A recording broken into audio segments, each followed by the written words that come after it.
The following is a presentation of the St. Louis Chess Club.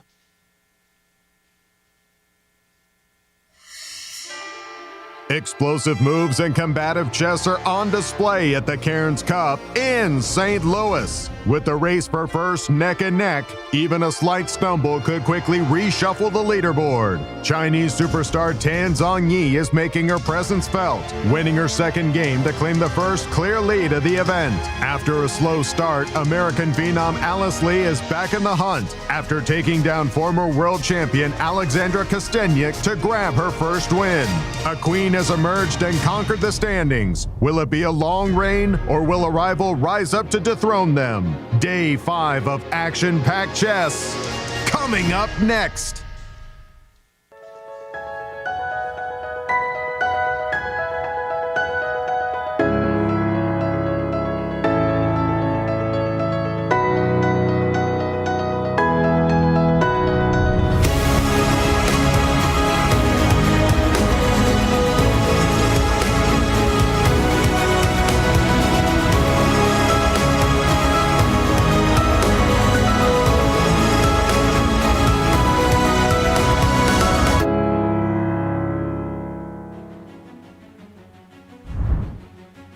Welcome to round 5 of the Cairns Cup. We are here at the World Chess Hall of Fame's exhibition, Match of the Matriarchs, which features all-female chess pieces, and we have all-female chess tournament upstairs.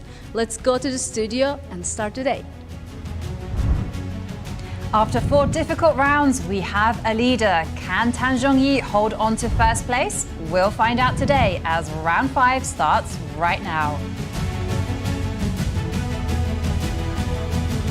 Hello and welcome. It's day 5 at the Cairns Cup, and I'm International Master Jovanka Houska, and I'm enjoying all the chess action alongside Grandmaster Yasser Seirawan and International Master Nazi Paikidze. Me too. It's great pleasure calling all the shows with you both. It's just been wonderful. Hello everyone. Welcome to our show. We are in round 5, and it's taken us a while, 4 rounds to be precise, to have a clear sole leader as our number 1 seed has jumped into the lead. But it took us also 4 rounds for the first American to score a victory, and that was young phenom, 14-year-old Alice Lee, and we have to say it, we rooted for her throughout.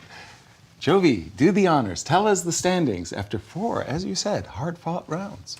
Yes, it was a sensational day yesterday, but Tan Zhongyi's victory puts her in clear first place with 3 points out of 4. But half a point behind her are both Harika Dronavalli and Mariya Muzychuk, so no one can relax. And of course, there are a cluster of players on 50%, 2 points. And our format for this, the 4th. Cairns Cup. It is an exciting event. It's a 10-player round robin, which means that the players play each other once, but they play at the time control of 2 hours or 120 minutes, plus a 30-second time bonus per move. There is no second time control and no draw offers allowed, which makes for exciting chess. And of course, we do have a spectacular $200,000 prize fund. Thank you, St. Louis, and tell us about the schedule. Yes. Well, the play may get frantic at times, but the players are playing just 1 round per day, and today is the last day before the free day. Tomorrow there will be no games, and do mark in your calendars that if there is a tie after the final round in round 9, well, on Sunday it is reserved for playoffs. Wonderful. And Nasi, about this round, tell us what you think are going to be the highlights for round 5. Well, Yasser, I want to start off by mentioning the 2 incredible wins yesterday by Tan Zhongyi and Alice Lee. And now we have a sole leader in the tournament, so things are definitely heating up. Let's talk about our key matchup today. We've chosen the game between Mariya Muzychuk and Harika Dronavalli. It's the battle for 2nd place. These two are longtime rivals. They've played a lot of games. As you can see, Mariya has 5 wins, 4 losses, and 14 draws. I'll also highlight their current world rank. Mariya is number 8th and Harika number 12th, so it's going to be a very intense match. Now let's take a look how Alice got to where she is at the moment. She started with a very tough pairing. She had first round Tan Zhongyi, the top seed of the tournament, and she lost that game. But look at her comeback. She drew the next 2 rounds and yesterday defeated Alexandra Kosteniuk, the former 2-time world champion. That was an amazing game. Yes, it was. And I have a fun little statistic for you that yesterday she checkmated her opponent, which was the 9th checkmate in Cairns Cup history. Congratulations once again, Alice. And of course, it's my distinct pleasure to introduce our 4th member of our broadcasting team, Begim. And Begim, what about round 5? What do you think will be the highlights? Hi guys, I'm happy to be here for another fantastic day of chess. Past 4 rounds were full of fighting chess and today is not going to be an exception. I'm especially excited for the game between Anna Muzychuk and Zhongyi, who were rivals for decades. And Anna is gonna push for a win today with white pieces to catch the leaders, while Zhongyi will try to solidify her position on top of the standings. So this is gonna be an amazing matchup. And also I'm excited to meet the players for interviewing them after their rounds. So today is gonna be an amazing day. Thank you, Begim. And do the honors, tell our viewers what they can expect in terms of the pairings, Jovi. Well, it's the day before the rest day, which means that play is going to be intense. And indeed, Alice Lee, she might have scored a spectacular win yesterday, but today she has the white pieces against Nana Dzagnidze. We also have Irina Krush playing Alexandra Kosteniuk, who'll be looking to bounce back. Mariya Muzychuk will take on Harika Dronavalli in that battle for second, maybe even first place. Anna Zatonskih, she's having a tough time already, but she is going to be playing Elisabeth Paehtz, and she has the white pieces. Anna Muzychuk will play the top seed and tournament leader Zhongyi. You've mentioned the prize fund, but break it down for us because it is spectacular, especially at the top. I know, I mean, these are life-changing amounts of money. First place will net $50,000. Second place, $40,000. Third place, $30,000. And I mentioned it once before, I'm going to say it again. It's a total prize fund of $200,000, Yasser. I know. I remember when Gibraltar would have £20,000 first prize for the ladies, Yeah. and the whole women's world turned out for that prize. And so this is a wonderful, wonderful prize fund. Thank you, Dr. Jeannie Sinkfield, and thank you, St. Louis Chess Club, for everything you do. As we get ready for this, the 5th round of play, and again, we'll mention it tomorrow as a free day, I always felt that going into the last round, the round before the free day, I could give it my all. Like I could just really play a very, very hard game. And the players have been playing hard games, but when I was playing, we could offer a draw. In this case, you can't. No. So every round you play to the finish, as we see Nana there waiting for her 14-year-old opponent, Alice. It's an interesting round, like you mentioned, because typically the patterns tell us that it's the round before the free day, so players can, as you say, relax, give it their all, and so therefore you see a lot of decisive games. Yes, precisely so. It's very rare that you finish very quickly, because everyone wants to end the first half of the tournament on a high note. Of course. And it feels like after the rest day, a new tournament has begun, and there we do see Anna Muzychuk. She has the white pieces against tournament leader Zhongyi. Now, Zhongyi, she's been in impressive shape. Yes. Yesterday, her rounds. attack was smooth. Yes. In fact, it was really, sorry to say it, I don't mean to disrespect her, it was too smooth. We know that Anna Zatonskih is an absolutely great fighter, and she just seemed to be a little bit absent yesterday. She didn't really fully grasp how powerful the attack was, and she kind of went down without the fight that we're used to seeing. Yes, it was a strange day for some players, I would say, overall. Right. There were some questionable decisions. Yes. Almost like atypical of the players' styles. Like I can also point to Alexandra Kosteniuk. Especially. You know, she's one of the best attackers in the world. She loves is it. phenomenal. but somehow she never got started against Alice Lee. And then when Alice never allow a 14-year-old to come at her on the chessboard because it is fearsome. And there we see Mariya Muzychuk. She had an interesting day because, I mean, she had a promising position against Elisabeth yesterday, but she did suffer on the worst end of a draw yesterday. But she'll be feeling happy. Harika Dronavalli, she's been very solid. Yeah, buttressing your point that you were making there about my pick, Alexandra. I know that Alexandra likes to attack, and why she was so hesitant about playing G4 and G5 will remain a mystery. Instead, she just shattered her own king's pawn shield. So we see Harika taking her seat for this, what will be our marquee matchup. And again, Anna Muzychuk, her sister, versus Tan. Tan with the black pieces you were mentioning, the first 4 rounds, Tan has just played remarkably well. When she's had to defend and make difficult decisions, she's done it brilliantly. When she has to attack, as she did yesterday, smooth operator.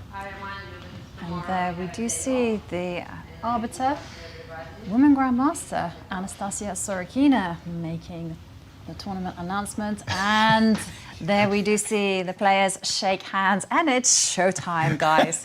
You said we see the arbiter. I saw 3 cameramen. I was like, where's the arbiter? The camera guys are all over the place. Leonard and Brian and Kevin. Yeah. Okay, E4, E5. And please, everybody, do note what Harika is doing. Her clock is ticking as she's adjusting everything.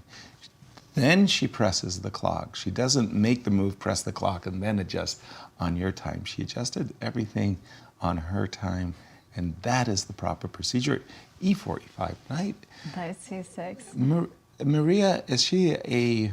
She's an E4 player. But a Joko piano or Rui Lopez? Joko piano Lopez? We will find out. Joko the bishop piano comes it out. is. I find most players these days can interchange the two. Oh gosh, yes. Oh gosh, yes. It's surprising that this age-old, centuries-old opening has suddenly become all the rage. At one time, there was only 2 moves in this position: Bishop C5 or Knight F6. Full stop. End of story. But now I see people are experimenting with H7, H6. Like, what the heck is that? G7, G6. And okay, we're back to the traditional Bishop C5. Yes, and there we do see castling from the white side. So this is going to be a potentially very interesting game. You know, definitely going to be one of those games where the tension persists for a long, long time. And I would like us to zoom out a little bit and have a look at the game between Anna Muzychuk against tournament leader Tan Zhongyi. Because it is all of our 3 favorite opening on the board, but Tan is not an expert on the Caro-Kann by any means. I've never seen her play this. Oh, okay. So we have a advanced Caro, Bishop F5, C2, C4. That you go back to the 50s. Really recall David Bronstein and even Boris Spassky. They also liked playing it with H4 included. So they would play H4, H5, followed by C4, bring their knights to C3 and their bishop to G5. And this is the old main line where it's very, very forcing. Unfortunately, you have to kind of go for all the complications. But Anna has done C. Yeah, so the big idea. Please let me kind of, if we rewind just a little bit. So the whole point of white going knight C3 is to threaten the capture on D5. Okay. And the reason you do that is if you're obliged to take with a pawn. If you take with the e-pawn, the black is vulnerable to ideas of G4, F4, storming of the king's side at the right time. Fair. If you take with the c-pawn, then the argument is that there's just no tension in the position, and still this bishop is still very much a target there on f5. Okay. So that's why it's considered the best to go knight to e7, so that if white goes c takes d5, you can capture with the knight and you maintain that outpost on d5. It's going to be your stronghold. Okay. So what Anna has done with a3 is a very smart move, is just to wait and see. Because white's argument about this type of position, sorry, please go. You got the flow. You got the flow. I'm sure everyone can jump in I'm as well. learning a lot. I'm sucking it all in. Okay. Well, white is basically saying that, yes, sure, eventually you're going to get a strong square on d5, but you've got too many minor pieces. This knight on b8 is going to be clunky, and white is still going to be pushing at the right time, g4, f4, and hunting down this bishop. So a3 is a very interesting idea, which has the idea of actually threatening c5. So this is why most people actually capture the pawn on c4. And to buttress your point, if the immediate c5, b6, Yes. b4, a5 runs into a problem. Yeah. Now when I put my pawn on a3, oops, Yes. I can't recapture. So c5 is an overreach. However, Right. the move a3 prepares that variation. Right, So and most people capture on c4. Okay. And this is the thing, bishop takes pawn, and then the knight will not come to f3 for white, it'll come to e2. So knight to d7, because again, you've been Yes. mentioning the stronghold. Right. Knight to e2. The knight will come to e2, and this Knight bishop will- on f5 Five? is still very much a target. So what I recommended in my Caracan course, Oh, good. here comes the selling It's point. available, and we're giving a coupon. If you pronounce broadcast St. Louis Cairns Cup Jovanka Houska, you will get a 5% discount on the course. Tell us. If you buy my course, you can find out exactly how to deal with this. Deal with it. No, I mean, in my course, I actually say... What did you recommend? Challenge white immediately on this principle. Okay. So you just go knight to d7. Let the waiting game continue. Oh, and not capture. Not capture, no. So my argument is that after c5, you get this weird situation where... Don't capture, play Yeah, knight to to d7. d7. And just say, show me what you got. And then Okay. after c5, you just go for b6. And it's a weird opening because you're actually going to be playing with pawns on both sides of the boards. Exactly. I can see Nazi. And now she's checking it out. She's checking out. b4. By the way, knight d7, per your suggestion, we don't know if Anna purchased your course or not, or she got a free look. After the move knight d7, as you recommended in your course, c takes d5. And what did you recommend? I assume capturing with the knight. Yeah. You right? You Because just, right now your Exactly. There's bishop. a log jam there. It's- I learned this new expression. I'm impressed. Knight takes d5, and supposing I take... You mentioned a moment ago that you think that white's knight belongs on the e2 square. And Yes, in this if you case, want to harass it, but here it doesn't quite make so much sense. And you can make silly moves, like once you've completed development, you can even go knight b8 to go to knight c6, because d4 is always the weakness. Okay, So- by the way, knight takes d5. I was about to suggest, well, maybe Anna would play in that case knight e2 and just maintain the tension in Yes. the center. She resolved it right away. She did capture on d5, and I'm inclined to capture towards the center, and c6 takes d5. It does have hallmarks of a exchange Slav about it. Okay, could be still a theoretical battle. I just want to go back to the game between Mariya and Harika for just a moment. Okay, they're still in the quiet system of the Joko piano. Still a lot to be defined. Nasi, turning it over to you. What action has caught your eye? Thanks, Yasser. So I would love to add something to Zhongyi's game, but I think we're lucky to have the expert here. So she covered pretty much everything. So I will talk about Alice Lee's game against Nana Dzagnidze. We have Catalan on the board. I've played Catalan against Alice a couple of times, and I'm happy to see that she also plays this with the white pieces. And we have some very interesting move order. It started with d takes c, very common move. c6, not the most common. Knight d5, bishop before check. bishop d2, just to show to the audience why pawn on d4 is not really hanging, because white would take on b4 and then play knight a3. We get the pawn back, and the problem for black is that black cannot castle. And this is not a good outcome in the opening for black. So instead, after bishop d2, Nana played bishop e7. Just for non-Catalan players, this is a very common inclusion of the check to provoke bishop d2 and then head back, because now this bishop is blocking the queen and the d4 pawn is hanging. So white has to spend another tempo, either moving the bishop or defending the pawn in some way. Alice played e3, and here I'm a little bit surprised that black didn't play b5, which is the main line, and I will show you how that line continues. It's a sacrifice of an exchange, but for a very good compensation. With white, I hate playing this kind of positions. I would much rather be down material and have complete control of the white squares. But instead, Nana played castle, and now white just takes the pawn back, and I think, okay, black played b6. It looks like a good Catalan for white. Yes. Black hasn't challenged the center yet. White's not down a pawn, which is usually the case. I'm gonna expect castle, maybe bishop a6, queen c2. And yeah, as a Catalan player, I think white's slightly better and a very pleasant control of the center. So I would prefer white here. I think absolutely the opening went well for Alice. For me, these types of positions, it all comes down to whether black can play c6, c5 or not. If you don't get in c5, you eternally have a weakness. And if white gets in moves like, for example, b4 and a4 and rook c1, it's a nice pull. It's a long-term advantage. Yes, positional.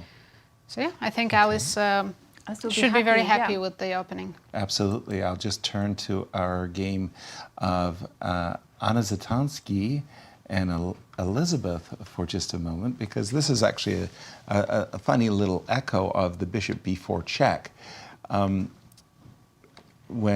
As I started chess, we all played what we called the Bogo Indian. Bishop b4 check. This was followed by the move queen e7. And it's a kind of a funny little move, but the idea was, first of all, you're just defending your bishop for that single moment.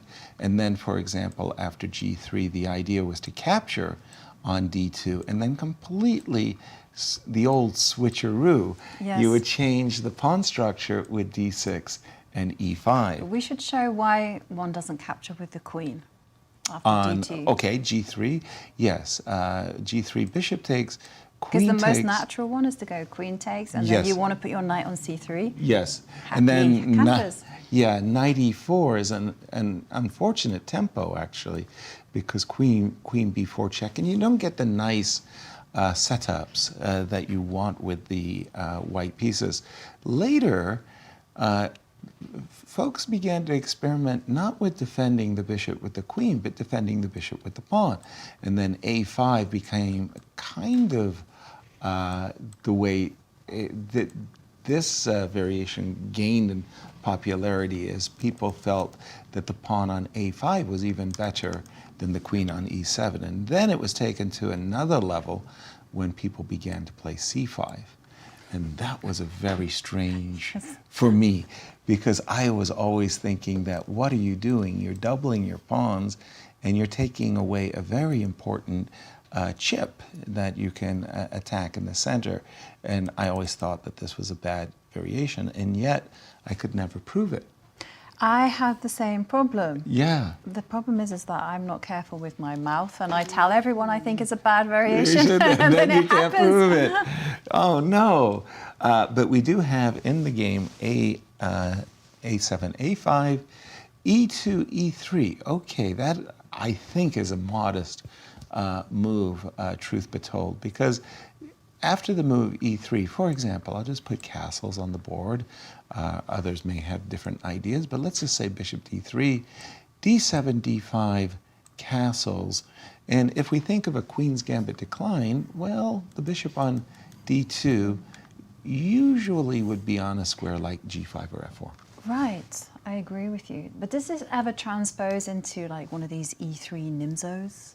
You know, if you manage to get your knight to Yeah. c3. And yes, exactly. So, for example, castles, knight c3 would be a direct transposition, in fact.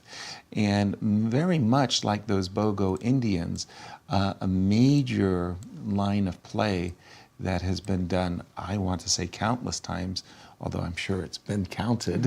Knight c3, rook c1, and you do get these positions where you end up trading two sets of minor pieces like this, takes, and I think, you know, Yes. quite a number of games have been played. Totally. I always find that these positions are, whilst optically very pleasant for white, they're difficult to break down because Yeah. once you've done the happy moves, once you've castled, connected the rooks, Right.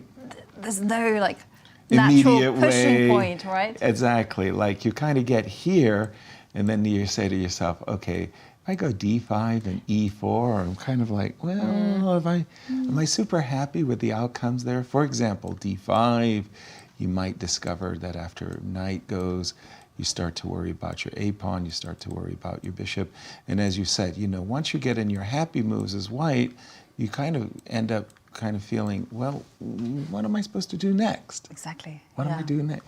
What am I doing next? We'll keep an eye on this one. And Nasi, what about the other games? What's going on in them? Yes, we have another interesting game between Irina Krush and Alexandra Kosteniuk. We had the Nimtse opening, which started very, I think this is called... Rubinstein. Yes, Rubinstein, thank you. That's the one opening I know. Akiba, please. But yes, all of this is very common, bishop a2, b6. But the c4 I haven't seen before, and there's actually already no games in the database. And I was wondering, well, is this a pawn sacrifice? Can black just pick it up? And we might just see all of this on the board, because we already have c takes d4. If white takes with the queen, then black develops with a tempo, and I don't think white's very happy with this isolated pawn on c4. So we saw Irina already take back with the knight, and now Alexandra's thinking, can she take the pawn on c4? Let's take a look. Bishop c4, you can play either rook c1 or queen c2, and then black has this response b5. You can get the pawn back with knight b5, but then comes more forcing moves, queen a5 check. Now, the only good response here is queen c3, because if you were to just drop the knight back, then black also drops the bishop back, and then we can't castle. And of course, we don't want to castle long. No me gusta. So, queen c3 is the only good move here. And after the trades, black still drops back with the bishop. Now, white can castle, but queens are off the board, so this is not as dangerous. White can always play f3 and king f2. Hard to evaluate this position. I think it's equal, even though white has the pair of bishops, but everything kind of has fizzled. Going back to the position after knight takes d4 for a moment, bishop takes e4, I find rook c1 a little bit more attractive. All right, rooks. Rook b1. Less attractive. Less attractive. Rook c1, b5. b5, and now can't I make some brilliant knight? There's a queen check on a5. So you can still do knight b5. Yes. If that's what you want. Knight b5, queen check. And here you do have bishop Yes, c3 option. that was what I was asking. Queen takes b5. Now I Oh. take on c4. Take on take back, and Bishop you have b4. Yasser's calculating like the machine. Right. Queen d5. Bishop takes f8. King takes. Rook check. So we have two knights. But the rook is trapped in the corner, right? Right, castle. Yes. Castle looks good. So question is, can the knight get out? Maybe it doesn't need to. Maybe I can just play knight d7 for now. Knight b6, protecting the rook in Oh, the that's corner. very Oh, nice. but also a5 can happen And the because rook the can two come knights out. are, okay, they're protecting each other. But Right. the rook a6 and doo-doo. And out you go. Yeah. Okay, so that was just, I needed to check that the pin against the rook on a8 wasn't worth. Yeah. Okay, that interesting line. was an intriguing line. But what makes it super exciting for me Yes. is that we're in mind game territory. Mind game? Because Because? just to kind of state the obvious, Irina has got more time than when she started. Yes, So, this is like, prep. if you go bishop takes C4, c4, do you walk are you- into preparation? Right. You know, is it a potential minefield? Or Right. do you perhaps try to kind of play it safe and go Yeah. knight d7, rook d8? Or rook d8, yeah. I think if I were to walk into some prep, I would play it safe. Caution. Bishop, but on the other hand, I'm thinking, because this is novelty, and because this particular line of the Rubinstein Nimzo Indian has been analyzed for generations, and nobody's played this sacrifice before, as Wilhelm Stein had said, the best way to refute a gambit is to accept it. One more look. Bishop takes c4. Take us through what the engine suggests. Queen c2 or rook c1? That's the starting question. Queen c2. Queen c2. Okay, b5, only move, makes Yeah, the sense. first line I showed that ends in that endgame is the computer's first line. Oh, really? That's it? Okay. And as you say, it's a fight. And so c4, very intriguing novelty. I would be drawn to rook c1, b5. And I'm looking at these, ideas of a discovery against the queen. Last time I tried bishop takes b4, remember? Right here I played bishop takes b4. I could also have tried bishop takes f6. I'm assuming in this case, queen would go To e4. to e4, right? And unless I have something very, very attractive, I don't see it off the top of my head here. Could you try to just put the bishop back? Oh, but we never retreat. No, but I have an idea. If you, You grab know, the the pawn, only thing more dangerous than a man with a plan is a woman with an idea. Go ahead. What did you want me to do? Bring the bishop back. Bishop bring the bishop a1. back, yeah. And if you grab the pawn? Yes, okay, so here I was going to be really fancy, but then I realized it doesn't quite work. The attack of the lemmings returns. It is certainly the attack of the lemon. You wanted to play queen to d4. Yes, I did want to play, but you can go queen takes And rook, and then back. go back to where you came from. That's terrible. Queen Yeah, take. I know. So we were looking at queen d4, trying to lure the queen away, but the queen simply comes back, does not dine on a second rook, but queen g2. So that's not convincing at all. I was going to say, I was looking at something kind of similar, but a little bit different in the sense that we were going to go queen takes g2, king up. This is what I wanted to do as well, but okay. Knight c6 was my problem.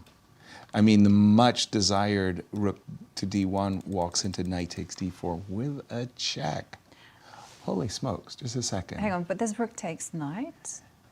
And then you don't take the rook. Yeah, you take but this rook and oh no. Yeah, this is bluff. I think so. It completes. Yeah, I think so It too. doesn't work. Doesn't work. Needs engine approval. And we're going to go back to the game of Alice Lee for just a moment, because when we left it just a moment ago, I wanted to say that I've played a lot of Catalans in my career, and I don't quite recall getting this nice a position so early. What on earth could Nana be expecting? She's going to play knight to d7, rook to c1, and queen to b8, perhaps? Again, for me, it's all about the move c5. You get it in, you equalize. You don't get it in, you suffer. Well, I do Please. think this queen b3 was not the The right most move. precise, yeah, okay. Yes, Alice could have started with b4 first, which Yasser mentioned earlier. I like b4, yes. Yeah, that definitely makes c5 much harder for black to play, and then you can Exactly. follow up with queen b3 right after. Yeah. So yeah, after b4, I think black's gonna have to sit with the pawn on c6 on very long time, so white Right. could enjoy the space advantage for a while. Yeah. Exactly. Also a good, just for our viewers at home, a very good news type of thing. After the move b4, knight d7, one of the things you can do as white is suddenly allow your opponent to successfully achieve what they want, c5. We said, oh, c5, the fight. Well, in this particular case, with the pawns already on b4, the move c5 ends up in a situation where I'm just going to put the situation I want on the board, which is actually the knight sits pretty on c4, and these pawns are actually far more dangerous than this one. Whether I go knight c3, whether I go a3, knight a3, I always like these positions for white. So that's another reason why queen b3 might be imprecise. But so we're saying that queen to b3 is an inaccurate move. Right. We do have the current average accuracy per game per player, and you can see it there in the screen. There you see that Alice has an accuracy of 96.5, but have a look at this. This is the average accuracy per game. Harika's. Now, what's really interesting is that accuracy doesn't necessarily translate into points. Yes, it just means you've played a very good game and you're not Exactly. blundering. Exactly, and it might mean that you're not taking enough risks. So it might be that you're just going to get lots of draws. And you can see that Harika Dronavalli, who's playing in our marquee matchup, does have an accuracy of 97.3. Irina Krush, who's drawn all of her games, Yes. has an accuracy of 96.7, and our tournament leader, 95.5. Anna Muzychuk, Anna has drawn all of her games, but her accuracy is a little bit lower. And we kind of talked about Irina maybe missing a few points, and Anna may be getting a little fortunate, and now we Yes. see why. The accuracy Yes. of the play. Even Anna Zatonskih, who's only on half a point out of 4, she has a very high accuracy, 85.1%. The problem is her opponents have just been playing terrific against her. It's like yeah, she feels it victimized. could be that she's playing very, very well, and then she makes a terrible move. Right, exactly. So, and a big thank you to our resident statistician, Ben Underwood, for compiling this graph. Absolutely. Queen c8. There's something I don't like about queen c8 as well. Queen c8, I look at that move and I kind of look at it askance because to my way of thinking, the bishop on d2 isn't a great piece. So I'm thinking to myself, if I could just take the bishop on d2 as well as the bishop on e7 off the board, I'm on it because I get the bishop out of the way and maybe my rooks come in quickly. So I see bishop queen c8 and I'm immediately inclined to play the move bishop b4. Nasi, can Alice be a little ambitious? Very good positional idea, bishop b4, but let's take a look what happens tactically. So black can Takes. take back on b4 and immediately takes. respond with c5. I think that's the main idea of queen c8, defending the bishop on b7 and supporting the pawn on c5. So if we take on c5, then black has the intermezzo move, bishop takes g2 first. Right. You have to take back. I have it. 96. Oh, Or sorry. queen c6. Oh, okay, yeah. We can give a check. King g1. We can include another. This is like three in a row. I've been here. This is not the train I want to get back on. Last time I got booted all over the place. And black Yeah, queen has to equalizes move. Then black easily. takes knight c5, and black's ahead in development and has absolutely no issues in this position. Exactly. So queen c8 was actually Engine's first choice. So Yeah. Nana found the best move. Okay. I was considering maybe rook c1 just to like Sure. discourage c5. Trying. But it's still very much playable.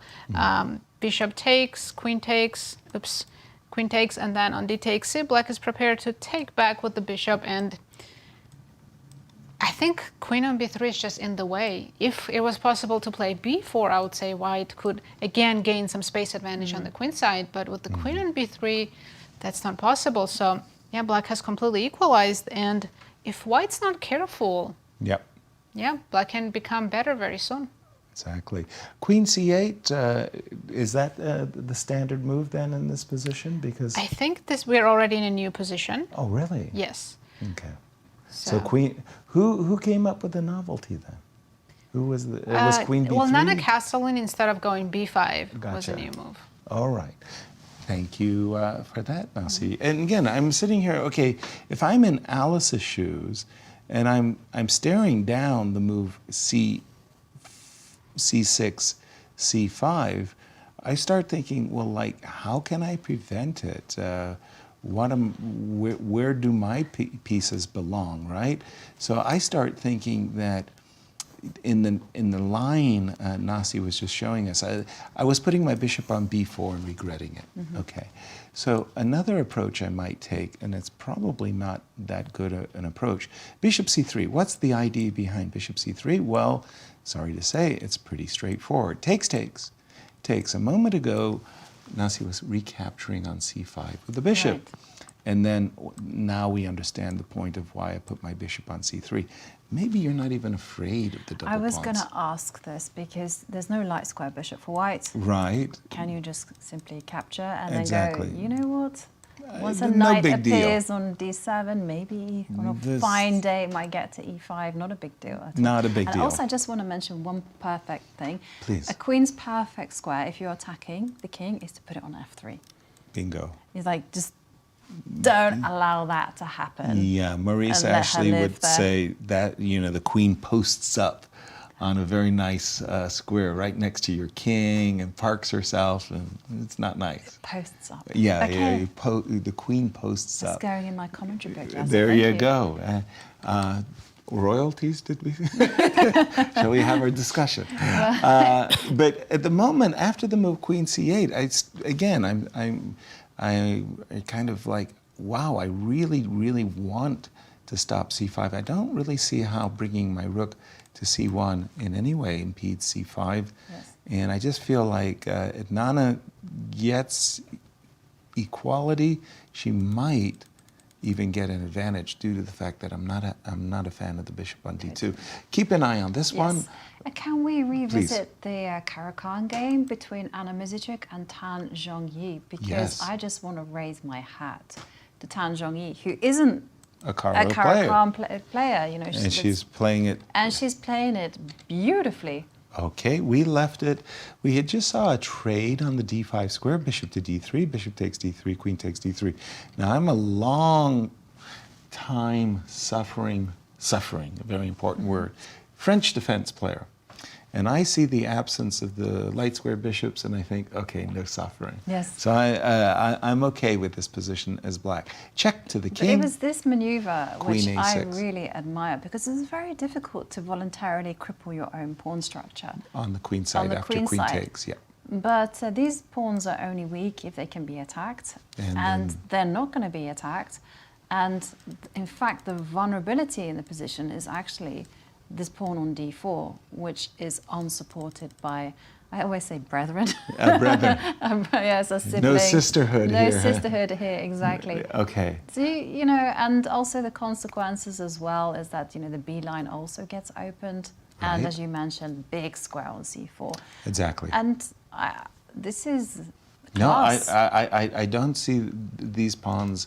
Yes, I see them as double, but not as weak for the reasons you've mentioned. But again, the dynamics, the half-open B file, the C4 square, I'm okay with this. And queen takes A6. If you don't play it, instead, if you don't trade queens, you're going to play queen F3 and bishop E7 castles. Black is just absolutely fine. And No- also no question. the queen didn't really want to be on f3 because it stands in the way of the only Yeah, aggressive try that you have, exactly. which is f4, f5. Right. And Tan Zhongyi, she is our sole leader for the very first time in the event after yesterday's victory over Anna Zatonskih. She finds herself on 3 points out of 4. But of course, you can't rest when you're at the top because half a point behind, it's Harika Dronavalli and Mariya Muzychuk. Absolutely, and again, it's not just the fact that she's leading, which she fully deserves, it's just that we've found her play impressive in those positions where she's had to defend. Yes. She defended beautifully, where she's had to attack.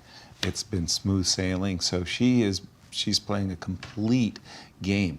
Irina Krush and Alexandra Kosteniuk had the same score, 50% score, but they sure came to that 50% score by different pathways. In the case of Alexandra, is 4 decisive games. 2 Yes. she'll be happy with. But also, because us chess players love patterns, have you noticed? She won her first game, she lost. She won, she lost. Will she continue the trend? Well, we'll see. Another victory? Irina, conversely, it's been all draws, a little bit frustrating for our 8-time U.S. champion. She's had some nice positions. And maybe, just maybe, she's caught her opponent in some very serious prep, because in a decades-old line of the Nimzo, she came up with a novelty, did Irina, sacrificing a pawn. It didn't take Alexandra that long to decline the pawn. She did not play bishop takes c4. Instead, she played knight c6, and Irina has been playing a la tempo. I mean, okay, she doesn't have the 2 hours, but clearly she's in her prep. And at first blush, I would say her opening is paying huge rewards. I'm looking at that bishop and I'm going, nice bishop. Very, very nice bishop. I don't think you want to capture. In this case, now you're bringing even the sleeping giant on a2 alive, and in an open position, the two knights, I wouldn't want this position whatsoever. So I'm assuming it's going to be queen e7. And now we can start our analysis. I think advantage white. I'm not sure how the computer, whether it would give a huge advantage or not, but I'm eyeballing three moves. Queen David 6, would you like to screen? Queen a4, do I have some tactics over on the, and the simple castle. I'm also eyeballing castles, but I want to back that up with queen f3. So castles and queen f3. So in the case of queen f3, you're looking at the c6 knight, but you're also looking at the f6 knight. Yes. But I didn't want to give up the bishop. I wanted to keep my bishop. Keep castles first. And I was just thinking, say the rook comes to d8, just to boot that queen out. And that was where you were thinking. I was heading queen to f3. In this direction. I go ships ahoy towards the king's side. Exactly. I'm sorry, Yasser. No. I understand. Maybe it's not that bad, but I do like the two bishops. Maybe I'm a little biased about it. How does the engine consider the situation? So I knew as soon as you said, I like white's position, I'll say advantage white. I just don't know how much. Before I checked, I knew it was going to be triple zeros. And it was right. So yeah, black is completely fine. I'm cursed. It definitely looks better for white, but let's take a look why. Concretely. Yeah, concretely why black is completely fine. So you were looking at castle first. Yes. Right. Rook d8 and then queen f3, right? That was my suggestion, but Yasser had other ideas. I was thinking queen a4, but I could end up on the wrong side of the planet. On the planet. So after queen a4, bishop b7, yeah, you made the queen on the side. I think we lost Nazi. Defibrillator. So I'll take a look at queen f3, where there's a similar issue with bishop b7, and you do have to step back with queen e2. Okay. You can't just shift over to the right with queen g8 or h3. Or g3, yeah. Yeah, I know why you're tempted to do that, because we have two bishops and you want to aim them. Aim at the king side. Yeah. But if we commit to that, I think black can easily manage to defend that, and then our pieces will be kind of misplaced. So let's take a look. Let's just say rook d7. Black just wants to double and take control of the d file. And if you go queen h4, I'm not being very subtle here. Instead of queen h3 or before, or right now? Yeah, maybe I need to, the problem is, I see the problem, like I'm going all in with one plan and I'm just neglecting the rest of the board. Right, and meanwhile black is just improving their position with each move. Yeah, so that's why white has to be careful, and instead queen e2 is good, and just also centralize the pieces. Let's say if rook c8 now, rook f or a to d1, both are equally good. And yeah, position is equal. White's not really playing for an advantage. Maybe after some trades in certain endgames, white would be better because we have two bishops, but at the moment, black is completely fine. I'm thinking also of Queen's Gambit accepted positions. If we scoot the c4 pawn just one file over to b4, you would say, hey, this is a Queen's Gambit accepted, and the two bishops are working. Here the pawns are split, and I can a3 and c4, and I can understand why the engine isn't that pleased with it. Thank you, Nancy. I was just waiting for those triple zeros. You know I live for these moments. My goodness, so queen e7, oh, sorry. It was knight b5, queen e7 on the board. Yes, that was where we left it. it's a tense position, you know. Irina, you could see her misstepping, you know, just focusing on one side of the board, but she Right. is in preparation. So Yeah, I'm and expecting. again, 1:57, Exactly. an hour 57 on her clock for the first 14 moves. That's good prep. So she knows, you know, she would probably castle, that's what I would Yeah. guess, and then maybe instead of the enterprising queen f3, which does Just the nothing. immediate queen e2. Just queen e2. I don't think lose the actually time. somehow the bishop proved to be better on b7 than a6, because I'm quite sure you're not intending to give up the light squared bishop. So something like rook d8, queen e2, and okay, I think long term I do like white, but I still have a lot of proving to do. Yes. Okay, we're going to go around the horn. What game have we neglected? I know Let's somebody go gets neglected. back to our marquee matchup between Mariya Muzychuk Okay. and Harika Dronavalli. Okay, just a second. Where are we? No, that was Alice and Nana, Alexandra, Anna. There we go. Bottom. And this was the Joko piano. And, well, it's like everybody's dream these days to put their knights on g3 and g6. Guess what? Everybody gets what they want. c7, c6. And again, my mind turns to mush. I assume we're still in the throes of theory. I'm not exactly too sure why one player can point to an advantage here or there.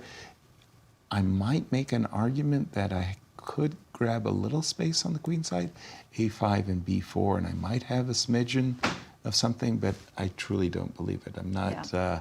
I'm And not a Black's big idea fan. is simply to go rook e8 And play d5. for d5. Yeah, rook e8 with the idea of bishop e6 is one approach. Rook e8 with the idea of d5 is another, and I would think that Harika and Mariya, for that matter, are very familiar with this position because, again, these Joko pianos, these slow maneuvering games as people jockey to play d4 and or d5 against one another. Okay, so we'll wait for the position to explode. Sorry, at a I'm going to later go date. back to the game of Anna and Elisabeth because we do have we're getting an intriguing position. First of all, a5. I spoke about that a moment ago. Queen e7, c5, and a5. e2, e3. That is, I wouldn't to say the least ambitious of White's moves. g2, g3 is a more ambitious try, in my opinion, as is the move knight to c3. Like I remember, oh my gosh, I think it was Bobo Biasis, Peter Biasis, would play knight c3. You would go castles, and then he would go bishop g5. And it was a very peculiar thing because it's sort of like you get a free tempo, a5. Yes. But then if you think about it another way, bishop takes c3, b takes c3, where would your knight like to be? Maybe on a5, right? If you had a pawn on b6, true, knight that's c6, true. knight a5. And I always, you know, the opening is full of surprises, but that made me laugh. Not bishop g5, just a second. I'm going to restart here. So what happened was e2, e3, b7, b6, bishop d3, knight c6, castles, e5, and looky, we've got a threat. e5, e4. What would you recommend Anna do to deal with that threat? Well, queen c2 Queen c2. looks like a move, but I'm a bit concerned about bishop takes bishop. Bishop takes d2? Mm-hmm. You're not concerned about bishop g4? I'd be concerned about bishop g4. Yeah, oh yeah, that one too. Okay, put the queen away. Yeah. It can't move. And that actually is quite a natural move to go queen c2 just to Just kind to of stop e4. fight e4 in a Yeah. one-dimensional manner. So yeah, Right. you can't do that. The problem So- I thought, let me just show the viewers, was that if you go queen c2, then the problem is, I agree, the knight's not in a pin, but I am threatening to capture twice. Yeah, Yeah, so yeah, then you'll have to, if you put the queen on c2 just to kind of follow Please. through, you're almost in like only move territories. suddenly, Yeah, right? suddenly, because there you're probably going to have to go a3. But even then, that's so A3. risky. Wow. Okay. Here I pause because you know. Bishop takes Yeah, knight. I am, It's something that's I am in the air tonight. Yes, I am considering some very funny looking a continuation where I take and I go e4. That's unusual. That's not very a unusual. It's very messy as well. And you don't really want to go into this one. I got another idea how to Please. fight. It's the most obvious one. Just go a3. A3 immediately. Yeah, immediately. I like it when you say that. Bishop takes bishop, and now knight b takes d2. I borrowed that from Walter Brown because he had this very strange Australian, New York, West Coast accent, and you go immediately. I still can't get it the way he does. Intriguing. I suppose we're still in standard territory. Is this all theory? Well, there are only 2 games in the database, Very so not small really number. standard. Yes. But I was looking at the lines you were analyzing. So queen c2 does look like a natural move, but the main problem with it actually is bishop takes d2 followed up with knight b4. Knight b4. Yeah, Okay. and black's doing very well. Equalized. Because yeah. if bishop g4, white could just close everything up with d5. Really? Bishop f3? Yeah, allow bishop f3 takes. Wow. Let's say you move the knight, Yes. knight goes to c3, and yeah, I think white's not worried about the open g file here. But I would be scared. I wouldn't like. I mean, this looks like, I don't know, queen d7. What do they call it? Chigorin? You want to play queen h3? Yes. Posting up on h3. Okay, immediately maybe. I think it's all temporary. Queen d1. Wow. Queen to d1. We know since the engines, like every position's playable. Right? So before engines, no one would even consider this position. I Now it's wouldn't. like, white's better. White's we just better. go rook g1, bishop f1, boot the queen away. And What there you goes- doing? What you doing? Yeah. What do you got to show for it? Okay. Very, very intriguing position. And currently, sorry, before we leave this game, what is the current, do we have a move by white? We don't, but she should play a3 here. A2, A3. It's slightly better for white. And slightly better. How is our tournament leader doing? Yeah, let's head over there because I just have that board up on my screen and I see that her last move has been awarded a question mark, knight b6. Whoa, whoa, whoa, whoa, whoa. And I was just raving about the way that Tan has been playing. So far, so good. So far, so exactly. And so I was f6. F6. Okay, that one, why? F6, knight b6, king d7, bishop e7, rook yes. c8. Those all play themselves. and then F6, why? Knight d3, takes. Okay, now we have an imbalance in the position. Black has a protected pass pawn in the middle of the board. On the other hand, white has a majority, kingside majority, and the idea of f4, g4. And then, where did you see the big fat This question is mark? knight b6. There's That's been the a big war- fat- Exactly. That looks like a natural move. Right, okay. Maybe it's to do with the fact that the king can come to e2, and Okay. then rook c1 happens very King quickly. e2. I'm assuming king d7. I want to, if your rook lands on the c1 square, and I'm sure it will, I wanted to control the business squares. But having said that, my knight, if it ever jumps to c4, well, a4 and b3, and I'm going backwards. Ooh. I'm not happy about that. Okay, suddenly I'm beginning to feel that white indeed has got something here. The other thing is knight b6. King e2 is a great move. No, I'm not arguing against the move at all. I'm also thinking that bishop e3, your knight moves, I take the pawn on a7, I come back to the d4 square, I'm super happy. And last point is that my rook on c1 is no great shakes. However, a rook on g3 would be great. So I'm going to put my pawn on h5. Imagine I go h4. Okay. You make a move, it doesn't matter. Bishop King e7. d7. King d7, excellent move. h5. My instinct is to stop you going h6. Let's go there. h6, let's go there. Rook h4. Now you understand what I'm trying to weave is I want to put my rook on g6, my knight on f4, but most importantly, I just want to pressure the pawn on g7. If I had put my rook on c1, it would have been stopped. It's a dead end on c7, but on g4, I've got something. I'm beginning to think that the pawn structure imbalance helped white a lot.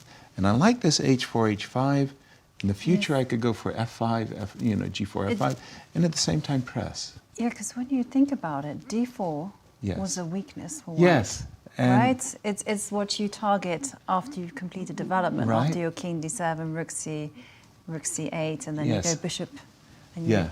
Is it the Capablanca who did that maneuver with bishop to d8, bishop b6? Anyway, it's a weakness. It's a weakness. We like Anna's endgame position, and whether knight on b6 deserves a question mark, that may be a little bit exaggerated. But I like Anna's position. She has more options.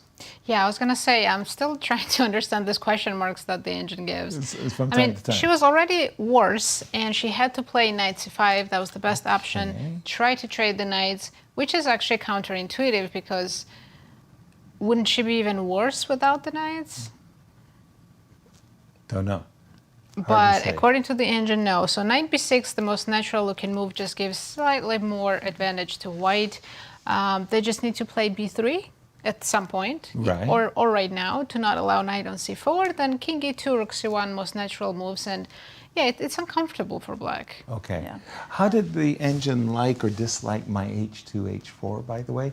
Like in the current position, h4. h4. Yeah, black keeps, white keeps the advantage, yes. That's Bishop also e7, nice. h5. Jovi. e7. Oh, king Are you f7. gonna lift rook Yeah, h6? rook up and over. Okay, check, And, and Hakasito. king went here as if it castled. Okay, and so after knight f4, you've got rook c6. I think I've got some guessing? compensation. Okay, I was thinking rook c2, but rook c6 looks better. And then rook. Because on rook c2, I think I'm going to trap myself. Bishop c3.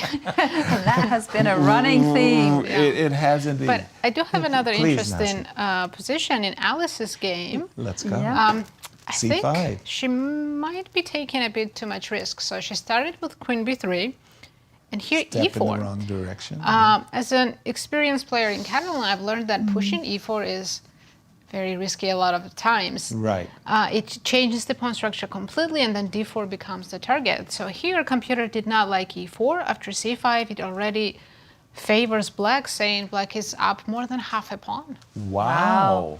So we could see a lot of decisive results today. Well, Of course, let's... it's still very early to say black's But much this- better, but yeah. But this scene is set for some really exciting Exactly. games. I remember when, a win counts for so many points, 1 Right. point, and you're able to leapfrog others. And Right. Push them down. Exactly. So let's have a look at the win probability going to this tournament. And here, this is after day 3. Again, this has been compiled by a statistician, Ben Underwood. And so going into round 3, Tan had a 36.7 chance to win the event. Kosteniuk was number 2 in that pie chart. She had 2 points out of 3 at that stage. And after round 4, the numbers are changing. Some people Look at the are magic moving of the up. graphic artists. Exactly. And They there have you too see- much time on their hands. I mean, But take a look at this. Wow. With yesterday's victory, she's increased her chance to win the tournament, according to the numbers, according to the stats, to 58.6%. Mariya, Muzychuk, Harika Dronavalli, they're on 2.5 points out of 3. So they've been given, interestingly enough, Mariya had been given 15.1% chance of winning, Harika just 10.5%. and that loss by Alexandra dropped her from number 2 at 20% all the way down to 6.5%. That was a devastating loss. Also, once again, it came with the white pieces. So there are, the X factors that are being put in. Yes, please, I like inputs. that Tan has got a bigger chance of winning the event than the others put together. Right? Well, yeah, exactly. She's got more than half the chart pie all to herself.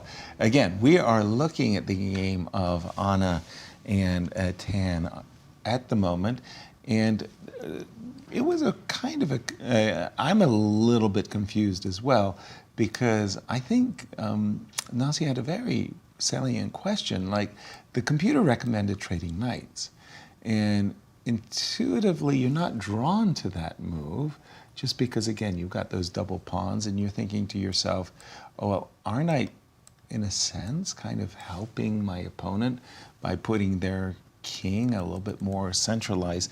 So the computer did not like Black's choice, which was knight to b6, and now, you know, that question of which, you know, trade to make. So should we trade knight? Should we trade bishop? Should we trade queens? When should we do it? Under what circumstances? And I always think in terms of the marketplace. You know, we're going to make a barter, you and I. You know, you've got coins, I've got bread. You've got eggs, I've got cheese. What should we be trading? Got squares. We got squares? Yes, because Okay. I really like this bishop to b4. Why? Because the big idea is just to control the c5 square. Okay, so you're thinking after bishop takes b4, she wants to recapture with the pawn. Yes, potentially with the pawn. Because then you've got the big c5 square that you mentioned. The king can step up to e2. Now then she got not just squares, but lines as well. Rook a1. And so that's, and we have the Hobbit cam there with Tan, and she seems chill enough. Bishop b4 isn't bothering her. Why not? Why isn't she nervous? I'm nervous. Bishop e7. If I don't like trading... Well, she made a move. She What put was the it? knight on c4. Oh, she very happily said, look, I have a plan. Yeah, she put Knight to c4. maybe So the idea of a5. let's go. Okay. King e2. So again, I'm inviting bishops take c5. I do like your idea of recapturing with the pawn, and you just mentioned a5. Would you like to have a look? Let's have a look. Yes. I'm not okay. inspired. I'm taking. You're recapturing. Now, a moment ago, I was explaining that the problem with the knight on c4 is it's going backwards. I'm going to go a4, and literally my very next turns, unless you play rook f5, is going to be b3. I want to drive the knight away, and then I've got a pretty clear advantage, I want to say. The knight on b6 is really looking forlorn. It's just not on a good circuit. So we do have, again, the current position, knight to c4, and again, I'm looking at, what was I saying? King e2? King e2, just getting ready. a5, bishop takes. Now that I'm the knight out. thinking about it, has Tan been playing endings? It was like she played against an Irina Krush, but it was the middle game that she had played so well, transposed into a queen ending. Here, I'm thinking Anna has a pretty good position. Rook c1. It's coming with B3 b3, and and if you rook try to c5. use your king, put it on d7 in order to cover those squares, well, immediately, yeah, you make There's a yourself check. vulnerable to a check. Exactly. Again, just driving this knight away. I'm liking what I'm seeing for Anna, and I do think that getting a candidate pass pawn with h4, h5, g4, f4, even a rook lift, I like what Anna has done this far. We're going to keep an eye on this one. Is clocks a factor? I know in Irina's game, she came super prepped. Well, it's interesting because Anna is the one burning time on the clock. She's at 1 hour 29 minutes, whereas Zhongyi, 1 hour 51. That's Like Tan is like, hey, I got this. I know. I had this position. Snap, and off she goes. I had this position at home. Like what? Wow. Yeah. Well, very interesting. We could see our tournament leader and the World Championship challenger in trouble in round 5. Yeah. And it's time, Yasser, for you to do the honors, unless you'd like me to do it. No, I love it. We have reached that stage where we're about to go on break, but before we do, we'd love to check in with our friends at Q Boutique and get ready for the 2024 Cairns Cup with this iconic t-shirt made from a blend of cotton, polyester, and rayon. It features their Cairns Cup logo on the front and the St. Louis Chess Club logo on the back. Stay cool, show your love with chess for this must-have piece. It's available at qboutique.stl.com and do all your chess shopping needs at our shop. Help yourselves and help chess. And as we go on break, what are we going to do for the folks at home on our break? Begim sat down with Harika Dronavalli to talk about her amazing career. So have a look at that, and we'll be back in a few minutes.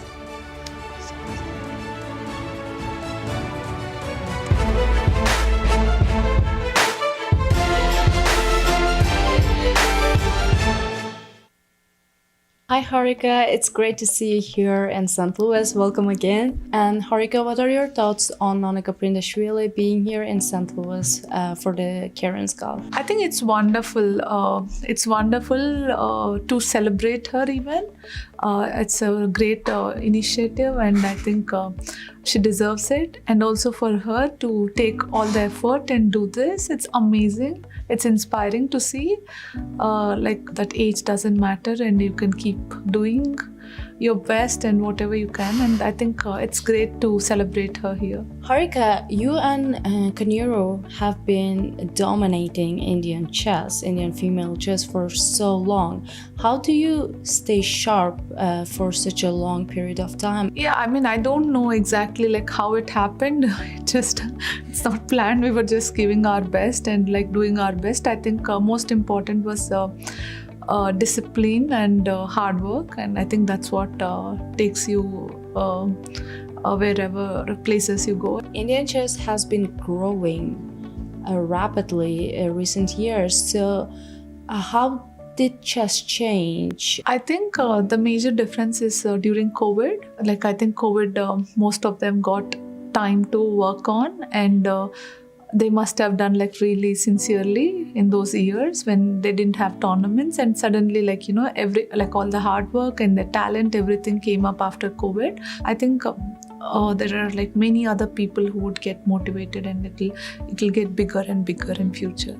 How do you balance being a professional chess player, traveling, and being a mom? It's not as easy as it looks.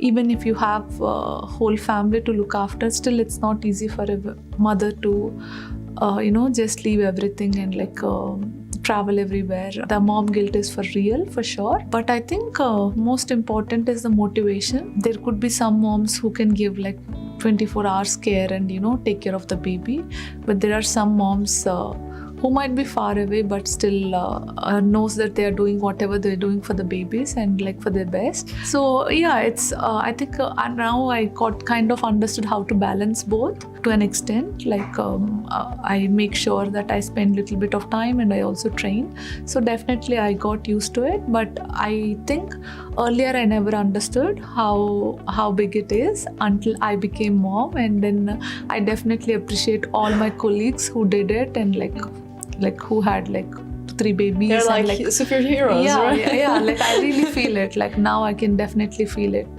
after having my own.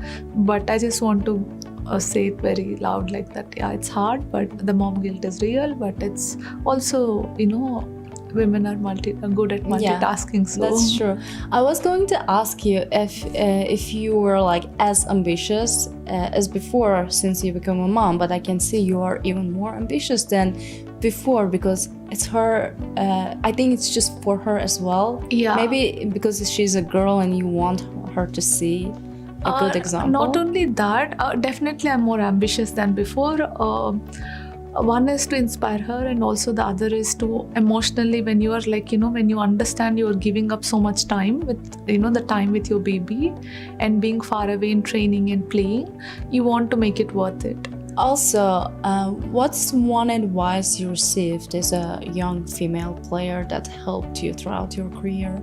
I can't remember one, but my trainer, like since childhood, they have never made me feel that you can't achieve, or I always had like really high ambitions, and I was inspired by Judith Polgar and what all she did. Though I regret that somewhere I couldn't be that top player. It's not the age, but maybe the amount of targets or goals I had. Maybe I don't have the same anymore because I have a family life too. I have my kid too. Maybe I'm not that big ambitious as I was child, but definitely that's what inspired me, and that I think that's what made me reach here, because my ambitions were really high and I wanted to compete and prove myself to be top in the world, not just in women or men. I just wanted to do that, and I think that's what has definitely helped me to be here. That's awesome. And Harika, what do you do when you don't play chess? Just for fun, relax, do you have any other hobbies? Yeah, I think watching movies, watching TV series or movies is my favorite pastime since childhood. I think that's more like a habit for me, because when you travel alone and you need to get some entertainment for yourself, and that's how I do it. Any favorite movies or TV shows you would like to share? In general, I see many genres of movies, but I think I get attached to the sports dramas. I even cry with them, and that's something which moves me more into reality. Thank you so much for the interview, and good luck with it. Thank you.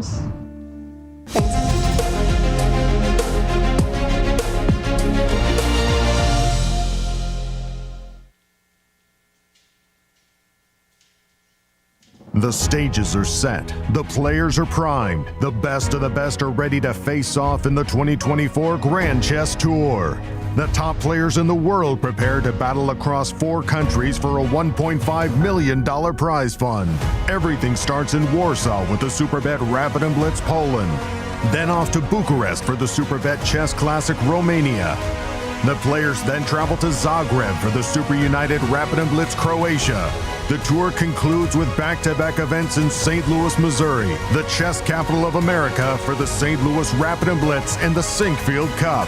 9 players will go in, but only one can be crowned champion. Who is prepared to make history? Get ready for the return of the Grand Chess Tour.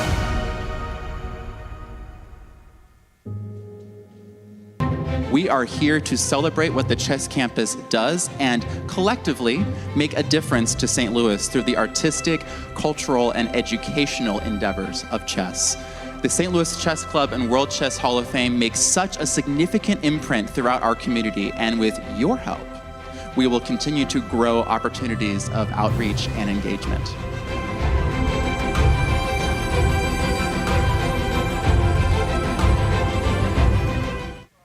I'm Grandmaster Maurice Ashley. Join me on October 24th to 26th for the St. Louis Chess Conference, to be held right here in the chess capital of America. Also featuring legendary world champion Garry Kasparov and Hall of Fame inductee Judith Polgar, the conference will explore the broader educational and social impact of chess. For more information, visit stlouischessconference.org and sign up today.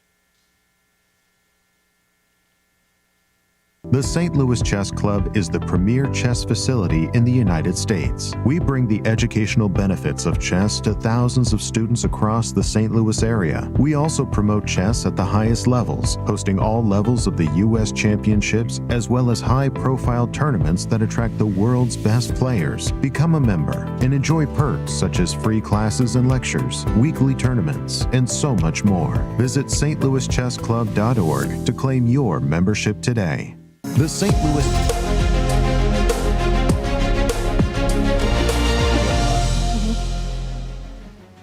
Welcome back to round 5 of the Cairns Cup, and it's been an exciting start to the day already, Yasser. Yes, it has. It has, and well, it's a great privilege to have Shannon Bailey join us in the studio. Shannon is the Chief Curator of the World Chess Hall of Fame. Hi. Welcome to the show. Thank you for having me back. With pleasure. Yeah. Nice to see you, Shannon. And have you been following the chess? Oh, I have. Well, this one's so exciting because of the announcement at the Cairns Cup opening. Yes. That was really great to see that there's, this new incentive to Yes. get more and more women playing. So Right. we're always excited about that. And then to meet Nona last week. I know, a forget legend it. of It was chess. so amazing. I mean, to meet these Hall of Famers and have them in the actual World Chess Hall of Fame is just a huge honor. And I was just starstruck the whole time. I get it. Me too. Yeah, and you mentioned the World Chess Hall of Fame. Can you tell us a little bit more about it? Yeah, so we've been in St. Louis now since 2011, so we're about to celebrate another anniversary.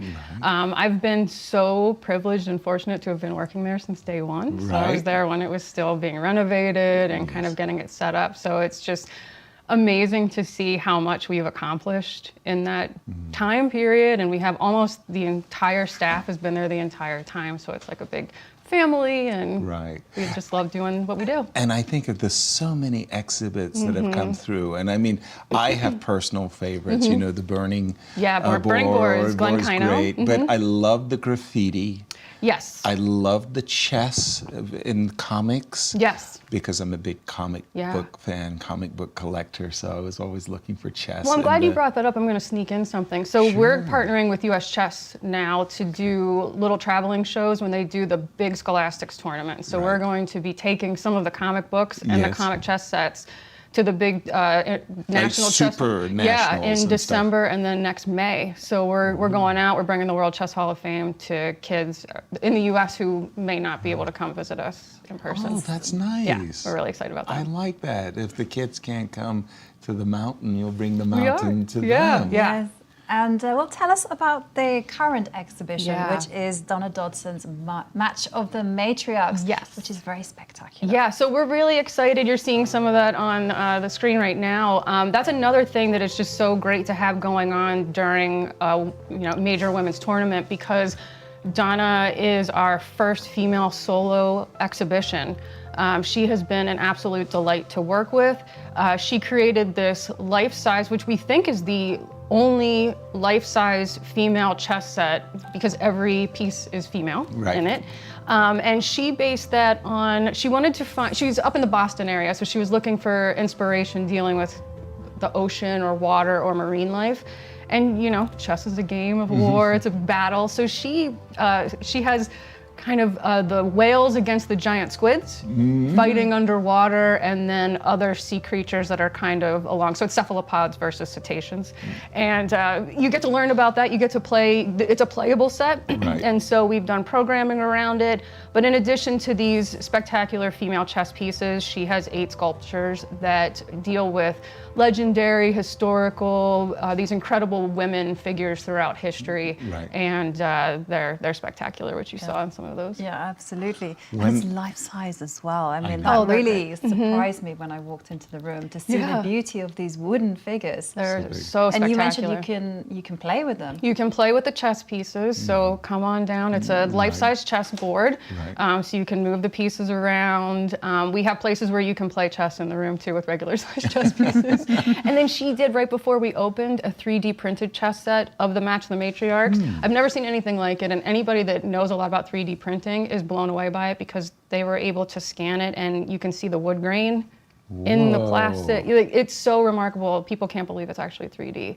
So we're always looking for new ways to show the game or show innovative trends in art or chess or how they mix together. You just mentioned female artists, and I have it in mind. It was a brilliant exhibition.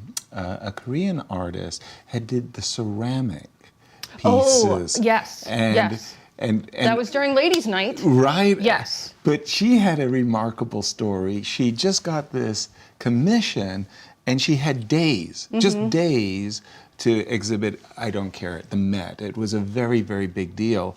And all of the pottery, all the ceramics that had broke, She used it was like the death of the chess piece. Well, it was kind of disgusting. It was amazing. How beautiful. We're all a little imperfect, right? But there's beauty under there, and that exhibition was in 2015 and 2016, and that was female artists who created chess-related artwork, and that kicked off our Ladies' Night chess classes, which are still going on, and we had one hosted by Nona last week. So it all comes full circle. Right.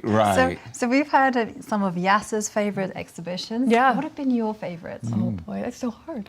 We're gonna match. We're gonna match. Watch us match. I mean, obviously, the Burning Boards was incredible. Thank you. We just had a remarkable music exhibition that I co-curated with my husband Bradley Bailey last year, and that was really fun to see how many musicians. And you and I talked a lot about that, about how there's this kind of connection between like math and music and chess, exactly, which was really interesting to look at. Keith Haring. The local group shows that we've done celebrating St. Louis artists, which if you're traveling in and out of St. Louis right now, you can see some chess sets at Lambert Airport that we have on display from some St. Louis artists as well. And finally, how can people learn more about the exhibition? Well, we have a great social media presence, so you can go online and see our Instagram, X, Facebook, but we've got a great website at www.worldchesshof.org, and just come down and see us. We've got so much going on. Thank you very much, Shannon. Thank you. Always nice to see you. Thank you. And let's take a look at our standings as we are in the throes of round 5 after 4 hard-fought rounds. Who's leading? Well, there is now one sole leader, Tan Zhongyi. She is playing with a score of 3 points out of 4, but she cannot rest because there are 2 players. They're half a point behind her, Harika Dronavalli, Mariya, Muzychuk. And of course, there are 4 contenders on 50% and 2 points, including 14-year-old Alice Lee. Yes, She's not indeed. quite that young. Exactly. Irina Krush, also 50%. Let's just dive right back in because you mentioned Alice Lee, and I had her position.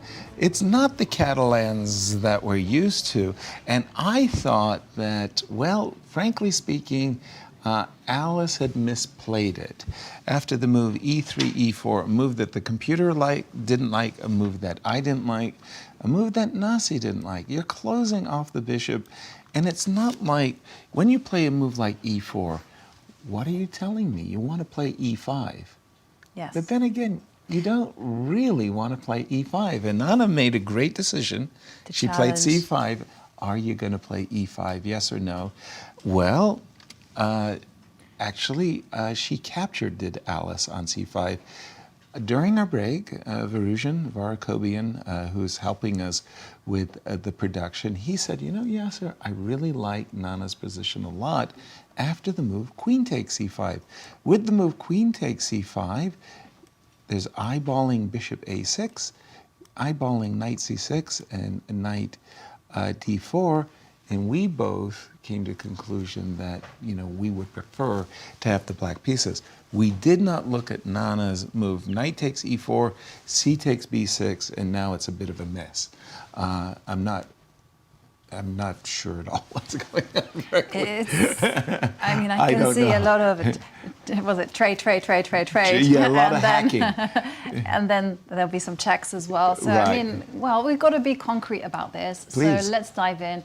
Let's have a look at the first trade, knight takes bishop. Knight takes D2, I knight takes can D2. also see that Nazi is ready in the corner Oh, to give yeah, us her she- expert advice. Jump in, Nasi. Yeah, this is such a mess all of a sudden on the board. So I think Nana has prepared this idea. Knight to C5. Not knight takes D2, knight to C5. Right, different Okay. tempo move. You can definitely take bishop B7 first instead of moving your queen right away. Queen takes, then you move your queen, let's say E3, and then black takes back with the pawn. So, yeah, black's not down a pawn, right? No, even Steven at the moment. Yeah, and now I was thinking maybe immediately B4. Okay. Finally, I get to play B4. But now it comes to E4, and I do have to watch out for bishop F6, and looks like black has absolutely no issues. Okay. Again, it's black who has slight advantage. Now, whether knight E4 was the best move, that's a different question. Computer preferred queen takes C5 here, actually. But it's type of position where you can get overwhelmed of how many good choices you have. So especially with the black pieces so early in the opening, bishop c5, knight d4, queen c5, and you can't decide which one's the best. But this looked like the best option for black. However, here, yeah, computer still slightly prefers black, but Nana does have to play knight c5. If she does anything else, let's say knight to d2, then computer immediately likes white a lot because I think white gets to keep the pawn on b6. That's a big difference, being a pawn up, yeah. Okay. Absolutely. Okay, so knight c5 it is. I wanted to go to the game of our tournament leader, Anna and Tan, because Anna took a different approach. I was capturing on f8, and then I was playing a4 to be followed by b3, yes? Yes. But she went for the immediate b3, offering a different type of an ending, because there is the move knight takes a3 here. And I'm looking at bishop takes a3. Bishop takes bishop, Bishop of course. takes a3. Now your bishop, if you notice, doesn't have that great number of squares. The desirable b4 will not trap the bishop because of a5. So I'm going to go rook a1, gift me the bishop. Okay, but I'm going to drop the bishop back to e7. Very Exactly. important not to clear, And not to block in the now, rook. And now rook a8. exactly. So you've got a choice. You're going to defend a7, but pardon me. You can defend a7, but you can't Defend e6. e6. Knight to f4. I'm that kind of person. That I will play knight f4. Yes. Is it the... It may not be the end of the world, but it sure feels like white's having fun. Well, because I'm thinking that this Please. pawn on e5, a little bit vulnerable, so maybe it's time to kind of take advantage of the fact that the knight no longer controls c5, so go bishop c5. And I will, you know me, I'm capturing with the Yeah, tempo. and then the idea was to, well, I think I'm giving everything away, because I forgot that the pawn on g7 is also hanging. Yeah, okay, I scratch wouldn't this. forget. I know. Yeah, so that's Okay, the problem with so knight you can't takes. go passive defense. So But if you can't play knight takes a3, then Anna made a brilliant decision. She saved a4 as a tempo. yes, but can I just check? Please. Knight takes Once again, pawn. knight takes a3, bishop And takes. I was just reading a book by Jakob Aagaard, and the first thing he says is activate the rook. So put the bishop back to e7. And After this move. Yes. Bishop back to e7, And activate now the rook. let's activate the rook to b8. Okay, so you're giving me a pawn with a check, and you know me, I'm easy. I'm Yeah, just you're that taking kind it. of guy. Okay, now the king steps back. Okay, and we pause here for a moment because, first of all, I got to congratulate myself on the pawn victory, just as I can. Deep congratulations. You know, seriously, I do this at the board. I really do. I congratulate my pieces when they've done something good, and when they're not working, you know, I tell them, you know, shame on you. Okay, so I'm a pawn up. I want to keep the extra pawn. I'll play b4 and not allow you. Rook takes b3 for the present. I'm anticipating bishop b4, rook g7, and or I'm g5. happy. I'm happy. Okay, so g5. And here again, I'm thinking, what can I do? How to best exploit my extra pawn?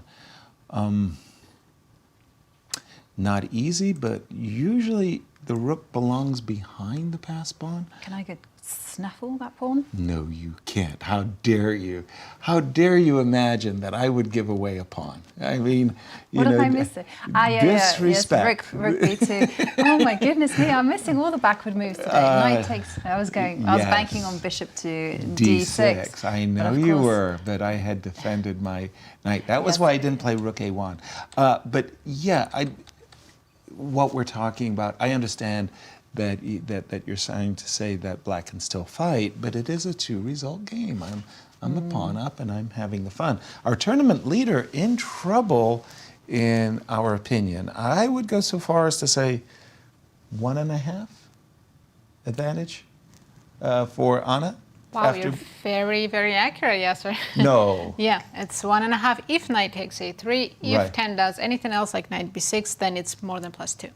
What? More than Yeah. plus So she 2. has See? to take on Take. A3. Yes. Wow. And now I was curious. So as Jovi mentioned, 10 does not often play Caro-Kann. No. Will she play more after this? This has not gone her way at all. No. And I was also curious. So she has been experimenting a lot in the openings in this tournament with the French and Caro. Is she just trying new openings right before her match? Or she's making it difficult for Jo and Jun to prepare because she's like, look at me, I can play anything. Exactly. Yeah, so this is definitely not looking good for her. The lines you were looking at are all correct. And I liked Jovi's idea with Rook B8 to sacrifice a pawn. Right. Oops, that is the best chance for black because if you defend with Rook A8, it's just too passive. So Rook B8 is the best chance. Rook B8, Rook A7. Check. I went B8, B4. B4, very good. I also liked how you said, Yasser, that you congratulate yourself. Right. It's the small victories. You gotta celebrate them. Exactly. And usually my victory is very small, so I celebrate them when they come along. We're going to pause you for just a moment because how do they match up? Exactly. Let's check out their head-to-head scores, and there you can see it is a situation. 3 wins for Anna, 7 victories for Zhongyi. 10 has really 12 draws. Better than 2-1 in Tan's favor. Sorry, just to continue, because we reached this position G5, and I did play Rook A2, and I did defend my pawn, and I felt it was a 2-result game. And you're absolutely right, Yasser. Yeah, White has many different ways to continue here. Rook A2, G3, H3. It's all about endgame technique here. White can play this for 100 more moves and slowly outplay Black. I guess White doesn't have to rush to defend the pawn because H7 is still hanging. So let's say we play G3. Would you move the H pawn because it's a commitment? Let's try it. H6, H5? Yeah, let's just put it there and see what happens. Okay. I can play H3 because you still cannot accept this pawn. Why not? Because I am going to pick up at Both? least one, if not both, of these pawns. That's the problem if you pick up both. You have to play G4 to at least trade one of them. Exactly. Otherwise, you would lose both. Okay. And then here, so if we were to shift White pawns one lane over, then it would be harder to win. But now we have connected pawns with 2 passers, and it's very hard to stop them. Okay. Yeah, That's fair. it's +2, and it's knight versus bishop. E6 is still a This weakness. might be the best you can get, too. Right. That's the crazy And part. just like, as Nazi mentioned, that pawn on E6, I was trying to understand, like, if they were all moved over to the other... Then you have dark... Then you have pawns on dark squares squares and and you can easy to defend defend them. Right. Yeah, no. I think maybe if Black had light squared bishop here, it would be easier to play, because they could at least defend the pawns, but Right. now... Rook yeah, E6, this is... knight F4 is on White's And we do agenda. have knight A3 on the board, so very likely this is going to happen on the board. Okay, we'll keep an eye on that game. I want to go to the game of Irina Krush because both of these ladies, again, as I mentioned, Irina and Alexandra are on 50%, but boy, different ways of getting here. 4 draws for Irina, 2 wins for Alexandra, 2 losses for Alexandra, and guess what? We've got the 2 bishops. We left it around these parts, and I was more than anxious to know what was about to happen. Queen G4. Okay, we can see checkmate in 1. Big threat. Always sets the pulses racing, you know? Exactly. Will she see it? Will she not? Of course. F5. Queen came back. So Irina voluntarily lost what we would call 2 tempi. She moved her queen forwards and backwards, but at the cost, or she hopes, that she's induced the move F7, F5, weakening Black's king ever so slightly, or ever so much, and hoping that her investment of 2 tempi will be worthwhile. Knight dropped back to C5, a beautiful outpost, I might suggest. Tickling the pawn on A4, bishop dropped back, and this is our current position. Take over, Jovi. How do you see this? Who's made progress? Who do you prefer? Difficult to say, Yasser. It's a complex position. It is. I don't want to commit to anything. I'm not sure either. I could make a good argument for both sides. I really right. could. I feel that way as well. I mean, the bishop on b2 is beautiful. It truly is. It's completely unchallenged, targeting g7. Right. But then again, this is no harmony in white's position. Yeah, the rooks are disconnected. If the rooks were doubled on the d file, I would definitely be eager to play knight to d6. I'm worried about this bishop on b1 that is locked out of the game. Right. So, I'm a simple person. Yep.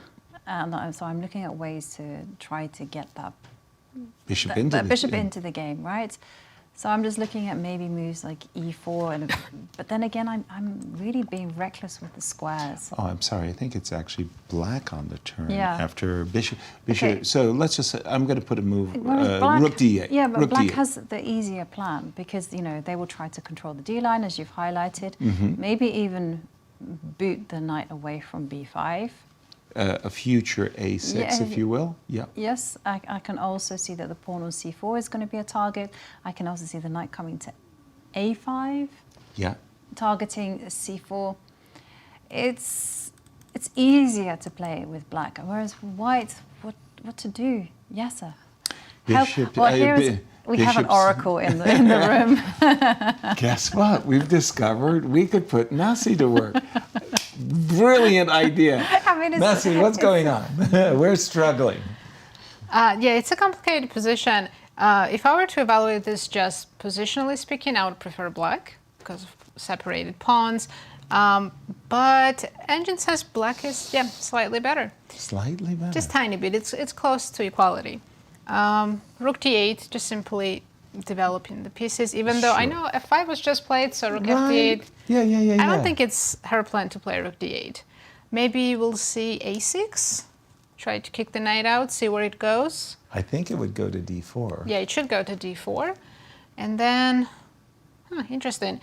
Next suggestion is a5.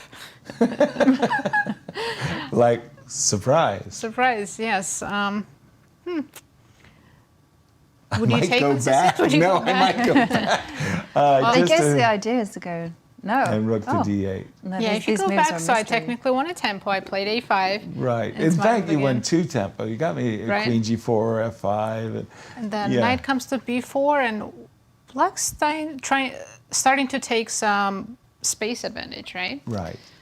It's just hard to play this position because when you're playing this with white, you're fine, but it's hard to find good moves. Sure. I just had to smile for myself from the starting position. You said the computer is recommending rook on f8 to d8. That was, and then just a few moves. She just played it. And then just a few moves later, after you had included a6, a5, you then went and played rook on c8 to d8. Very tense position. Absolutely. Well, the games are incredibly exciting today, as they are every single day. We are having a lot of fun. Are we ready for a challenge? On the studio. And of course, we invite everyone to join in that fun. And you can do that by sending us questions, which we will try to answer. You can do this by tweeting on X or Twitter, as it used to be called, using the hashtag Cairns Cup, or simply just responding to the St. Louis Chess Club social media posts on Twitter and Facebook. And Yasser, brace yourself. I'm ready. I'm anxious. Because the question is incoming. Here we go. Brace. And this one is from Marie Lan, who asks, what trends or changes have you observed in the way chess is played at the top level over the past decade? Thank you, Marie. Thank you. I'll take a quick one at that. I don't know exactly how, the massive trends or changes, but I am seeing youth galore. I mean, wow, explosions. I go to these open events and I look in, and I mean, it's kids and another sea of kids. So I am seeing a lot of children playing chess, and I'm seeing they're using the tools that exist today that I'm so jealous of. They're using the chess engines, they're using the databases, they're using the Chessable courses, and it's sort of like all of that distilled knowledge is being absorbed faster and faster, and it's a young person's game. Yes, I agree with you completely. We're certainly seeing the top players get younger and younger. I would also add to something that I've observed as a commentator. So before, you could clearly pinpoint that grandmaster was a positional player, that one was a hacker, loved to attack. These days, everyone is universal, and they only have very slight leanings to one particular style of playing. And I'd also add that it seems amongst the top players, they love to overprotect their pieces. You know, they really like to make sure that everything is well defended, keep it compact, and then they strike. So very good calculation skills. And kind of that universal style. Yes. They don't necessarily, they're not one dimension or single dimension crazed attacker. Trends that you've noticed over the top, by the top players, U.S. Championship players, drill down for us. What has been the change in women's chess at the U.S. Championships? I think it changes every year, first of all. It's always different. And I agree with both of you and what Yasser said. It's a young person's game. Yeah. Every year U.S. Championship gets younger and younger. Right. So I remember when I first played in 2015, I was one of the youngest ones. Right. Now I'm one of the oldest ones. The veteran in the group. Not a good feeling. Yeah, I look around the room now, I'm like, oh, I'm the old one here. Krush, Alice, they're all very good. And it's exciting for us, the older players, to play the new chess players as well, because they always come in with completely different openings and we have something new to work on. Because it's something when you're on the top of your field for a long time, you keep playing the same opponents for decades. Right. And you get tired of coming up with ideas, same openings, but it's exciting that these new players come in with their new openings, new ideas, and they keep us on our toes. Garry Kasparov was so happy when Nigel Short became his challenger because he said, I finally lost my perpetual opponent, Anatoly Karpov, because he'd been playing him for years. And it was kind of interesting that Magnus Carlsen said that he was going to abdicate his classical chess world championship if Nepo or somebody else won. But if Ali Reza won, that was a new generation, and he liked the challenge of playing somebody new. And well, okay, history's history, but yeah, thank you for the question. Thank you very much for the question. And well, hold your horses. Oh no, because we have another question in store for us. I thought I was getting a free dinner for the best answer. And this one is from Stefan Lam King Chung, who says, what is the most unconventional strategy you've successfully employed in a high-stakes game? Why did it work? Ooh. Can I throw this one over to Nazi? Yes. Because she was telling us yesterday in the car about a way that she managed to successfully beat someone. Yeah, I do this in the most important games pretty often. That I start to prepare the night before. I spend hours and hours, and I repeat the same opening in the morning, and then about half an hour before the round, I completely change my mind and come up with an idea or the opening that I've never looked at before. So very spontaneous, but I don't want to jinx it. It's been very successful. Inspiration, last minute inspiration. Last minute inspiration, yes. Okay. Because you have this feeling like, what I prepped, you just don't like it. You're well prepped, but something about it, like, I don't like it. A new challenge. So it's like a sixth sense, because when you've been playing chess for so long, you can feel like, you know, that's not going to work today. And the high risk strategy there, where it might backfire, is you're not familiar with the position or the end games. You might end up in dead lost position right out of the opening. So it's high risk but high reward as well. Right. To better answer the question from my perspective, I'll just put the starting position on the board. There are certain defenses that you might call high risk. So, for example, in my way of thinking, the Alekhines defense is one of those high-risk defenses. Like, you would play the Alekhines defense, and essentially you could gift your opponent a massive, massive control of the center. So this might, but in some circles, this could be considered a high-risk defense. It could also be a high-reward defense because it's not so popular at the top. In my day, what was considered a high-risk defense, and it might be considered the same as well today, was what we call the Perk defense. And the drawback of the Perk defense, of course, is white's grabbing the center and black is setting up a fortress on the king's side, you know, the fianchetto bishop. And I successfully employed this numerous times in my career. And why was it successful? Because people thought I was disrespecting them. Like, how dare you play the Perk defense against me? I am not kidding. I have had people go on tilt. Bishop E2, G4. You know, like they're just going to bash me in because I have played something that they thought I should be punished. Yes. And it's not terrible. No. It's not a bad opening. It's not something I would necessarily recommend, but it's very provocative. So I like being provocative. The Perk defense is one of those defenses that, for me, I know that people will want to come and get me. You? Oh, you're both going to be very ashamed of me. Oh no, oh no, we're proud of you. No, I'm literally like that broken record. I'm like always Caracan. Solid. Always, yeah. No like, risks. No risks. I mean, be solid, be good. Yeah. You can be creative in Caracan. You can be creative, I agree. Yeah, I was in a must-win situation in Caracan, if you can yes. quickly show it. Right. What I had to come up with, because you needed a win. I needed a win, and I was playing someone who I've played before many times, and it was e4, c6, d4, d5, knight c3, and I played b5. Yes, and I remember calling that game. It was from a U.S. championship game, and I said, everyone, I have played my whole career. And not only I've never played the move b5, but I'm very proud of myself. I'm very proud to say I never considered the move surprise. And it worked brilliantly. Yeah. It yes, worked like I did a charm. end up winning, but in my head I was thinking the commentators are probably just laughing at me right now. Yes, we were. Just to let you know. Yeah. Just to let, yes, Have we were. you ever had a situation where you're playing someone a lot lower rated than you? So this happened to me in one Olympiad. And they blunder a pawn. Yes. But it's a very dangerous pawn to grab. Capture, yeah. And you work out why, but then you have to do a little bit of an assessment, right? You have to think, well, is my opponent strong enough to understand why they've blundered? And if you grab the pawn, right. you know, will they find the correct continuation? Right. So this happened to me at Olympiad. So my opponent is, she's around about 1600, so significant difference from me. So you're really thinking And it's I'm a thinking blunder, I should just take it. If I grab that pawn, chances are she won't see the correct continuation. I'll win very, very quickly. Right.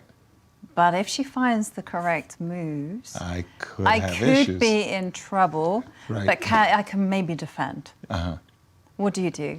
Well, there you're really starting to talk about the chess psychology questions that we were having before. And again, on this one, I'm going to defer to Bobby Fischer. And Bobby, I believe in good moves. So I respect my opponent so much that I'm going to take it for granted that they're going to find the good moves. So I have to prepare myself, and I wouldn't take the pawn. And then after the game, my opponent would say, why didn't you win the pawn? And I go, what happened? What did you do? So yes, sir, you never fall in that wishful thinking trap? I try to avoid it. I try my best to avoid it. I tell you what I did. What did you do? I grabbed the pawn. And? I found a way to defend, and I was like, I don't care. I'm grabbing the pawn. They won't find the... I'm proud. That was the most riskiest thing I've ever done. Right. And then, you know, she didn't find it. She didn't find it. I won in like 10 moves later.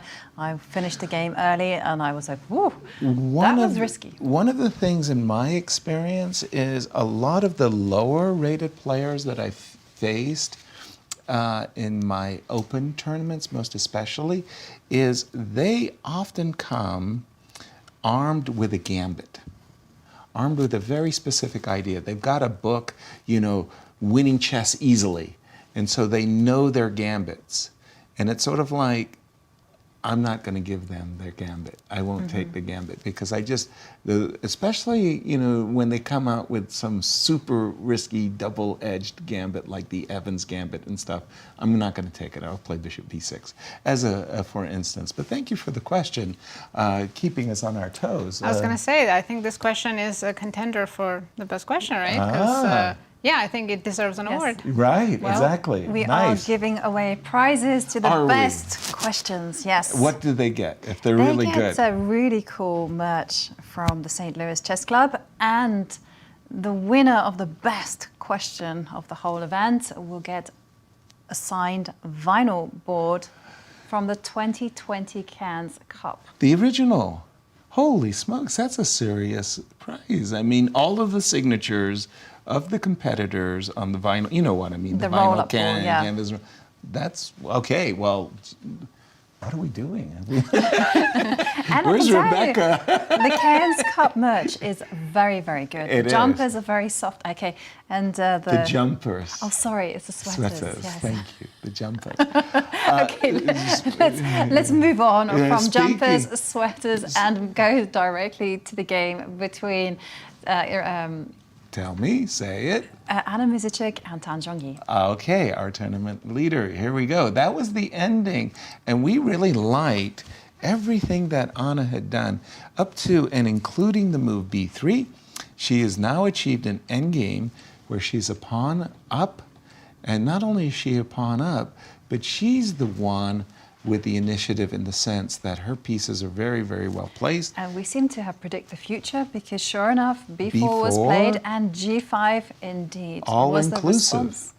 Yeah, now here, this was the moment where I dropped back with the rook. I was thinking that it would be really lovely to have my rook behind the pawn and going for b5. Nancy was explaining, I think in a very nice way too, that the threat of bishop takes b4 is non-existent. The king side would be eviscerated in that case, and we could play, for argument's sake, g3 and make a little bit, tidy things up here on the king side.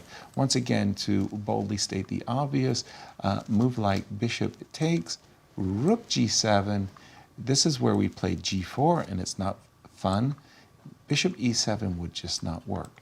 This is where what I meant when I said, you know, the king side is being eviscerated, just taken out, and white would be winning. So it really, now we're seeing for the first time a truly big challenge for Tan, as she does have the worst position, and she will be hard pressed in this game. This is going to have serious implications for our stats because of Ben course will be having to completely but Ben Underwood has redo everything. compiled a pie chart with chances to win the tournament. This is after round 3. You see Right. Tan there with 36.7%, Alexandra Kosteniuk on 20.9%, and let's have a look at what it is now.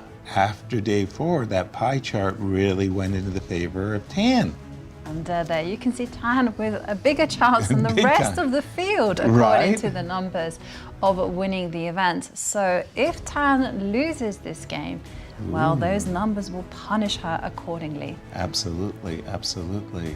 And for Anna, this would mean she has 4 draws too. She does, and she's looking for her First first big- win. But I can tell you, What a she's big win. also been riding her luck. A little bit. I agree with that. Yeah. A little bit. Yeah. Very British of us. Right. Understated. Yes. No, Riding yes. her luck. Yes, that's a good way of putting it. She has been fortunate. She's got a good score considering the positions that she has. Immediately behind her, however, Mariya and Harika. Should we see a winner in this game, then whoa, wait a minute. We may have a sole leader after 5 rounds of play, but it might not be 10. Let's just go back a moment, because remember it was the Joko piano with everybody's happy with their knights on g6 and g3. Here I made the suggestion for a5, just grabbing a little space. Bishop b3 was Mariya's choice. d5 nonetheless. These are these very common tactics we see, that it does look like the pawn on e5 is hanging. That is not the case. Knight takes e5, a very, very desirable looking move.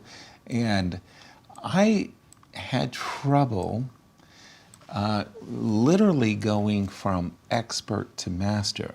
because I would see these positions in my mind's eye, and literally I would see one move only. I would see queen f6. I would see queen f6, attacking f2 and attacking e5, and I would go d4, and I'd be like, yoo-hoo, like, look at me, aren't I a genius? And then my opponents would play bishop takes f2 check first. And then I go, well, there goes my rating. Maybe I'm not such a genius after all. Because it was like, you would lead with your queen, and the pawn on f2 was defended. But it's a sham sacrifice, of course. King takes queen f6, and that clears the cobwebs. That's why in the game, Mariya did not capture the pawn on e5. Instead, she continued with d4, and everybody's happy, the two knights. This is about as even Steven as you can get. If you put the pawn back on a3, you put the pawn back on a2, it almost looks like a completely symmetrical position, doesn't it? It does. Bishop e6, ooh. Yeah, this is intriguing. very intriguing. Whoa. I was gonna say... Please, say it. I find these positions on the whole, and actually from my discussions with grandmasters, everyone seems to agree that these positions are very, very complicated. But I have been given one nugget of advice, and they say, judge these type of positions on the potential of your bishops. And if we follow that advice, we can see that white is able to go bishop c2. That's a powerful diagonal pointing to the king. Right. Whereas black's bishop on c8, C8. the one on a7 has been blocked. But the one on c8 doesn't have a target, doesn't have a role in the game. No, can't go to e6, f5, or h3. I was a bit shocked by the move bishop e6. I kind of recoiled because, whoa, you're giving up the two bishops and you're creating a weakness. But they've on got e6. the eyes on the f2 prize. I know, but wait a minute. Okay. You're giving up the two bishops and you're creating a target. Let's do it. Let's show why maybe it's risky. Is it? Yeah, well, Knight let's have a look. takes, pawn takes. Let's just have a look-see. You've got to defend f2. I do indeed. Desirable queen g4, bishop takes f2 is not on the cards. Let's go knight e4? Knight e4, yes. Okay. Okay, let's pile on the pressure. Queen h4? Yes. Yes. You're speaking my language, Yasser. I understand. f2. Now, I don't want to play rook e2, which will only induce a knight e4. So let me play queen to c2, defending the knight. I think you're going to play knight f4 anyway. Yes, that was indeed what I had in mind. You know, I'm not liking it. My queen does belong on g4, so I'm not liking it. So my instinct of grabbing on e6, I'm going to have to defer for the moment. What did she do? Bishop c2. Which now knight takes bishop was a serious threat because of the loose knight on g6, and that provoked Harika to back up with the bishop d7. But I think the bishop is working very good on c2. Bishop to e4. I mean, I'm dreaming of queen h5, knight f5, sacrificing on h6. Why isn't she playing knight f5? What am I missing? Do you know, Yasser, I'm so glad you mentioned that because, well, I was thinking the exact same thing. Bringing out our inner Tal, like why aren't we, going queen h5, knight f5, and bishop h6? What about it, queen f6? Queen f6, that's a fair move. I like that move. You're welcome to resist. Queen h5? Well, you go knight f4 in those cases. So queen g4. Uh-oh, I might be getting myself in a bit of a tangle. But okay, queen. The moment please tell me, I hope I'm threatening knight takes h6 and queen takes d7. That is certainly a threat. You can play rook d8, of course, and I mean, I'm not. It does look threatening, but truth be told, I'm not too sure I'm doing it the right way. Nasi, jump in. What's happening in this game? think knight f5 was very interesting, and the line you're looking at, it's not bad, but black is completely fine after simply like rook e8. Delays knight h6. You have to because deal of back rank issues. right, and would you play bishop d2? Probably. Bishop d2. Yes, bishop d2, and then knight e5. This queen might get the that, theme of our tournament, right? Right. King. Booting queen g3. Queen g3, okay. Wow, next move, king f8. Simply just move away. Wow. The easiest way to avoid knight h6. Gotcha. I personally don't like playing a position where all minor pieces are in the center right next to each other. It's so easy to blunder. I kind of forget which knight is which color. No, it happens all the time. Oh my goodness. And the bishops are looking, so yeah, this is my nightmare. I can't look at the knights in the center. But we don't have this position, The current position was with bishop to e4. Yeah, Mariya played bishop e4. Maybe she's considering to just take on d5 and play against the isolated pawn. Wait 1 second. Yes. Do we have a potential repetition incoming? How's The that? knight has Knight moved f6? knight f6, bishop c2, knight to... I don't think she can play bishop e6. No, It knight hangs. f- No, no. But it went Oh, bishop knight f6. d7, Okay. Knight bishop f6 e4, knight I see. f6. Yeah, could Bishop easily c2, repeat. knight Or d5. if she wants to play, she can take and develop and... Whoa. My spidey sense are tingling. Queen b3 check. Oh, for white? Yeah. King move. And I ate a pawn. Queen b7. Okay, knight d5. All I said is I ate a pawn. I'll leave the details for you guys to sort out. Was it worth grabbing the pawn? Okay, do a bit of a smash and grab. Smash and grab. We're supposed Queen to back to Queen back to b3. b3. All right. Okay, no, I can see that that was... Go back. I like Problem my on queen F2. there. Bishop e3. Bishop e3. I mean, historians will call good. me heroic, but bishop e3. Let's take everything. I'm going to Rook take the takes, that was rook. I'm going to intended. take on d4 and then go queen f6. Yes, I can play it. Wow, I So was double hoping my attack. queen on b7 was doing some good work. Rook f1. Rook e1. Rook f1. Rook e1 is actually the Rook best. e1. And here it's better for black to take on d4 rather than f2. Yeah, it's still a Okay. complicated position. I would prefer white as well. A little bit, but Yeah. not by an awful measure. Are clocks a factor in this one, Jovi? It's just like the players, evenly matched, you know. Evenly matched. Mariya on 1 hour and 8 minutes, whereas Harika has 1 hour and 16 minutes. So smaller time advantage, but nothing significant. Once again, how did these players stack up in their history against one another? I know that for Anna, in her game with Tan, she's behind by a better than 2-1 margin. It was like 7-3 in favor of Tan. Do we know the history of these two? Yes, I was talking about it in the intro. They have 14 draws. 6-5 or something? Very close. Very They've been close. Very long-time close. rivals. I even remember playing World Junior Championships with both of them. Yes. And I was able to defeat Mariya Muzychuk the round before the last, and then Harika became the champion. Because Right. they were leading the whole tournament.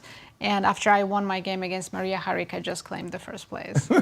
Yeah, so they've been playing each other since they were kids.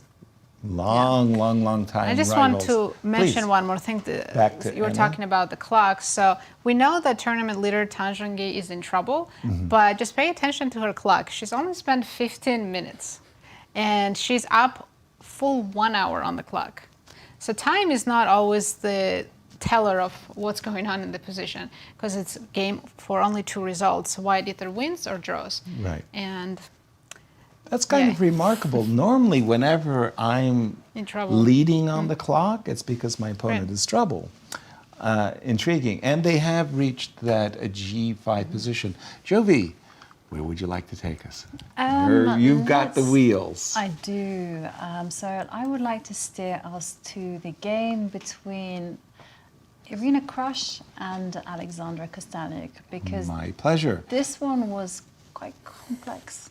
Okay, this is a game, as we know, for those who joining us late, Irina made a novelty, offering a pawn sacrifice in the opening, which was not accepted.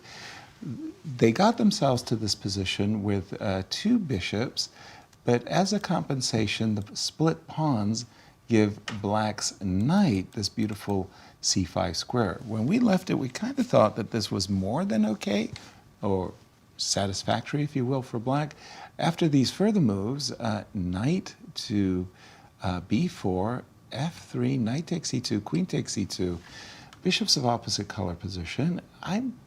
The more I'm looking at it, the more I'm preferring Black. It's not that much, but it just feels like Black's super safe, and, well, the rooks are better positioned for the time being. So I'm going to say that Alexandra is going to feel satisfied with the opening, even though she was the one who got surprised. Yes, I agree with you. Reluctantly.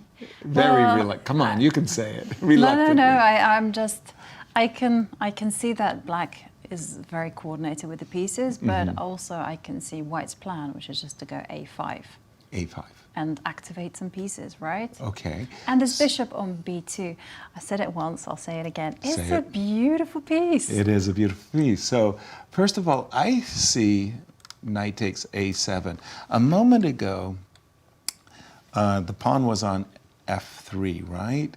So this would have been desirable. Give me the rook, right? Hold on. How does? Is there how's some the- bishop takes? No, No, there isn't I anything think like that. it's rook a8, knight here, knight takes bishop e4. Yeah. I think this is where White feels off. Like a4 is going to be hanging, but maybe d3 is a nasty invasion square. So what Irina did was she included the move f3 in order to deny her opponent the bishop e4 square. But I do think knight takes a7 is on her agenda. And to your point, you can see what White wants to do. Me too. I can see that White wants to get that in. So I was trying to prevent you from playing the move a5 because I've got a way of discouraging a5. I can go knight back, tempo against the queen. I'm not sure where the queen would go, but then I would play knight takes a5 and just say, okay, I'm a pawn up. Nothing too remarkable about that line. And if the You're knight not comes- obliged if to the- play. Yeah, you're not obliged to go a5 No, just of course yet, not. but you can go knight to d4. Exactly. Knight to d4, I think, is a superior move, in fact, than the one we just looked at. Then I've got to decide. I will fix the weakness if I can. I don't know. I'll fix the weakness on a4. I see it as balanced because of the bishops of opposite color, but at the risk of repeating what you just said, the bishop on b2 is a beautiful. It is, but The pawn is on f5. This pawn is on f3. If I could go f6, it would it be wouldn't fantastic. it wouldn't be such a And beautiful also, bishop. there's so many imbalances in the position. White's pawn structure is pretty bad on the queen side. Split. But when we compare the power of the bishops, White is better. So like swings and roundabouts.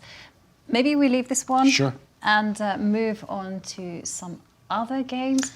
Alice Can we- Lee, Nana, Yes, for I a would moment. like to revisit. That was the and see- Catalan where it was chaos on the board. It Knight was c5, queen e3, takes, and there is a little matter of a check that we can't take on b6. Should we just look double at this? check, Double check. because I always double check those Queen things. f3. Yeah, and if we take the knight, we take the rook. and are we getting out? Or Well, it looks are- dangerous, but like the queen can go to a3. I know we're I walking know. into I know. a discovery. Just close your eyes, Yasser. No, it looks okay And think of the though. rook. It looks okay for the moment. I don't see. Well, hold on. Wait a minute. No, I don't see it right now. So wait a minute. I can't take that. That's asking too much of the position. Oh, there's knight b3 in the position too. So there is a problem. Like I could go check. let's say, right? Yeah, queen f3. Yeah, and I could go takes. I mean, I know this is gross, but I have a double threat of knight to b3. Aha. Aha, that's true. And the knight here. And do I have any counter spoilers? You do. You could play b4. b4, yes. But then it's just a trade and Then, a can pawn. I just, there's a pawn, a pawn. Is that good, bad? I had this situation against Humpy Canary in the Yes. Women's World Championship knockout in 2010. And I didn't know my endgames. So I was like, is this a pawn? You thought it was dangerous, and was it? Yes, in fact, it was so dangerous, I convinced myself of its power. So I made some inaccurate moves. I spent so much time deciding, Right. and then I was like, okay, let's be chicken. And that was such a bad decision. Yeah. Here, I don't think the a pawn is dangerous. Yes, that was a very good idea with knight b3. I'm just curious, Please. after b4, why did you change your mind and take on b6? You could have still played knight b3, right? Okay, 6, b4, and here knight b3 still? Yep. Yep. Yeah, that's when. That's it. That's a good. This was not available. This option was not available I think to it's you. the perfect time for us to take a minute. All right. And we are going to head into a break. And let's take this chance to meet the players. And we're going to be right back with a lot more of the action. So don't go anywhere. Knight to b3. Take the rook.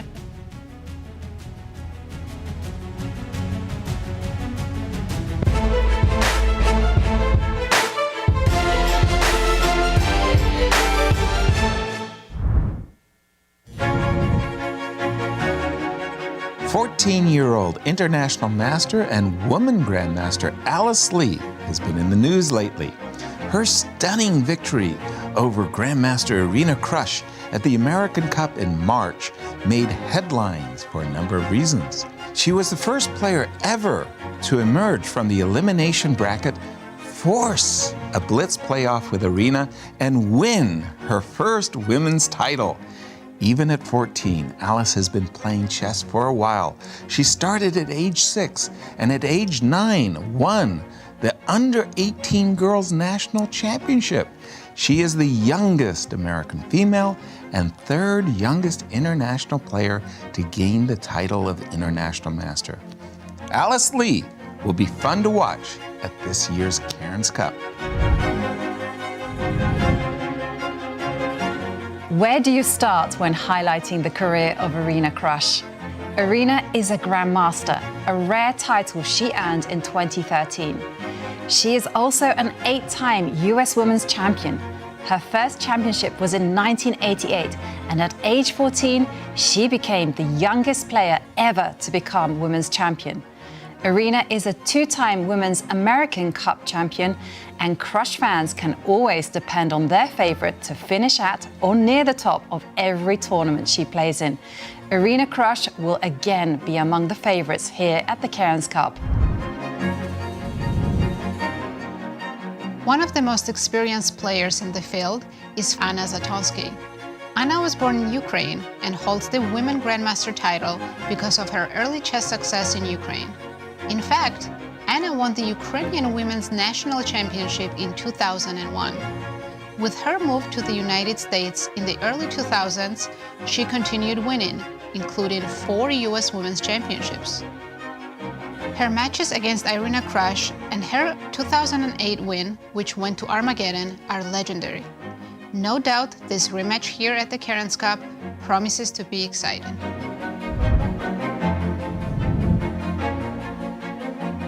Zhongyi is a 33-year-old Chinese women's chess grandmaster. She became women's world champion in 2017 when she defeated another player from this year's Cairns Cup, Anna Muzychuk. Tan is also a former women's world rapid champion, and chess fans saw her earlier this year win the women's candidates, which sends her to another World Championship against Zhu Wenjun next year. Tan Zhongyi is one of the many reasons this 4th year of the Cairns Cup is the highest rated so far. Mariya Muzychuk is a Ukrainian chess grandmaster and a one-time women's world chess champion, winning the title in 2015. Her older sister Anna, another great chess player, is also here at the Cairns Cup. Like many great players, Mariya's parents taught her and her sister at an early age 3 to be exact, to play the game. By age 6, she was playing competitively and blossomed into the chess grandmaster she is today. It will be fun to follow the Muzychuk sisters in this tournament. 37-year-old Nana Dzagnidze is a Georgian-born grandmaster, a title she won in 2008. That same year, she helped the Georgian team win a gold medal in the Women's Chess Olympiad. She has remained a valuable member of several Georgian women's chess teams. Nana is also great at the fast time controls and won the World's Blitz Championship in 2017. Her current 25.06 FIDE rating puts her near the top of the list here at the Cairns Cup.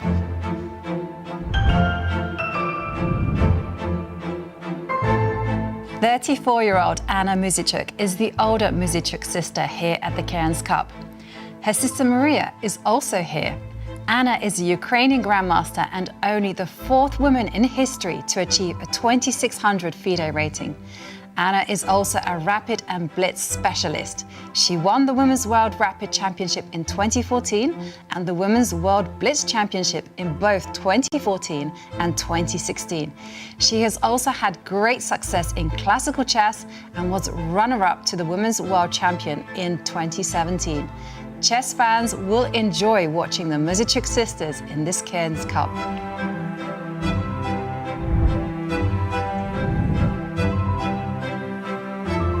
Harika Dronavalli is a 33-year-old Indian grandmaster and only the second Indian woman after Hampi Koneru to win that title. After winning the 2016 FIDE Women's Grand Prix in China, she rose to number 5 in the world among women chess players. Harika has placed 3rd in 3 Women's World Championships and has maintained a 2500 plus for many years. Harika is part of the current popularity of chess in India. Her fellow countryman, Gukesh D, will play later this year in the World Championship.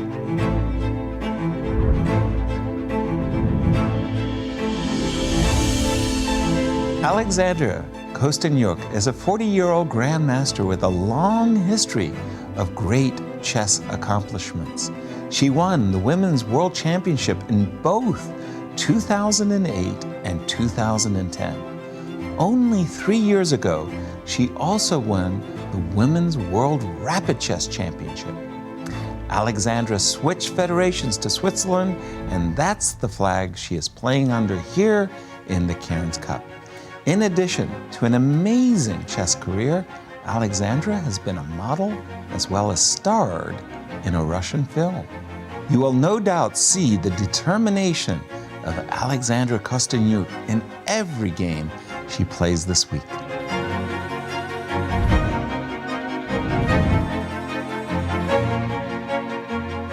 Elisabeth Paehtz is a 39-year-old German chess grandmaster. She is the first German woman to gain that title. Like all the great players, her success started early. Her father, Thomas Paehtz, is a chess grandmaster and taught her the game early on. She began winning girls' tournaments in Germany and in 2002, at the age of 17, became the World Youth Champion for girls under 18. She is also a master of the faster time controls, winning the 2018 European Women's Championship in Rapid Chess. Elisabeth Paehtz, her games here at the Cairns Cup will be competitive for sure.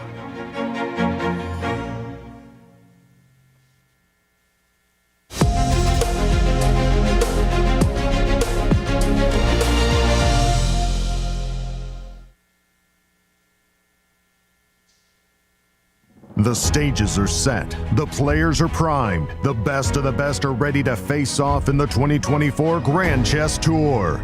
The top players in the world prepare to battle across 4 countries for a $1.5 million prize fund. Everything starts in Warsaw with the Superbet Rapid and Blitz Poland. then off to Bucharest for the Superbet Chess Classic Romania. The players then travel to Zagreb for the Super United Rapid and Blitz Croatia.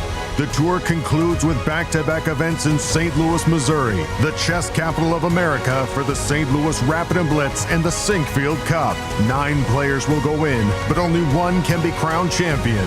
Who is prepared to make history? Get ready for the return of the Grand Chess Tour.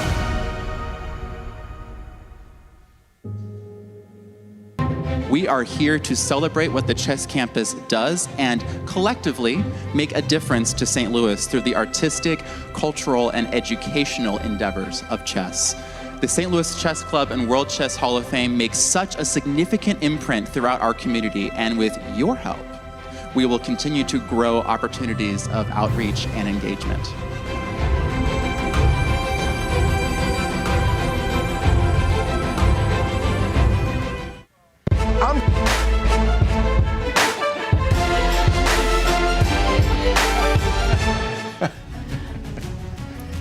We are back with round I have 5. never seen Maurice Ashley being cut off that well. That was brilliant. Whoever did that, take an Emmy.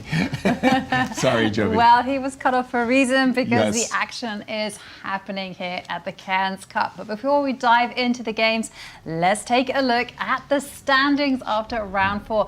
Everything could change after round 5. Zhongyi is currently at the top with 3 points out of 4.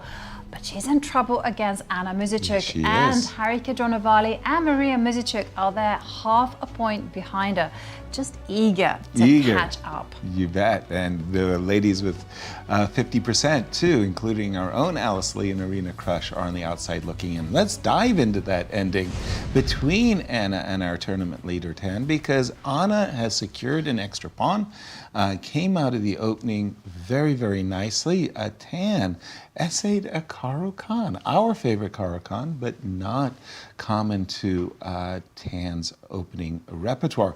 And so we see this position 4 versus 4 on the king side, but look, that's an extra pawn on a b4.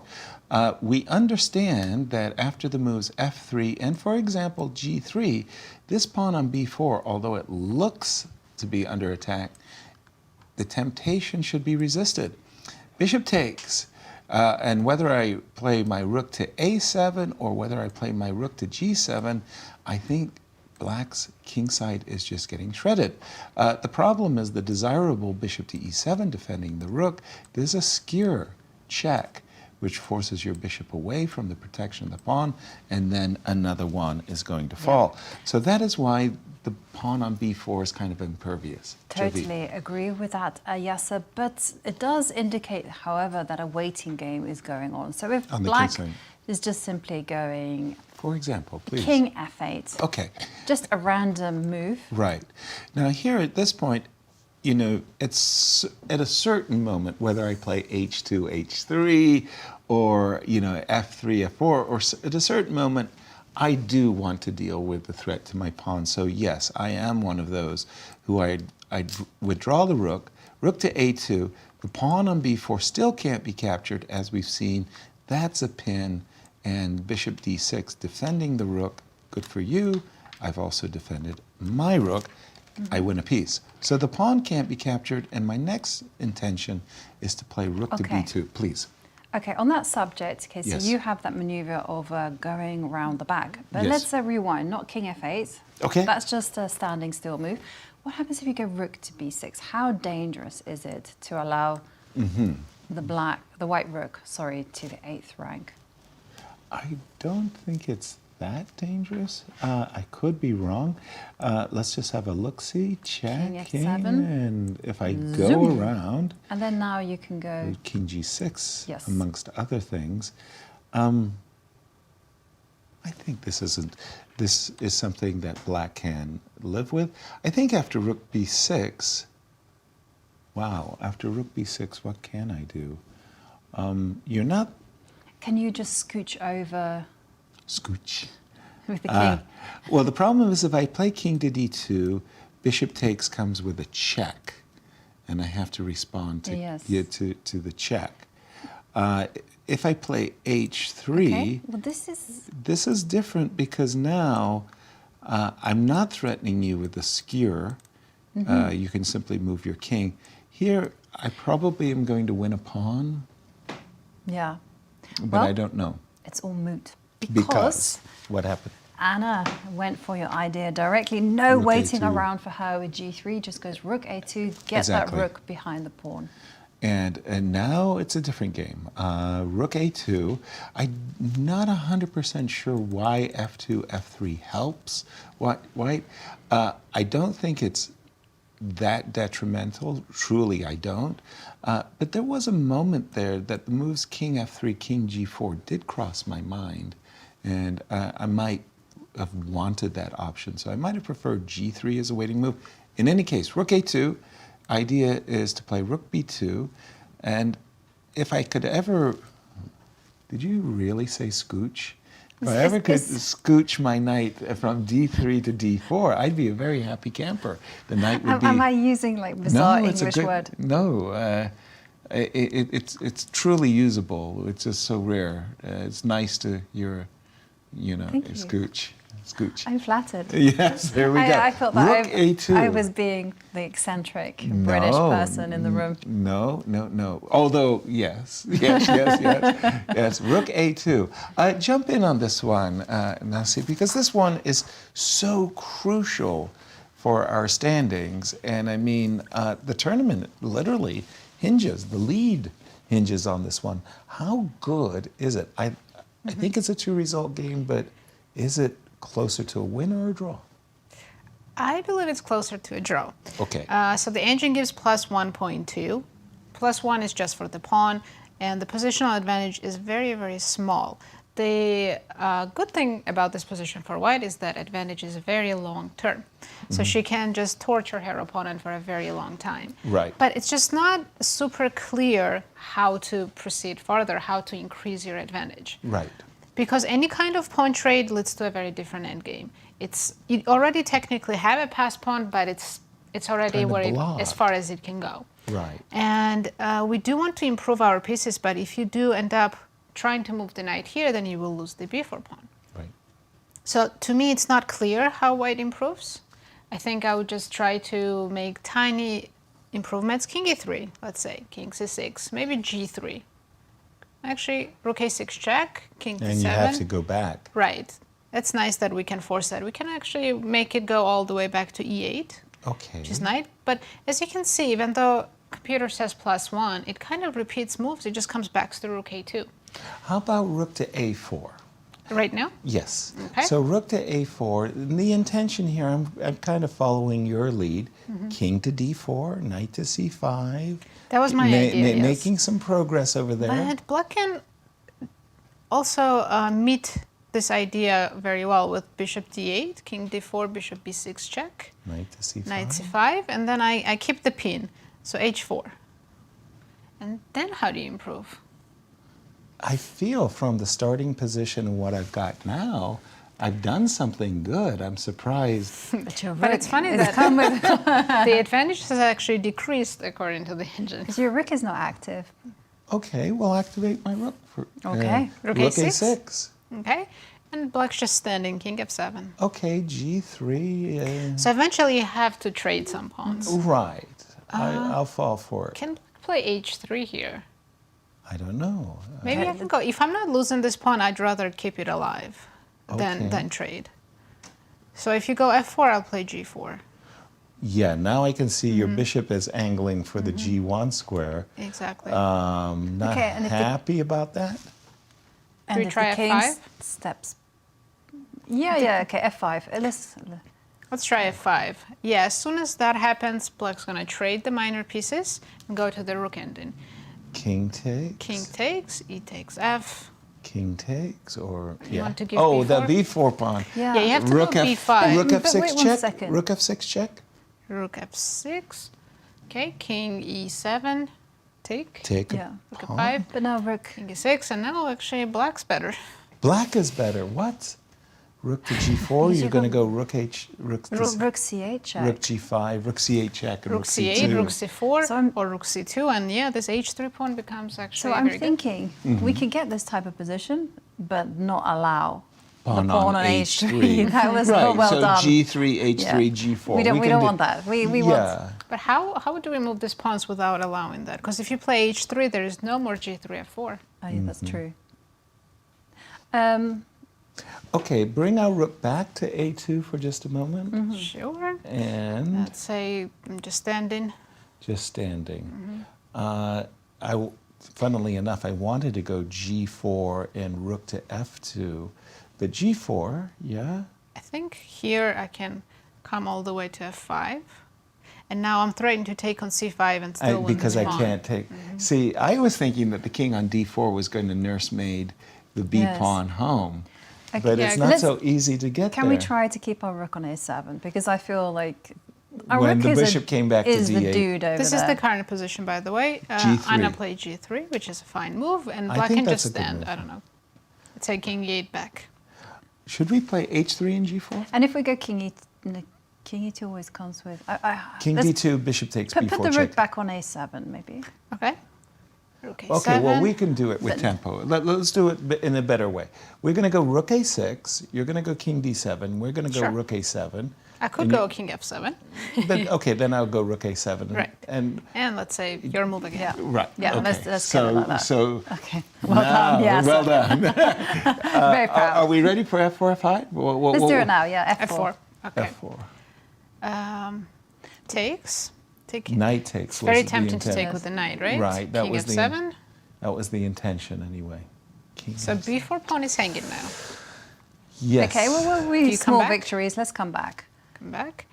I'll go back. And now let's run with the king. King to d3. Which way? Oh no, but the king d3. No, we No, can't. it's King fine. e3, you mean? The king e3. Sorry. Yeah. Yes. Now bishop takes I b4. can take bishop before here. Yeah. Rook h7. And there's nothing. Well, this still looks promising. Well, it's two pawn. Pardon me. It's one extra pawn, but two connected. pass right. pawns. That's what I. Yes. Maybe our rook gets stuck here a little bit. Rook little h7, king f7. Oh, we can always get out from Yeah. the fourth rank, but then Right. there's rook b3, and I think we might lose e5 pawn. Well, that was not the intention when we went for all of this to lose the e5 pawn. I still have king to d4, right? I mean, I'm holding on to it. Oops, not there. Rook b1. And now you can start attacking the bishop. I like it Okay, king f7. when the thermometer goes like Yeah. You get some hope. Okay. Now the rook can swing over to f4 check. Whenever Yeah. that happens, you know I misclicked. right. King e7. Okay. But your suggestion is It's that it's closer. closer to a draw than a think win, so. which is for Tan's fans brilliant. For ourselves, who we like those log jams, we like those playoffs, is maybe not so brilliant. And what about the clocks again? Oh, there is a massive time difference between the pair. Anna has 26 minutes and is ticking down, whereas Zhongyi has, get this, 1 hour, 37 minutes on the clock. Wow. So, Jeez. and That's fast. as you both kind of mentioned, this is actually not a straightforward endgame for Anna. I like the extra pawn. I'm a little bit bummed out that I couldn't make life a lot more difficult for Tan than what we achieved. And can we Please. maybe just take a pause from this game? Sure. Obviously, we'll keep an eye on it. But let's move to the game between Anna Zatonskih and Elisabeth Paehtz. Okay, and we'll catch up This was with the that one. Bogo Indian. Yeah, with that whole e5. Actually, when we left it, this move e5, it kind of stumped our panel here because the move e4, we didn't know whether we should be playing queen c2 or we were feeling uncomfortable. Anna captured on b4, bishop takes b4, a takes b4, and that's okay, but, e5 is hanging, or is it e5? Because there is knight takes b4 here, right? Going after the bishop. She recaptured with the a pawn, knight d2, castles queen c2, queen e7. First blush, black is happy if she can get a knight to c5. So she's eyeballing the opportunity of knight a6 and knight to c5. Don't forget that e5, e4 also kind of looms over the position. Bishop f5, c6. Ooh, I wouldn't have reached for that pawn. I would have been thinking to plant a knight on the c5 Knight square. A6. Knight a6, followed by quickly knight c5. That was not what Elisabeth did. She's, you know, sometimes we do think of these pawn wedges as being very powerful. They are. So there is a temptation to attack them, whether it be with the move f6 or whether it be the move c6. In this particular case, I think I can play around the pawn. That was why I was reaching for the knight and playing knight a6. Elisabeth went for c6, captures, and we're up to date with the players. My first impression is maybe Anna's coming out with a tiny advantage. Let me just check this. Takes, we can take with the rook, we can take with the other rook. I'm going to make a beeline. I'm looking at knight a5. I'm stopping myself. Because if I could get in, you know, all the nice moves, b2, b3, and rook to d1, then there's a backward pawn on the position. The problem I'm having is I see this, and I'm seeing b5. And suddenly you're putting your double pawns to work. But Please. still, there's a bailout in that line for white. Takes. And it would start off with knight takes knight. f6, knight takes f6, And queen takes now- f6. Again, maybe not my finest moment, but yeah, you understand. Queen Yeah. a4. Yeah. So that after knight takes, you Queen don't takes lose b4. anything. Exactly. And then maybe these pawns are a little bit weaker because I love those. The word is intact. When all of the pawns are intact, you know, and I love those pawn formations, whether it be c2, b2, a2, where everything's intact and your pawns are messed up. Then I kind of think, okay, I can finagle a maneuver and to win a pawn. So I think if Anna were to get this, she would be happy. I don't think she came out of the opening with an advantage, maybe even a slight disadvantage, actually. And she would be happy if she got this. I don't know, could I have avoided it for Elisabeth? Maybe taking with the other rook. Could you maintain the tension? Please. Yeah, take with the other rook. Yes, rook Rook takes c. fc8. And then in this case, There the is great no- big difference is queen. I still have to take, yes. Queen takes. Well, you can't go queen a4 because of rook takes c4. That's a difference. For sure, that's one difference. Another one is, funnily enough, e4. And then the desirable knight to d4 can get hit with knight to c6. And then there's an opportunity to grab the pawn on d4. Yeah, okay. And the clock times? We know Anna Zatonskih loves... Another one where there's a substantial time difference. We see Taking Anna time. Zatonskih with a 27 minutes and 57 seconds, so more like 28 minutes. And Elisabeth over an hour and 15 minutes. All right. So we'll keep an eye on that. Let's go to Mariya and Harika. That was our marquee matchup. Can we, before Please. we do that, Okay, can we just please. go to tournament leader Tan Zhongyi's game? Again? Because, yeah, the reason I want to go back to this game is because there's been Bishop some takes substantial b4. changes. That is a surprise. We were very reluctant to go in this direction, but let's take a look. So from Tan's perspective, she's grabbed the passer on the b file. Bishop to e7, rook takes h5, yes, and yes. She's going to be a pawn down on the king side, but in this case, her weaknesses on g5 and e6 are more easily covered than in those other positions where we were seeing a knight coming to f4. That is true. Okay. But I'm just very aware that white has the pawn break f4, and in which case there would be two passed pawns Let's have a look. live there on the right. Right. On the right, on the king side. we have to detoxify you No, from but your actually on the right, on the left is so Norwegian. much better for people just learning the game. Because like on the queen side, there's no queen on the board. That is true.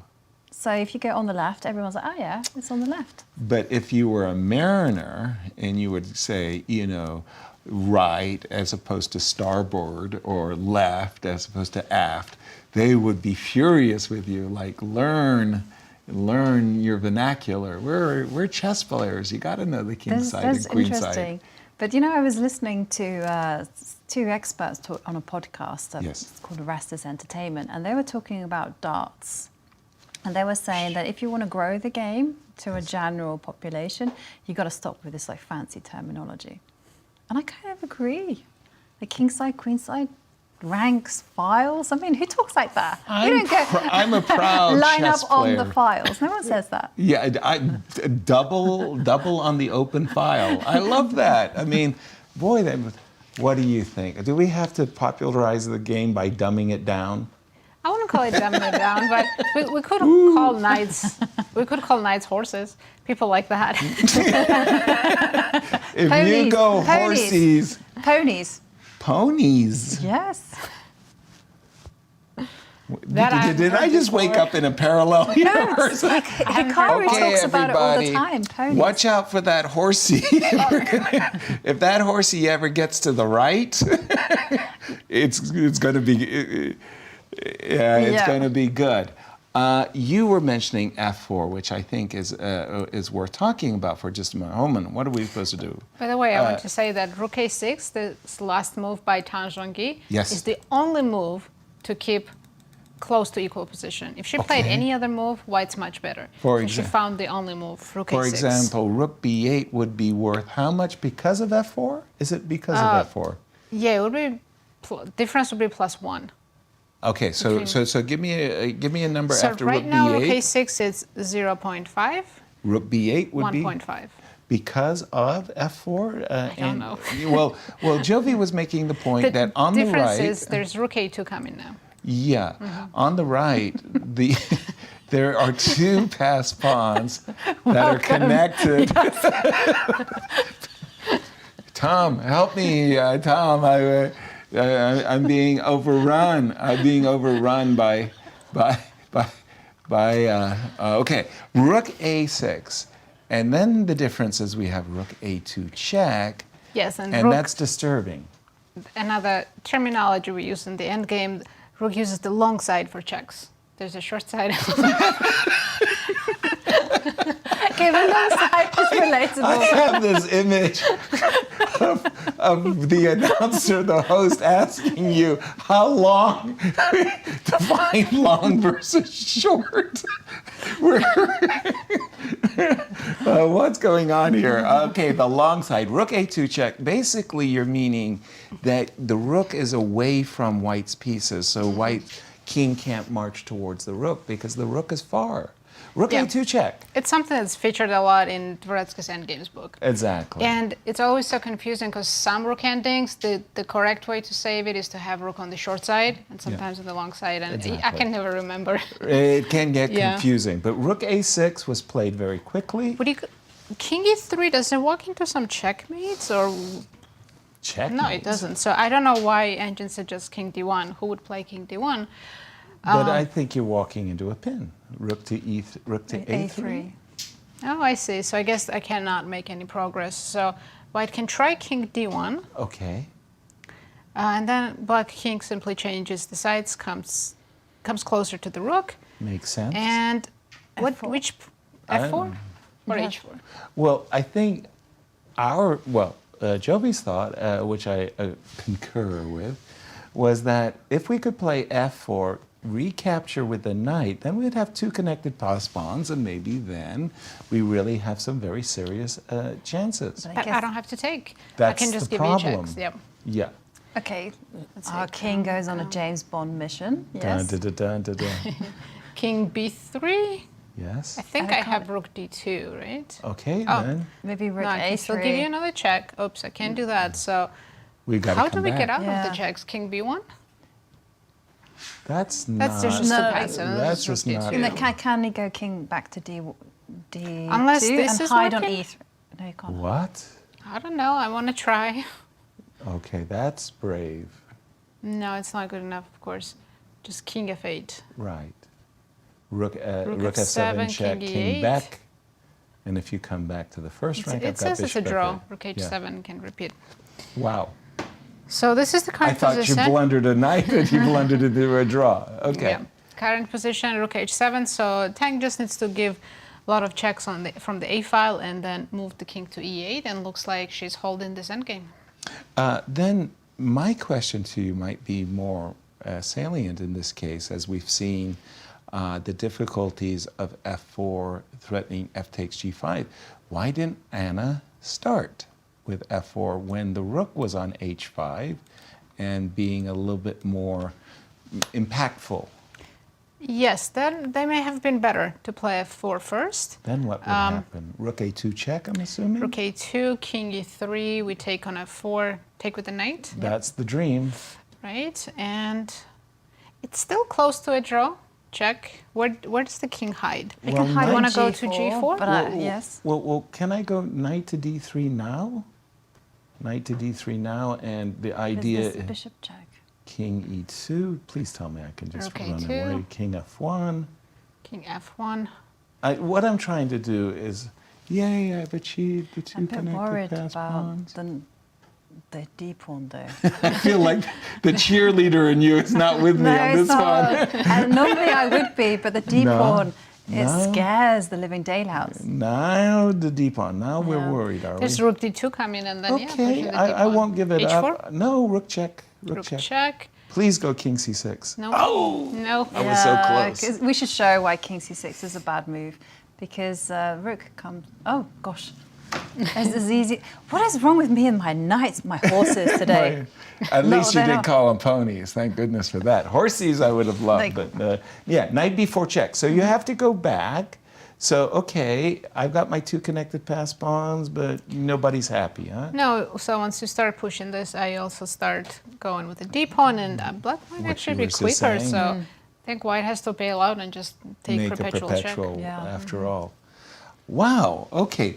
Thank you for that, Nancy. Thanks. That was a really, really nice demonstration of why this ending has actually turned out to be a lot more difficult. And suddenly, after the move rook h7, this rook a2, kind of confusingly, Tan, who has been playing brilliant defensive work and playing very quickly, suddenly stops in a position where rook a2 is very desirable. Totally. Jovi? And talking about desirable, can we go over to the game between Alice Lee and Anna Dzagnidze? Because Alice has made what I would consider A concession? undesirable capture. Recapture, yes, she yeah. has.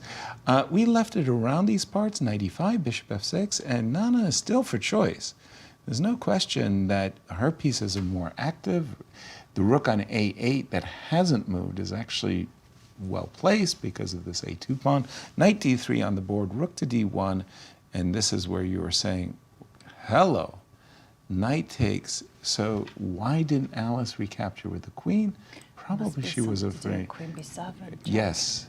And then the whole problem is b4 that, is coming. yes, and rook takes a2.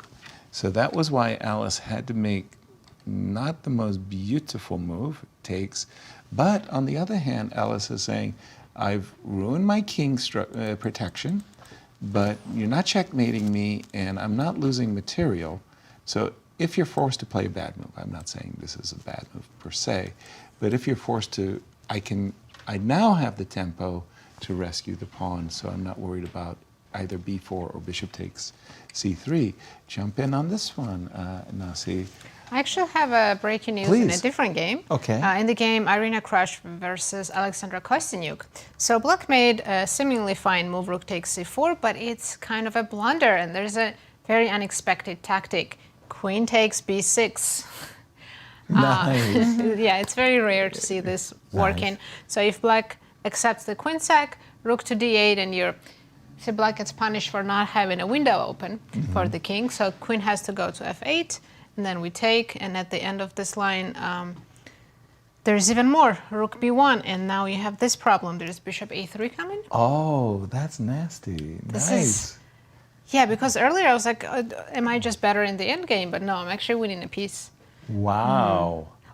Wow. Maybe not a piece right away, but I can pick up a pawn or... With I'm winning a lot. enthusiasm. Yeah. With enthusiasm. I like this Yeah, big it's more time. than +3 here. Yeah, no, this is really looking great But it's for not easy Irina. to spot queen b6 because even you have to see rook b1 at the end of the line. Well, I am seeing queen b6, knight b6, rook d8, bishop takes e5. I'm not seeing rook b1 as you're saying, but I still like white that I get to play bishop takes e5. That's true. And Maybe knight a4. Right. So she could go for this line for these reasons and then Right. notice rook b1. Exactly. And I'm thinking to myself, well, this is great for me. I got rook b1, I got knight d4 on my agenda. Maybe the black king is vulnerable to my dark squared bishop. So I'm seeing advantage Irina for sure. But spotting queen b6 is not, if you don't have that tactical awareness of the back rank. It's also like if someone tells you you have a tactic here, you immediately see queen b6. But if they don't tell you. Yeah, when you're not expecting it, you're not looking for it. Exactly. And if this does happen, it's best for Alexandra to not take the queen and instead just go rook b8. So after that, white can play queen d6. Looks So good. the knight cannot move. I think bishop c6 is the good defense, and then we just pick up this pawn on e5. Right. Yeah, and this knight's coming to d4. Now this is Some looking very important games for our standings. The tan Absolutely. game, this game is huge. and Let's remind ourselves of the standings. So we do see Zhongyi at the top with 3 points out of 4. We have Harika and Mariya. They are on 2.5 points, but there are 4 players on 50% on 2 points. They will move up to 3. So if With a win. Irina wins, that's it. She moves up to 3, and the same is true for Anna Muzychuk if she does defeat Zhongyi, and they'll be joining Zhongyi. So we could see a massive shake-up today. And today is the day before the rest day. Right. Let's not forget that very important fact. we Is, get is it good? You know, well, it's never good. But is it good to lose before the rest day so you have that one day to kind of get over it? It's never good to lose. Don't lose. Yeah. But if you do lose? I would probably not. I would prefer not to lose before the rest day because then I have more time to think about it. Whereas when I lose and the game's the next day, you know, I'm right back into the game. Here I might dwell on it. Because of the standings, the game between Harika and Mariya, this so-called fight for second, currently is ongoing, and I'm going to kind of say I like what Mariya has done. I don't think she really had too much. There was a lot of toing and froing, and in the end, Mariya did manage somehow. Lucky. She got in a little bit of a wedge here. I like this move a5. I had kind of been beating it earlier with the idea of you just taking a little space on the queen side. We can understand the cramping effect of a knight on c5. That is a very, very powerful knight. It reaches into the position, and most specifically the pawn on b7. And we can imagine if there's ever a rook on b8, well, you know, the glory of being able to chase that rook would be too much. Yes. A5, yes, please. Just wanted to quickly establish something. Please. It's just a pattern that my father instilled into me when I was, during Christmas Day, he decided to study chess. But anyway, that's a story for another time. But Picked up a Simon book. you know, he picked up a Bob Vinnick book. Thank you very much. Okay. And anyway, I just remember his words when he's like, according to Bob Vinnick, this triangle formation that black has is one of the weakest pawn formations there is, because take a look at that pawn on a5 that white has. It completely wedge. cramps Yeah. the movement, and you've got to judge pawns by how well they move forward. Whenever you invoke Bodvinnik, I immediately feel like it's a stern warning. Thou shalt not. Yeah, literally, it was. Right? It was there on Christmas Day, and it was like, And it really has been hardwired into you. Knight to c5, and Harika, who, by the way, I think has been in cruise control through much of the way in the tournament. She's played good, steady chess.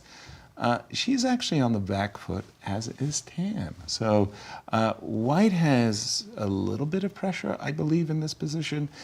Let's just continue around the horn a moment. We've seen now Anna's position, Irina's position. Did she play queen takes b6? And the fact that Irina is stopping and thinking suggests to me that her thoughts are with bishop takes e5.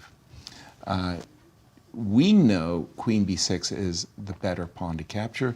Jovi, you looking at this position for the first time, bishop takes e5 is really attractive. Yes, but I'm going to argue the other way. Which the is? fact that she hasn't made a move immediately Yes. suggests to me that she's seeing queen takes b6. She's just evaluating which one is the better capture.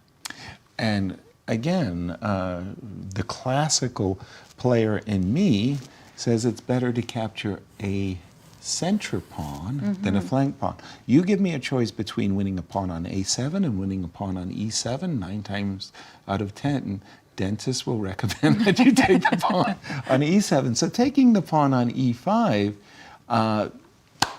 that is the way to go. Actually, bishop e5 would be a mistake. Because there's a lot of tactics on the board, and for black here, there is bishop takes f3, very strong did move. not see it. G takes f3. And then suddenly black's the one for choice. Oh no, Yeah, rook. you can't do that. The queen. Oh, But you want a pawn. discovered. No, you did want a piece. No, but no, this is- rook As g4. a teacher, I always tell students, do not leave your pieces hanging. Unprotected. So let's unprotected. rewind as quickly as possible. So the unprotected queen.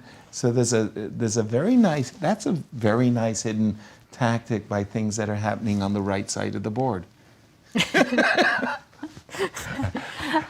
It's so good, isn't it, Yasser? Take away my grandmaster title. What does it mean? It means nothing. I spent my whole life learning the differences between king side and queen my friend side. was very annoyed with me. He said all his life, whatever student he had, he always made sure that they understood notation, because Yes, it's the a proper very, notation. very It's important. fundamental. Especially when you're looking at like those chess puzzles. You have to know your notation. Right. And okay.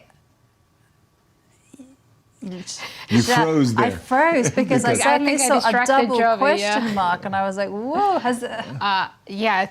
I'm shocked too. I was just checking the game between Muzychuk and Harika, and all of a sudden I see 2 question marks. Is it just blundering a pawn? I'll take it. Here, completely fine. Or maybe b7 is a problem, right? But you can just play rook b8. Black slightly worse, of course. Right, as we mentioned. It's yeah. defendable. But after knight e6, let's try to figure out what the idea is. Maybe she thinks there is rook e8. Now I'll pin. take another pawn. Which one? There's H6. h6. There's c4 also a move. Yes, I didn't bishop see h6. C4. Me neither. Ooh, okay. Bishop f3. that was a wake up. Bishop h. Okay. Yeah, sorry. bishop h6, and White's just up a clear full pawn. There's no compensation. What else could she be thinking? Maybe take back, and is there some issue on the first rank after rook e6? No, there's not even an issue of the first rank. Maybe knight c7, but I can just come back. Yep. Yeah, no. I think Harika just gave up a pawn. She thought that the knight on c5 was so strong, she could defend bishop versus knight. That is a miscalculation. By the way, queen takes b6 was played by Irina. She has played the best move, queen takes b6. And maybe Alexandra is in a little bit of trouble because that's a very easy move to miss. I mean, it really is. When you play rook takes c4, you weren't thinking you were trade. See, in this position, my way of thinking is the pawn on c4 is a little bit weak. Oh, I know. I'm going to trade off your weak pawn for my good pawn. This is not what I want to do. And I'm thinking that Alexandra might have just simply missed this, had been calculating bishop takes e5, bishop takes f3, and going, woo-hoo, I have a winning position. Queen b6 might be that cold shower move. You have Nana and Alice. Yeah, things are heating up in almost every game now. So I'm looking at Alice's game, and I really don't like her position. So Nana's about to pick up this pawn, and then She has, Alice has a long-term weakness, the doubled pawns on the king side and just open king. So there is no immediate win for black, but this is a long-term advantage for Nana and such a pleasant one at that. I would not want to be defending this. And I think white's about to lose a2 pawn as well. Me either. And just going back to a huge game between Anna and Tan, clock times. I'm looking more and more. I mean, an hour and Tan, 30 minutes? Are you kidding me? exactly, she barely used time in the clock. Whereas Anna, she's just gone under 11 minutes. The more the clock ticks down, the more I'm thinking that it's very disconcerting to meet an opponent who's just playing quickly and well at the same time. Yeah. And it might be that she just loses control and she might just bail out in terms. Make a draw, yeah. I remember, who will ever forget the young Viswanathan Anand. Vishy would play the entire game in 10, 15 minutes. And you're sitting there playing 2 hours. You make the time control and your opponent has nearly an hour and a half or more on the clock. Then you'd get a second time control. And you've consumed 3 hours and he's consumed 12 minutes. It was very, very disconcerting. We have some players like that on the English chess circuit, very strong players, but who just completely play quickly. Wow. And I remember the very first time that I took my husband to Hastings, he played one of these blitzers. Yeah. And he said, this guy just doesn't throws stop. you off your rhythm completely. Exactly, he was used to, you make a move, your opponent thinks, he gets the time to go and grab a coffee, go to the bathroom. Nope. Yep. None of that. None of that. There was a grandmaster from Serbia, Vukic. I think it was Milan Vukic is his name. He played incredibly fast. It was just sort of like, dude, let me get my coffee, stop moving, give me a chance. F4 by Anna, and they're going into those endings. A moment ago, when we were tussling with the engine, we discovered that it was not in black's interest to immediately trade those pawns, but keeping the tension. And we were looking at these moves like rook a3, and seriously, we were not making progress against the computer's defense, and we expect rook a3. Where else I feel like we're missing something in terms of a game. We just looked at Alice, Nana, I think Anna. There's only one Irina. game, which is we've neglected it a little bit, Please. and that seems to be sharpening up, and that is between Anna Zatonskih and Elisabeth Paehtz. Okay. But maybe we should go and visit the game between Mariya Muzychuk and Harika, because that could change who is at the top of the table. Fight for second suddenly flared greatly. Now, Rook takes e6. Let's go. That's a pawn. And it's a very, very good pawn because, again, the so-called Bobby Fischer ending. Bobby Fischer was famous, having won against Mark Taimanov, a match 6-0. Now that is just unheard of. He won 6-0 against Bent Larsen, Mark Taimanov, and he won the so-called rook and bishop versus rook and knight ending. And he really proved to everybody that the rook and bishop do coordinate incredibly well. Here, white has an extra pawn to the good. If you put a pawn, for example, not necessarily on f7, but on f5, according to Bobby Fischer, white is playing for 2 results. With the extra pawn, this should just be technically winning. Yep. And well, you can see big difference in accuracy between the two players, with Mariya having a 97.8% accuracy, whereas for Harika, 93.5%. And it's showing on the board. White is a pawn up.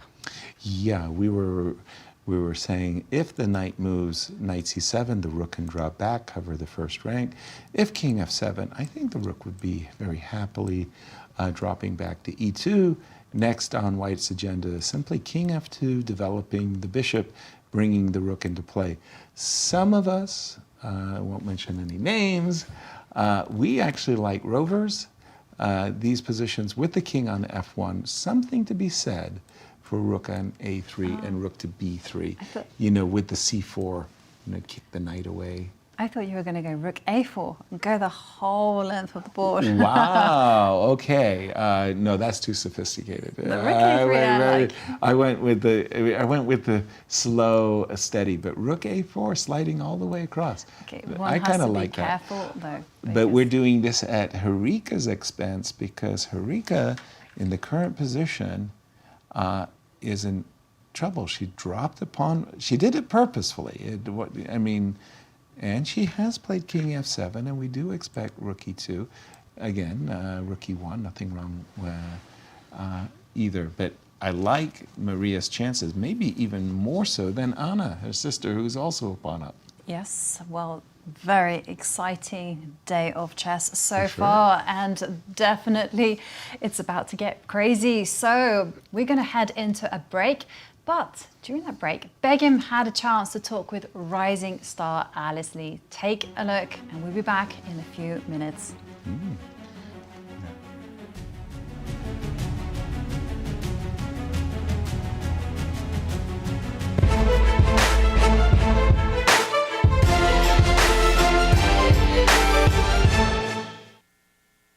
Hi Alice, welcome to St. Louis. It's good to see you here again.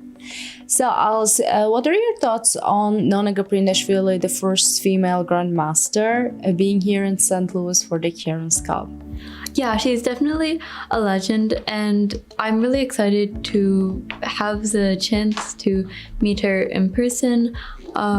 You know, it's always great to meet one of your idols, and I've been following her games. I've seen many of her games, especially as I've been, I guess, studying more classical chess books in the past few years. Alice, how are you feeling going into one of the top female tournaments in the world and competing against the best female players, including the candidate for the women's championship?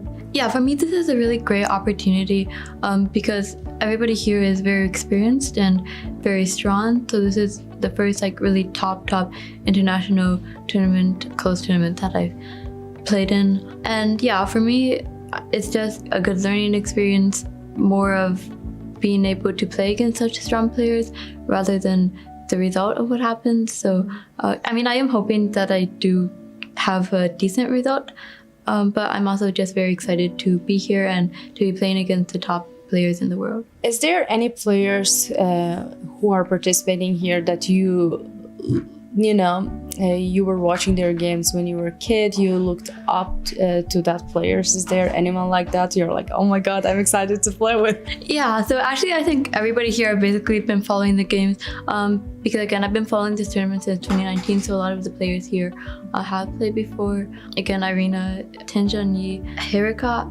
So there's a lot of really strong players. Yeah, here that again, I've been watching basically everybody's game, and for me to have the chance to actually play against them and not just watch is again really great. Alice, you also finished the Summer Classic just a few days ago. How are you feeling? I know you had another camp after that, so are you excited to play? Was that a good warm-up for you? Yeah, I think it was a good warm-up for me. I've actually been here in St. Louis for the past, I think, 2 or 3 weeks. So I'm very comfortable in the environment. And the Summer Chess Classic, although I didn't have a great result, actually it was coinciding with my school.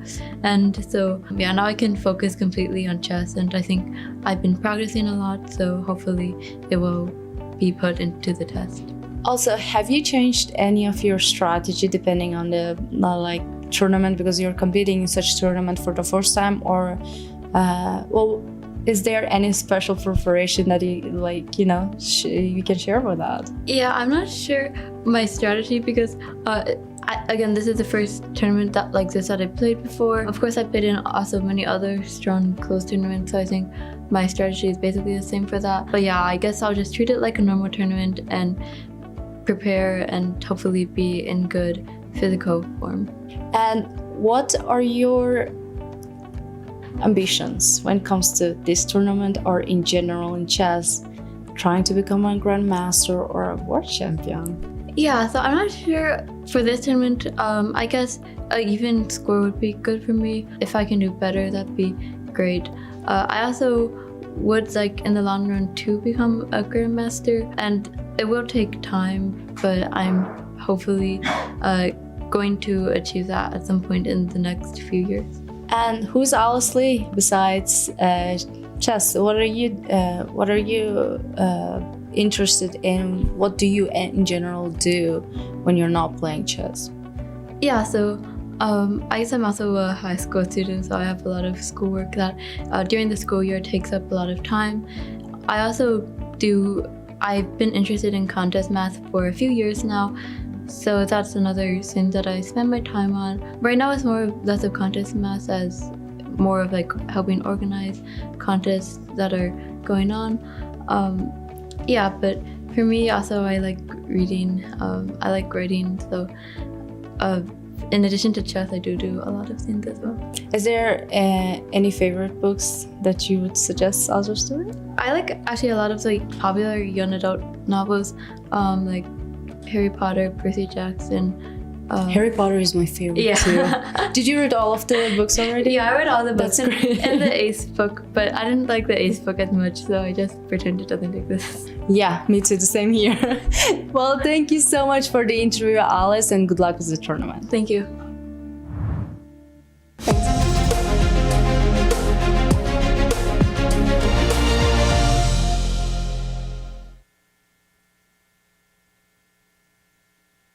The stages are set, the players are primed, the best of the best are ready to face off in the 2024 Grand Chess Tour. The top players in the world prepare to battle across 4 countries for a $1.5 million prize fund. Everything starts in Warsaw with the Superbet Rapid and Blitz Poland. Then off to Bucharest for the Superbet Chess Classic Romania. The players then travel to Zagreb for the Super United Rapid and Blitz Croatia. The tour concludes with back-to-back events in St. Louis, Missouri, the chess capital of America, for the St. Louis Rapid and Blitz and the Sinkfield Cup. 9 players will go in, but only one can be crowned champion. Who is prepared to make history? Get ready for the return of the Grand Chess Tour.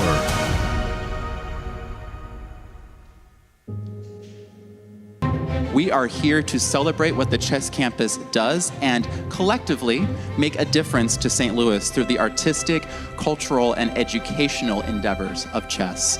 The St. Louis Chess Club and World Chess Hall of Fame makes such a significant imprint throughout our community, and with your help, we will continue to grow opportunities of outreach and engagement.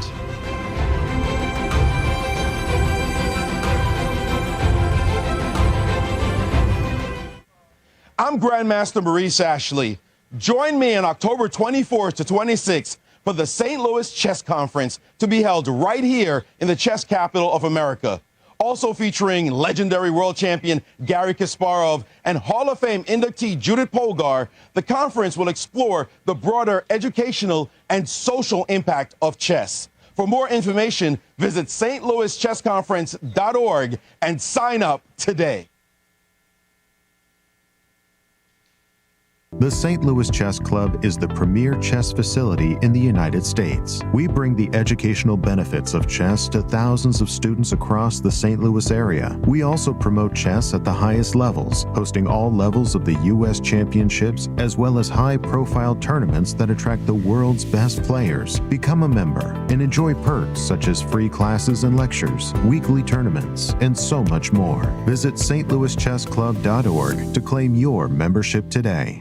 The St. Louis Chess Club Scholastic Program brings the educational value of chess to kids in schools across the St. Louis area. Active in over 100 schools throughout the St. Louis city and county, the St. Louis Chess Club has been able to reach over 85,000 students in both in-school and after-school programs. We view chess as a valuable educational tool. Learn more about our scholastic programming by visiting stlouischesskclub.org/education. In the world of collegiate chess, there is no team rising quite like the one at the University of Missouri. The team has brought home title after title, including the 2024 Pan American Intercollegiate Championship, the first time ever in school history. Guided by their head coach, Christian Carilla, there is no stopping the Tigers. Respect, responsibility, discovery, excellence. University of Missouri. Here is the place where we enjoy the game of chess, of its beauty, to advance the cause of chess and to help St. Louis Chess Club to serve as a capital of the world of chess and to keep bringing new and new, millions of new fans into the game every year.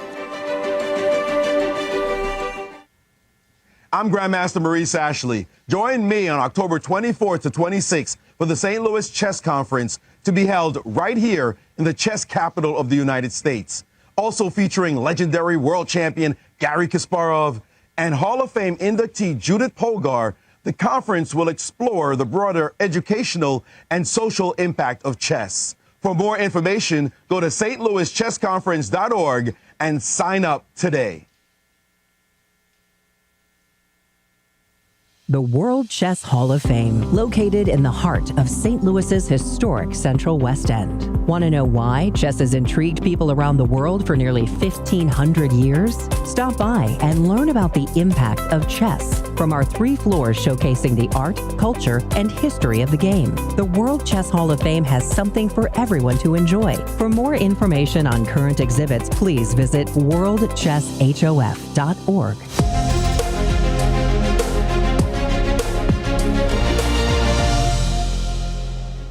Welcome back to the middle of round 5, the day before the free day. So let's check out the standings before we dive into the eventful action that's happening on the boards. Zhongyi is the sole leader for now. With 3 points out of 4. Harika Dronavalli and Mariya Muzychuk, they are playing each other and they both have 2.5 points. And then there are 4 people with 50% 2 points. And those games are also equally exciting, but I just want to highlight 14-year-old Alice Lee. She's there on 2 points. Exactly. Having won a very nice game yesterday, she is up against Nana. She's kind of suffering, truth be told.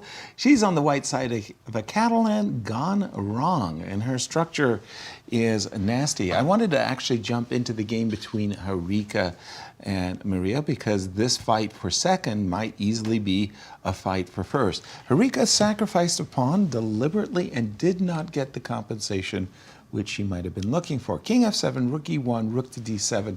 Here is actually a kind of a funny moment because when we left it, I was suggesting go ahead and play king f1. I was suggesting it with the rook on e2. Go ahead and play king f1, bishop d2, and just improve the king.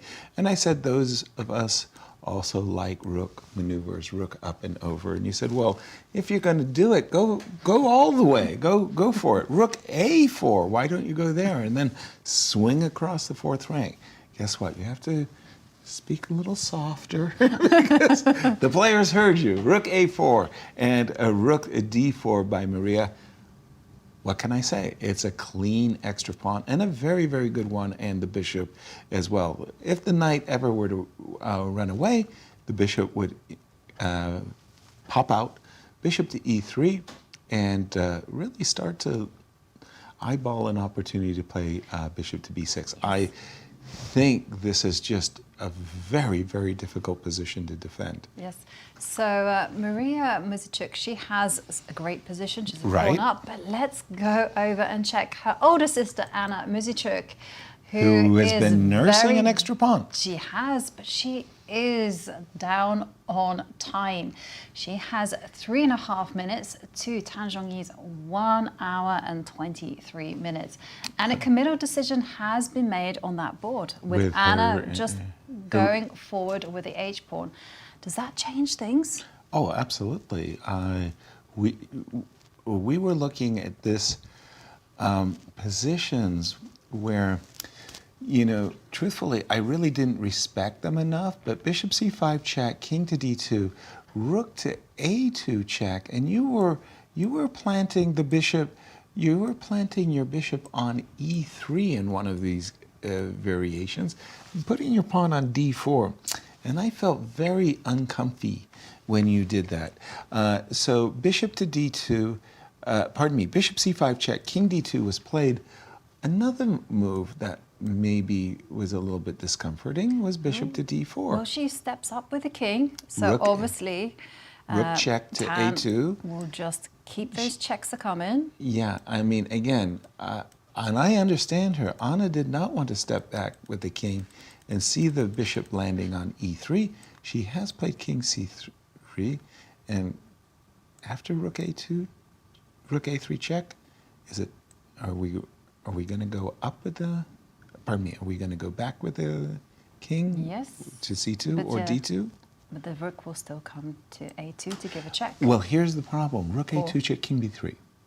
Then you have rook a3 check. So that's not a problem. So we're good. That's a draw. Yes. Yeah.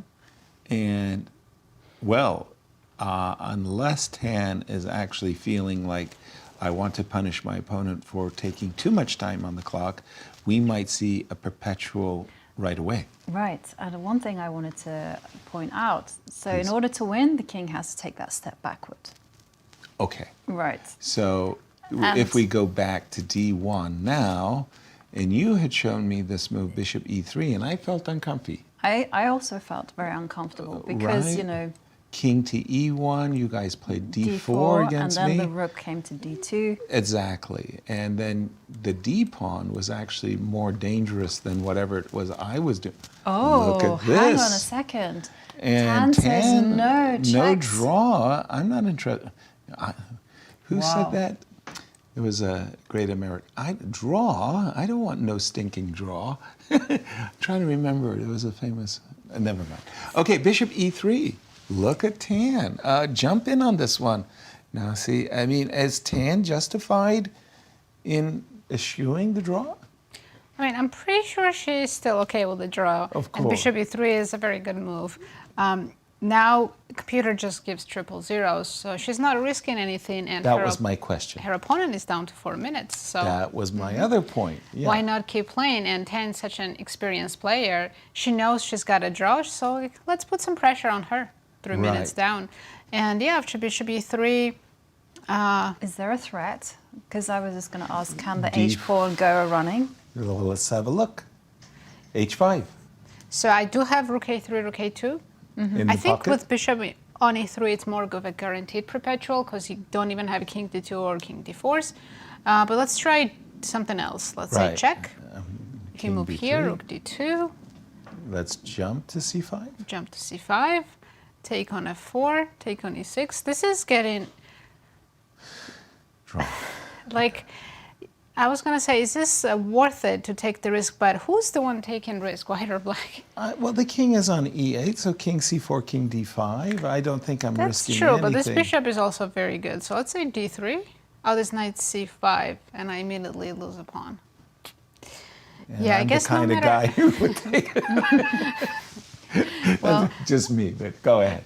I think it's a draw. Yeah. Yeah, I think no matter what they do, it's still going to be a draw. Okay. Maybe we can have they a can look both take at risks. Anna, because Anna just has less Sorry. than 2 minutes. Oh no, she's actually Anna- gone for this. She's played the pawn to h5. Bishop e3, h5 on the board. So we might just see repetition now with rook a3 and rook a2. Excepting for the point that you were making, which was like d4, king b3, Rook d2. rook to d2, knight to c5. Could we just see this one, this particular one again? d3 for a moment. I guess it's King runs over King to c3? c3. You might lose the pawn, and I might Isn't keep that the king f4. beautiful? c3. Yes. I was expecting you to play king c4 so I could take the knight on c5. But king c3, oh no. And even though I have a rook check, king takes. I can take your knight any way I like, but I'm losing the minor piece back. Gosh. White would be winning Darn it. in this case. Oh my goodness. That is a funny line. So no d4 for me. Like you say, we have a rook check back and forth. I can't be persistent, can I? I can't play. do you know- No, I'm looking at something ridiculous. Sorry. When if Tan just repeats the position, I With just rook have to a3. hold my hat off to her because that was a really, really dodgy position, for yes, want of a and better she word. defended like it was no problem. And she defended it like it was all just matter of fact. And didn't even use her time. Didn't use, yes. Yeah. I remember Andras Dorian, a very famous grandmaster from Hungary. He once had, like Anna had in this game, and he had an advantage against Anatoly Karpov, and they reached a similar position where Anatoly Karpov, who had been defending a pawn down, was given an opportunity to give a perpetual check, which he didn't do. Mm-hmm. He didn't give a perpetual check. Instead, he played bishop e3, and the game was eventually drawn. And Andras, who was better, said, kind of angrily afterward, why didn't you give the perpetual check? And Karpov said, well, after a move like bishop e3, I knew I could keep the draw as well. That's the mark of the grandmaster, right? Yeah, and why not continue the game? And it was sort of like, whoa. I mean, that was kind of, like, I thought you were only trying to play for a draw, not trying to play for 3 results. Bishop e3 is quite the move of confidence, I would say. Bishop e3 on the board. Time clock, once again, tell me how close. Tan has a lot of time on the clock. Versus? She has just under 1 hour and 20 minutes, whereas Anna has 2 minutes and 53 seconds. Let's write a letter to Tan. Dear Mrs. Tan, in view of your speedy play, we, the organizers, believe you no longer need 2 hours per side. You, from here on out, will get 1 hour for the entire game. Good luck in the remainder of the tournament. Wow, she has really played fast. She's playing very fast. Something special today about her play. Let's go to Irina's game, if you don't mind, because both Irina and Alexandra are at 50%. Both of them are looking for a win, and when we left it, it was this move, queen takes b6, that rather rocked Alexandra's world. Queen takes b6. If there was a capture, this was actually a very beautiful hidden trap, and for those of you who are joining us late, shame on you, but in this position, I had wanted to play bishop takes e4. And who can blame me? I win a pawn. But if I had looked a little bit deeper, the move rook b1 is extra special. That's a very, very pretty move. There's a traffic jam on the b file, and bishop a3, discover check, is about to win a piece, not just a pawn on e5. Therefore, after queen takes b6, Alexandra played rook b8, queen d6, bishop c6, and look at this, bishop takes e5, snipping a pawn is Irina, and Irina, people are winning pawns.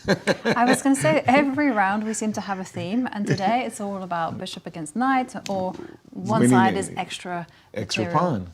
And there she goes, rook c8. Now, first thought is, okay, pawn on a4, we could post up the rook to d4, not a bad move. I think we just love the fact that this bishop on this diagonal is just such a powerful piece. Maintaining that piece, and maybe on a good day, actually trying to get the battery would be really, really, really nice. Please, Jovi. Yeah, by the way, if we go back to the Anna Muzychuk Tan Zhongyi game. Yes. Tan did throw in a rook a2 check, and you see the players are repeating. Okay.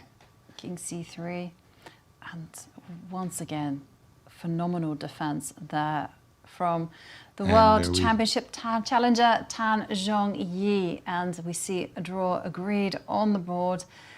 The position was repeated 3 times. And Caro-Kann outing gone wrong, but she made it all look like there was never any issues. Hats off to Tan. I mean, I really thought that Anna was going to put on a lot of pressure. I thought that this was going to be a bad day for Tan.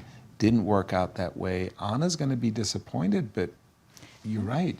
She just played it incredibly well. Defended easily. Yeah, made it look effortless.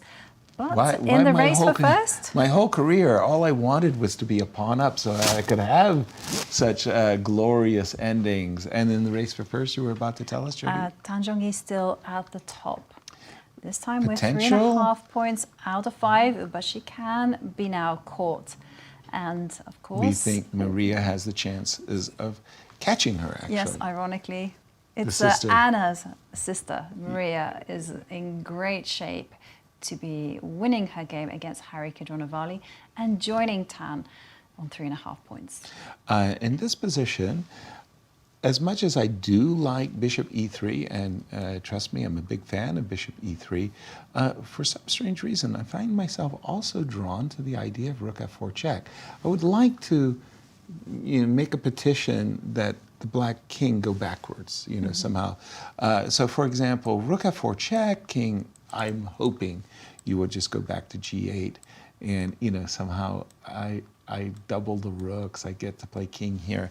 But if I was given this position in a blitz game or a bullet game, bishop e3 would be an automatic, and I would be welcoming a trade where the bishop is looking towards b6 and maybe also making it to Tsuji against the knight on e6. Tsuji is a concept from the Japanese game of Go, and the idea is the bishop on e3, 2 squares between the bishop and the knight is dominated by the bishop.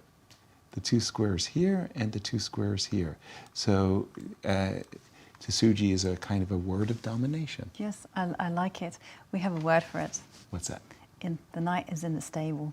In the stable. Is in the stable, yes. Is in the stable, protected in the shell. So I like Mariya's position, but it's a long story. What's happening in Alice's game, Nasi? So Alice is down a pawn and she's trying to defend this position. It's unpleasant, Equal but... pawns. Oh. Okay. They're ugly, but yeah, it's even. It feels like she's down a pawn because they're double. It does. Okay, it does feel. Then I feel better for her position. So right. She just has a worse position, but according to the engine, it is holdable. She just needs to be patient and not weaken the position even more. So let's say if white just stands, it's not very easy for black to make any progress. Right. Now, I do believe trade of pieces would benefit black. Well, it depends on the situation. Yeah. Exactly. Of course, pawn ending, if the king's picking up b3, it's winning. But otherwise, it is 4 versus 3 here, but it would still be... Yeah, whenever I'm playing, I always try to be aware of what piece exchanges would benefit me. Of course. In this position, still trying to figure it out. I was thinking, if you don't mind me Please, butting jump in. Please do. I was thinking if you get rid of the queens and the bishop and the knight, So, maybe just the queens, in fact, is good enough. So hold on. So you're black. Yeah. And you're thinking to yourself, what would benefit me most would be a queen trade. Yes. Why? Yeah, it kind of goes against what I'm normally advocating because the white king is unsafe. More vulnerable. Yep. But it's to do with the fact that white's pawns are so weak, especially the one on b3 and f4. Okay. So I'm thinking the queen is the big defender there. So if I get rid of her, then it's kind of safer for the rooks to kind of move forward and pounce. But it would be hard to do, though, to force a trade of queens. Yeah, it was going to be very hard, and I kind of talked myself out of the idea as I was talking. I mean, this is actually probably why a confession booth is a really good idea, because in your mind, you're articulating these thoughts. Exactly. And then when you have to speak come to the them position, you go, out loud, you're like, wait, well, hang on a what second. am I saying? I'm actually breaking my own rules, which is to do with king safety, what would my opponent want, and then you think, oh, okay, scratch that. Let's go back to the drawing board. Knight c4, by the way, on the board, and I must say, I like the knight on c4 a smidge better than the knight on e4. On e4, I'm defending f2 and potentially releasing my rook, which I like. But on the other hand, my knight on c4 feels simply better. In the first place, it stops you from playing rook b2 and harassing my pawn. Now, if you wanted to get into that ending, trading the queens, you've got the ideal moment right now, queen b3. But then, I'm going to ask you a very salient question. How are you harassing my b pawn? Like, you can't play rook b2. You can't play rook a3. If you put your rook behind, well, I can slide over. Right. Sorry. So the way that I was thinking about it Please. was just to reroute the bishop to a better diagonal. I wanted to put it on c5. I thought it was Okay. a bit annoying. Yes, bishop to, I'll give you that. Oh, h3, you've got your, what you want to do when you have the superior position, as you have, is you want to maximize your pieces, if you will. So the bishop is much better, I think, on c5 than on h4, so I like you want to maximize your king. Where would be a good square for your king? Where would you feel happiest? Well, F5? F5 would be the dream square. I know let's I can go. get checked. Let's go, F5. So first thing I've got to do is I've got to cover all my weaknesses. I'm going to cover F2, I'm going to cover F3, so that I can do one important thing, release my rook, which is kind of just being a defensive animal on F1. So I'll prep. I'll prepare myself for King F5. I'm feeling Alice's chances of holding are quite good. I don't like her structure, of course, but Yeah. it's not losing. It's not losing. This is going to take a lot of work by Nana. But I'm of the kind of opinion that you got to look at this game in the context of things. Yes. You can't just kind of dive in and be like, we're just like fresh observers. We Right. have no emotional attachment to the game. Alice, on the other hand, she knows the trajectory. She knows that she was okay, and then suddenly it's all gone terribly wrong. Right. And she's got less time as well. That is, in fact, those are factors. And let's yeah. not forget that psychologically, having your king like that, you've got a Exposed. target on b3. Gotcha. You're thinking, oh my God, what am I doing? All right. Jump to the game of Forest Nasi between Irina and Alexandra. Both ladies Some need a win. updates. So some updates. Irina just played bishop f4, and it's not the most accurate move. She had to play bishop c3 because guess what? Alexandra can now pick up the pawn. And in case of rook takes a4, which looks very tempting. Which is what Irina was banking on. Definitely. What she missed is this move rook a2 or rook c2. Either of those moves work. And you can't move your rook because of rook a1 check. Sorry, you can't move your knight because of rook a1 checkmate. Oh dear. And if you come king f2, of course, you just get pinned and lose your knight. Oh dear. So I think she missed this. The difference would have been if she played bishop c3. The same line doesn't work because the c file is just closed, so there's no rook a2, rook c2s that are winning. Gotcha. Such a subtle difference, but makes a huge difference. So now, after bishop a4, oh yeah, you can't take on a6 either because d1's hanging. So pawns just equalized. She was up a full pawn. What's going on? I mean, She can play rook b1, but now she has positional advantage still a little bit. bishop But takes a4 is on the board. she's not up a pawn anymore. So Alexandra is coming back into the game. Well, that's an amazing thing because, again, my whole career, I remember Alex Yermolinsky telling me, you know, Yasser, spend 90% of my time calculating variations and whether or not I'm a pawn up or a pawn down at the end of the time. I mean, I'm thinking bishop takes a4 is serious threat, so I would play the move rook to d4 just to defend the pawn tactically. Bishop takes a4. Whoops, rook takes a4. Thank you for playing. And, you know, if you want to trade on e5, well, that's your business. And if you want to trade on d4, well, again, that's your business. I'm not, you know, I'm going to nurse this pawn a long time. I'm not saying I'm winning or anything like that, but I'd much rather be keeping the pawn than playing this move. Bishop takes a4. And I have to confess, I am absolutely stone cold certain that in her mind, Irina had seen this position, saying to herself, you can't capture on a4 because of queen takes d7, and this is a case of Alexandra calculating one move further. Oh yes, I can, thanks to this move rook c2. You're losing material. I'm going to double my rooks on the second rank in case of king f2, or I'm going to play rook check. And Yeah. what a swing! That material. It's so much easier to play a bad position when you're materially even, like in the case of Alice, Yes. than when you're pawn down and you have a bad position to go with it. I think sometimes it's easier to defend in the sense that you're constantly thinking about what your opponent might do. And when you're attacking, like Irina was, she was a pawn up, I'm sure she just thought, okay, bishop goes to f4. She can't play this, making assumptions. Right. And not remembering that two people are playing a game. As I remember our very first commentary, you said that to me. Well, it sounds all well and good, but there are two people playing chess right now. My turn? Yes. Is it my turn? Bishop f4, question mark. Bishop takes a4, a very, very good move. Rook to d2, and we've caught up with the players. And for, once again, for Alexandra, that was a relief. And wait a minute, the rook on d2, I'm looking at knight c5, knight b3.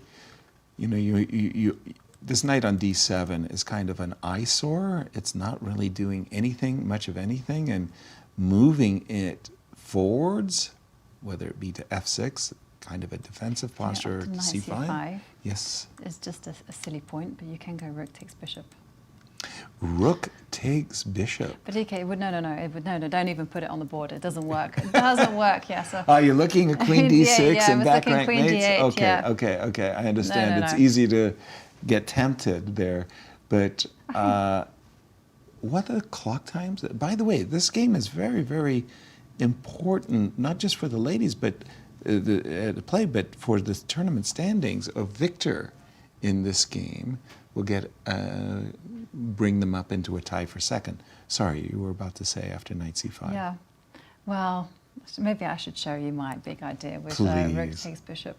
Share. But it doesn't work because We of knight understood, takes rook. But if you went rook takes rook, something you I have could queen easily takes knight. I could easily fall for this one, and this No. is really embarrassing because it's not two exchanges versus two minor pieces, but it's two minor pieces versus. Right. It's nice. It's nice. It just doesn't I mean, it work. was flawed, but it was very nice. Epic flaw.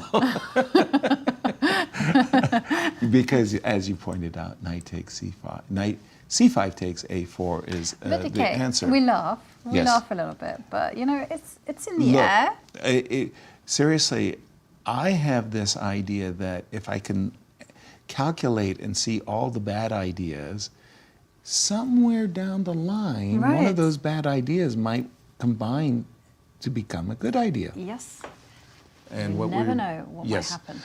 We'll keep an eye on this one. I wanted to go again to the Alice Lee versus Nana game because I'm not sure we actually got the clock times. I know that Alice was the one under. She was the one suffering on the clock, but how bad was it, or is Well, it? when we last visited this game, she was around, I would say, the 15-minute mark. Now she's just under 14 minutes, but Nana has 41 minutes. By the way, with this move, knight c4 to e5, this is typical Alice. She is an aggressive. I think of her as a kind of a honey badger, a little bit fearless. You know, she doesn't care that you're bigger and stronger than she is. She's saying, okay, I may have a bad pawn structure, but I'm about to play rook to d7, and I will bite you on f7. And I'm looking at the body posture of Nana for a moment, and I don't think she likes this move, knight e5. She's just kind of, wait a minute. You just sit back and you defend. You're not supposed to be coming after me. Knight e5, how do you like that? Yes. It's an interesting move. Knight c6 Rook is d7 is one. really awkward. Knight c6 is Is another one. another So that my one. first one, it's Please. my inner chicken. I'm going to bail with queen to b7. Queen to b7, the inner chicken. It's a good inner chicken. It might not be a good inner chicken because you still have rook to d7. Yes, I do. I like rook to d7, by the way, because once again, I am threatening. Yeah. And if you trade, it's that unfortunate positioning of the bishop. I can recapture with a tempo, and I'm going to go right back. Right, and then you go bishop f6, and you go try to put the knight in its stable.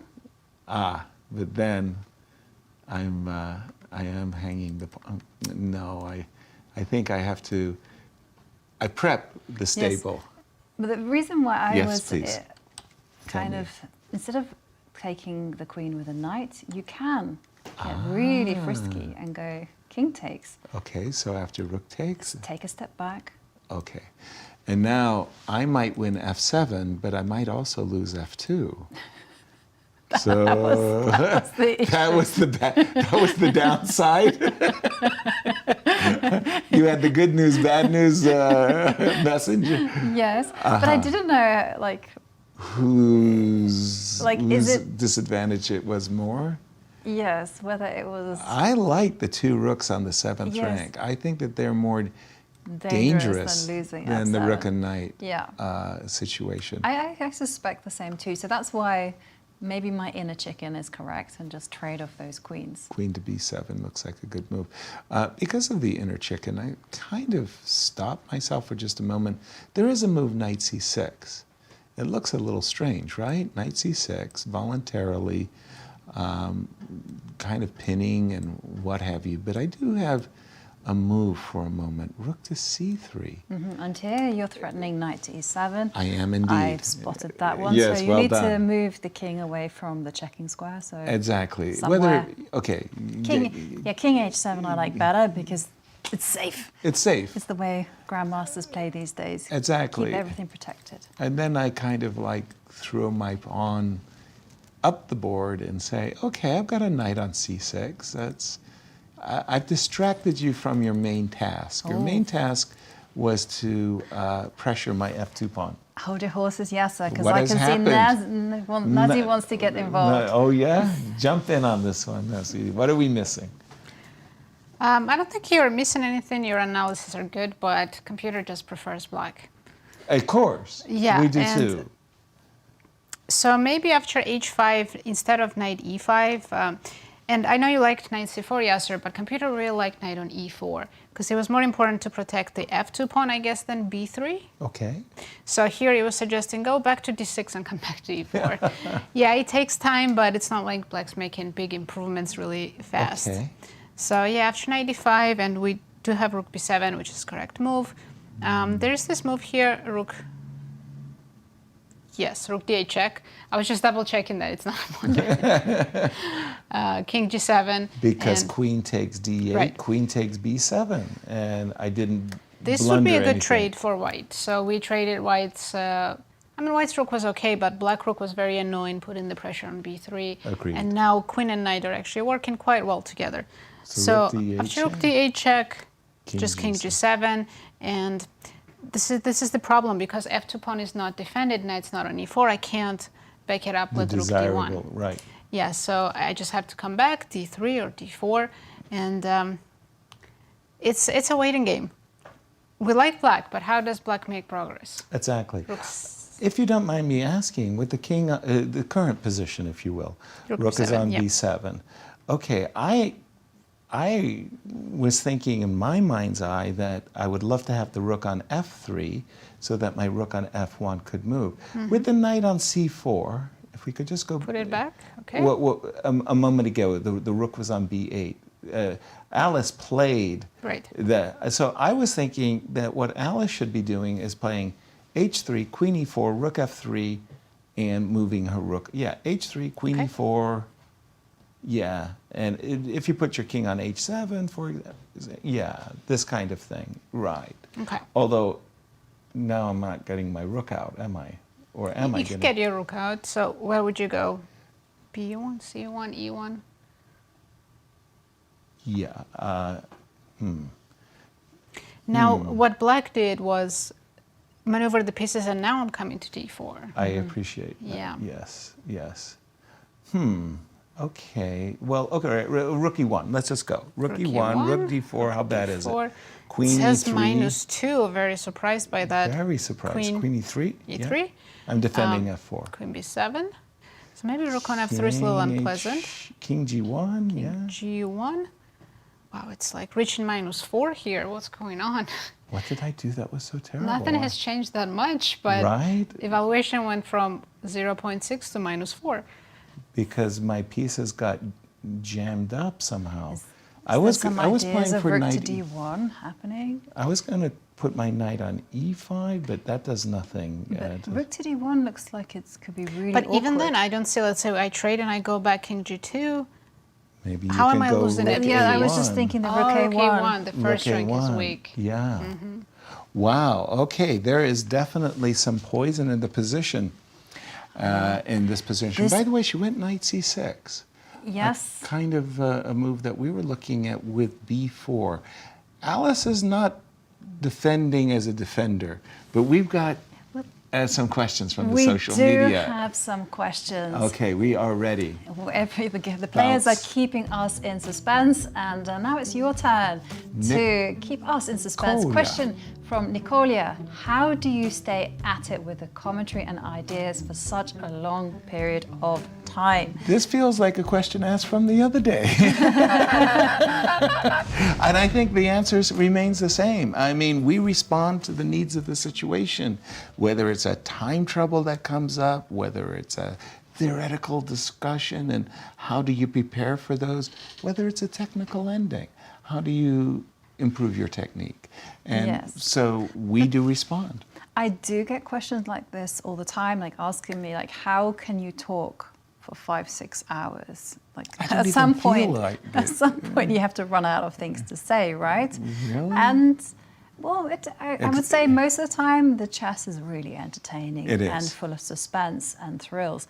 But there are occasions when it can be a struggle, right? Like I think every commentator's worst nightmare is to have one game outstanding, and the players just spend 20 minutes per move. It's a table-based kind of draw where you can't. It's not that easy to kind of explain the ideas, and you don't just have to talk and tell stories But that's where the storytelling can be fun too. You were just about to tell us stories about when you were playing in the junior days with Harika and Anna, and you knew and you all knew each other. It's sort of like, that's amazing that you sorry, I mean to say that's quite a strong generation of lady players. That I grew up with. Actually, in my age group, it was Hao Ifan who was playing. So until she stopped playing in the girls section, I could never be first. I was always second.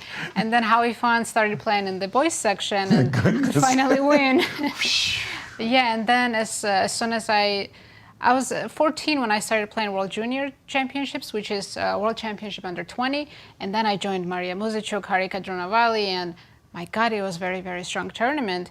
And of course, we're all professional chess players, so we have so many stories to tell, and we all know the players really well. Right. And I think the best part about doing commentary for me personally is that I learn something new every day. Right. So even when games are not, let's call it entertaining, and some audience thinks maybe it's boring games, we learn a lot. Yes. So that's why we never get tired of it. No, for sure. And thank you for the question. I believe we have another Stump the Masters. Yes, maybe question. they were answering your challenge that you said yesterday. Question from Achen ER. What is your favorite chess word or tactic in other languages? For me, that's easy. I'll let you go first, though. Well, I really like the Norwegian word for passed pawn. It's called fribonda. Fribonda? Free bond, yeah. So free bonda is pawns, so it's like free. Fribonda. It's free to run. Yay. So I really thought you were enjoy going to say Zwischenzug or Zugzwang or Luft. I've always liked Luft. Yeah, I use Luft a lot. Luft. What's your favorite foreign language word from the chess? I'm having one of those moments where I speak 3 languages fluently, and right now I can't think of A single word. a single word. I can't translate any of them in my head right now. So Right. come back to me later. Okay. For me, I always loved the Arabic word tabia. Tabia. So what is a tabia? Tabia is a setup. It's just a pattern that you get. So you might say, for example, in the game between Harika and Mariya today, they played a Joko piano, and they had their setups with their knight on g3 and their knight on g6. So both players reached their tabia, their preparation. And that was always a nice word, tabia, just to get to the tabia. And that was from the Islamic 8th and 9th and 10th century chess writers that talked about their tabias in the opening. They played a different game of chess at that time. Yes, it's very interesting. I never knew that tabia was Arabic, because obviously we know checkmate Right. actually comes from the Arabic, Right. shahmat, Right. which means the king He's is dead. dead. And what else? What other That's Arabics? from the Farsi shahmat. Rook also comes from Arabic as well. Oh, Shachmat is also Russian. Is it? Chess is called Shachmaty, and Shach is Czech, and Mat is mate. Right. Yeah, I okay, didn't know so it actually came from the Persian. Persian, Yeah. the Yeah. Farsi, yeah. Thank you for the question, you. because one of the beautiful, I didn't know about the free bonder, by the way. That sounded really, really good. One of the beautiful parts about chess is, boy, we steal from every culture we can. We take all the good ideas, and we don't call them the American Open, but, you know, we do like those words and the tactics. Nice. Certain ones that are kind of funny for me, or like the skewer. The skewer was a strange one. So the idea is I check your king, but I'm actually trying to get the piece behind. Well, The opposite of the pin. And I didn't know what a good word was for the opposite of a pin. And it's skewer. But, yeah. that one It's not didn't- that easy to say either. Skewer. Yeah, skewer. Okay. The one thing is, growing up, I learned chess in Georgia. In so in Georgia? Georgian, bishop, if you translate it, is called turtle. Turtle. And then I moved to Russia, and I learned Elephant. it's elephant. I'm like, turtle or course. elephant? Where is the connection here? Right. And isn't it in the French the bishop a fool? Yeah, le fou. Le fou? Yeah. Okay. Turtle. Yeah, bishop doesn't move that slowly to call it a turtle. Right. Yeah, I don't know why it's called that way. But in Georgian chess sets, I've never seen a Georgian chess set featuring the bishop as a turtle. No, it doesn't look like a turtle. It's called a turtle. It's called the turtle.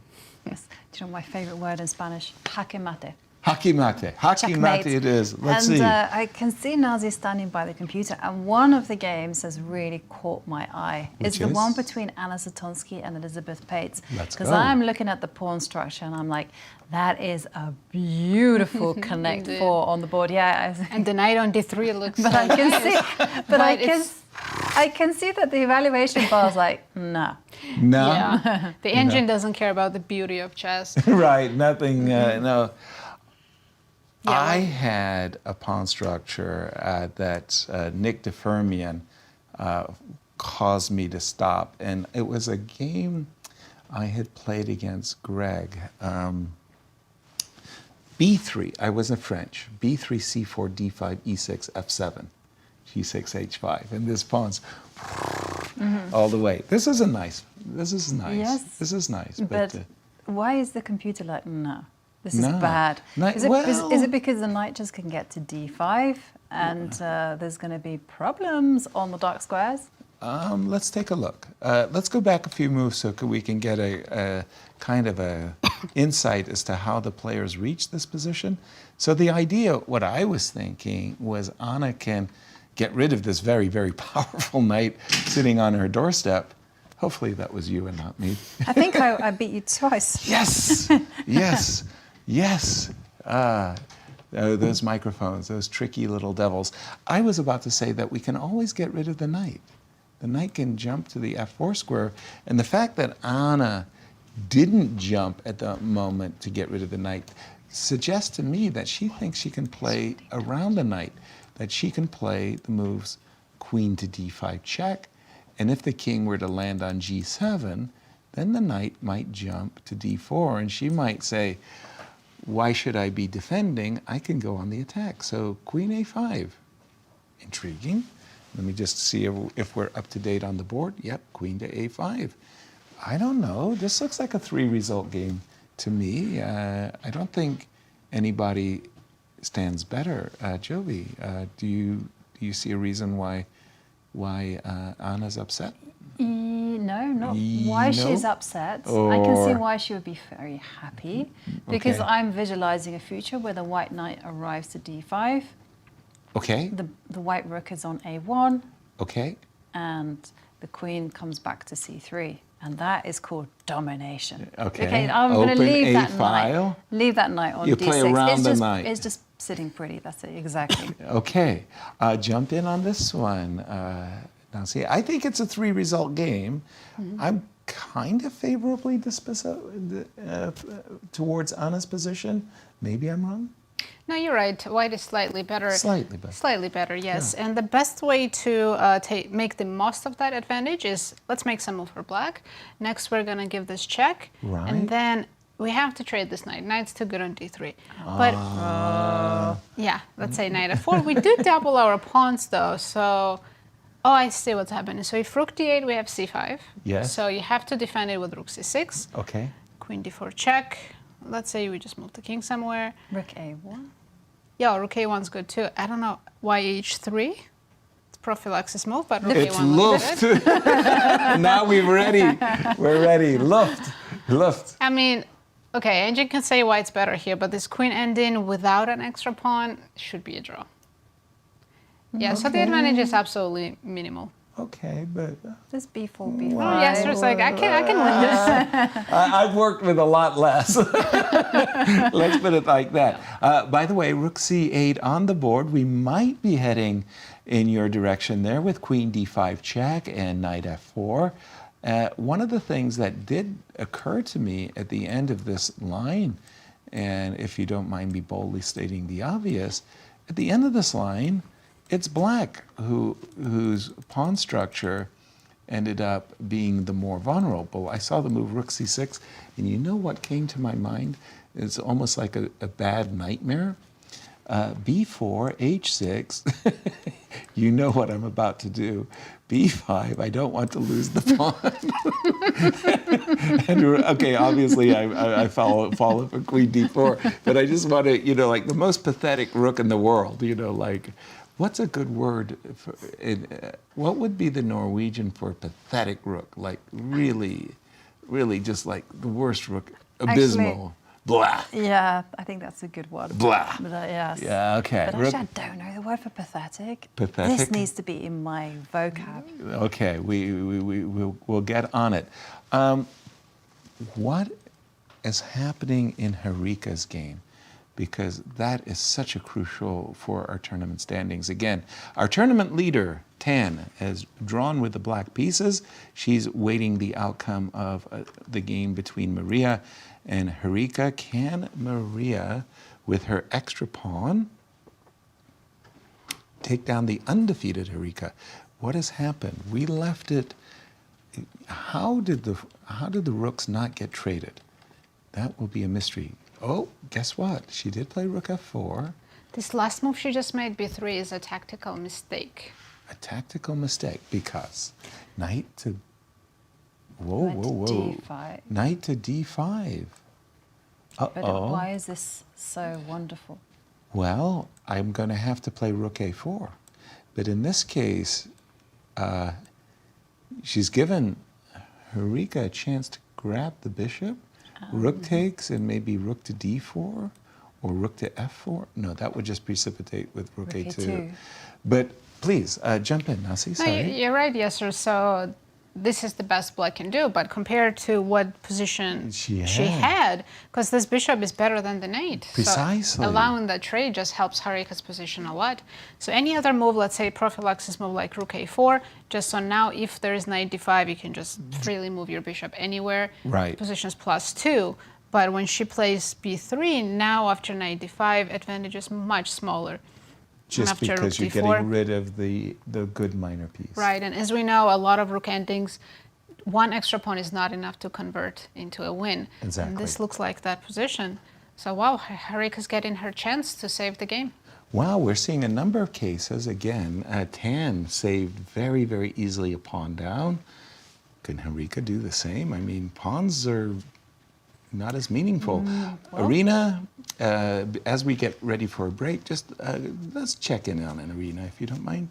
Irina versus Alexandra, because things are kind of interesting. Bishop takes a4, knight to d4, rook check, tuck. That's a crazy position, but yeah, so I think we should leave everyone Please. on a cliffhanger. Okay, let's do we'll it. come back to this game after the break. Fair. But in the meantime, let's take a quick refresher of the standings. Mm-hmm. And because Zhongyi, she still Stands remains there at the top. This time she has 3.5 points out of 5. Anna Muzychuk on 2.5 points out of 5. But Harika Dronavalli and Mariya Muzychuk are fiercely battling it out. The winner will join Zhongyi at the top of the table. So we'll come back to that critical game and more after the break. All right.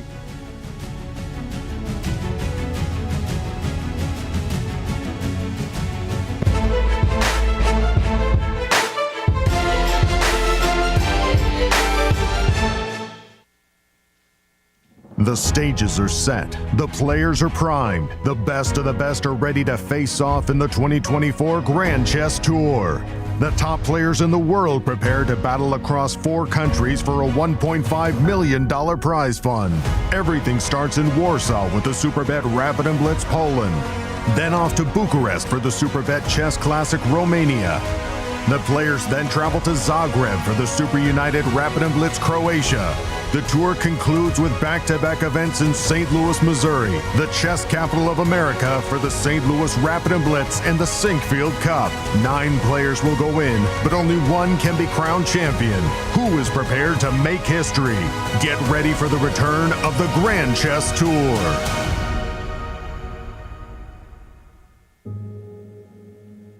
We are here to celebrate what the chess campus does and collectively make a difference to St. Louis through the artistic, cultural, and educational endeavors of chess.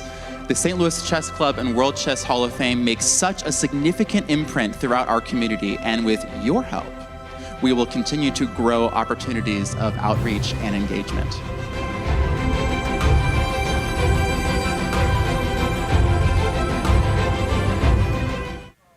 I'm Grandmaster Maurice Ashley. Join me on October 24th to 26th for the St. Louis Chess Conference to be held right here in the chess capital of America. Also featuring legendary world champion Garry Kasparov and Hall of Fame inductee Judith Polgar, the conference will explore the broader educational and social impact of chess. For more information, visit stlouischessconference.org and sign up today. The St. Louis Chess Club is the premier chess facility in the United States. We bring the educational benefits of chess to thousands of students across the St. Louis area. We also promote chess at the highest levels, hosting all levels of the U.S. championships, as well as high-profile tournaments that attract the world's best players. Become a member and enjoy perks such as free classes and lectures, weekly tournaments, and so much more. Visit stlouischessclub.org to claim your membership today. The St. Louis Chess Club Scholastic Program brings the educational value of chess to kids in schools across the St. Louis area. Active in over 100 schools throughout the St. Louis city and county, the St. Louis Chess Club has been able to reach over 85,000 students in both in-school and after-school programs. We view chess as a valuable educational tool. Learn more about our scholastic programming by visiting stlouischessclub.org/education. In the world of collegiate chess, there is no team rising quite like the one at the University of Missouri. The team has brought home title after title, including the 2024 Pan American Intercollegiate Championship, the first time ever in school history. Guided by their head coach, Christian Carilla, there is no stopping the Tigers. Respect, responsibility, discovery, excellence. University of Missouri. Here is the place where we enjoy the game of chess, of its beauty, to advance the cause of chess and to help St. Louis Chess Club to serve as a capital of the world of chess and to keep bringing new and new millions of new fans into the game every year. I'm Grandmaster Maurice Ashley. Join me on October 24th to 26th for the St. Louis Chess Conference to be held right here in the chess capital of the United States. Also featuring legendary world champion Garry Kasparov and Hall of Fame inductee Judith Polgar, the conference will explore the broader educational and social impact of chess. For more information, go to stlouischessconference.org and sign up today. The World Chess Hall of Fame, located in the heart of St. Louis's historic Central West End. Want to know why chess has intrigued people around the world for nearly 1,500 years? Stop by and learn about the impact of chess from our 3 floors showcasing the art, culture, and history of the game. The World Chess Hall of Fame has something for everyone to enjoy. For more information on current exhibits, please visit worldchesshof.org. St. Louis, the chess capital of the United States. It also plays host to an award-winning shop dedicated to chess merchandise, all-occasion gifts, and plenty more. At Q Boutique, you can shop both in-store and online. From quirky greeting cards to luxury chess sets, there is something for everyone at Q Boutique. Enjoy a shopping experience like no other. Make sure to check out QBoutiqueSTL.com for a wide variety of gifts for everyone to enjoy. At St. Louis University, chess and success go hand in hand. Founded in 2016, the St. Louis University chess team has risen to become recognized as one of the best in the nation, bringing home multiple titles, including the National Championship in 2022. With members from 9 countries and led by Grandmasters Varuzhin Akobian and Dariush Virks, the future is bright for the SLU chess team. Higher purpose, greater good. St. Louis University. The St. Louis Chess Club is the premier chess facility in the United States and is among the best in the world. Thanks to co-founders Dr. Jeannie Cairns Sinkfield and Rex Sinkfield, the St. Louis Chess Club is a non-profit organization committed to promoting the game of chess locally and internationally. We bring the educational benefits of chess to thousands of students across the St. Louis area, promoting cognitive development, critical thinking, concentration, and analytical skills. The St. Louis Chess Club welcomes chess lovers of any age and skill level to come and enjoy the game of chess. We also promote chess at the highest levels, hosting all levels of the U.S. Championships and the American Cup, as well as high-profile tournaments that attract the world's best players, including the prestigious Sinkfield Cup, Cairns Cup, and many more. All tournaments can be streamed via our YouTube and Twitch channels that also include over 2,000 chess lectures for anyone to enjoy.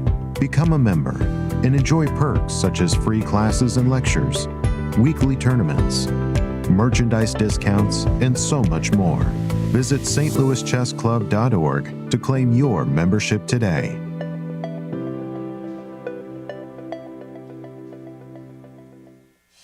The World Chess Hall of Fame, located in the heart of St. Louis's historic Central West End. Want to know why chess has intrigued people around the world for nearly 1,500 years? Stop by and learn about the impact of chess from our 3 floors showcasing the art, culture, and history of the game. Landmarked by the world's largest chess piece sitting outside our front door, the World Chess Hall of Fame has something for everyone to enjoy, including various exhibitions, monthly concerts, and much more. Whether you are a beginner or a professional, there is something for everyone to learn here at the World Chess Hall of Fame. Enjoy free admission to our rotating exhibitions in our galleries and sign up for chess events, family-friendly programming, and art classes. And don't forget to stop by our award-winning gift shop, Q Boutique, and shop a wide selection of chess-related merchandise. For more information on current exhibits, please visit worldchesshof.org. St. Louis, the chess capital of the United States, boasts the world-class St. Louis Chess Club and the World Chess Hall of Fame. It also plays host to an award-winning shop dedicated to chess merchandise, all-occasion gifts, and plenty more. At Q Boutique, you can shop both in-store and online for chess merchandise, autograph collectibles, chess campus souvenirs, and much, much more. From quirky greeting cards to luxury chess sets, there is something for everyone at Q Boutique. And all purchases go right to benefiting new exhibitions and programs at the World Chess Hall of Fame, dedicated to exploring chess and its immense impact on art and culture. Located on the first floor of the World Chess Hall of Fame, enjoy a shopping experience like no other and become everyone's favorite gift giver. If you can shop in store, make sure to check out QBoutiqueSTL.com for a wide variety of gifts for everyone to enjoy.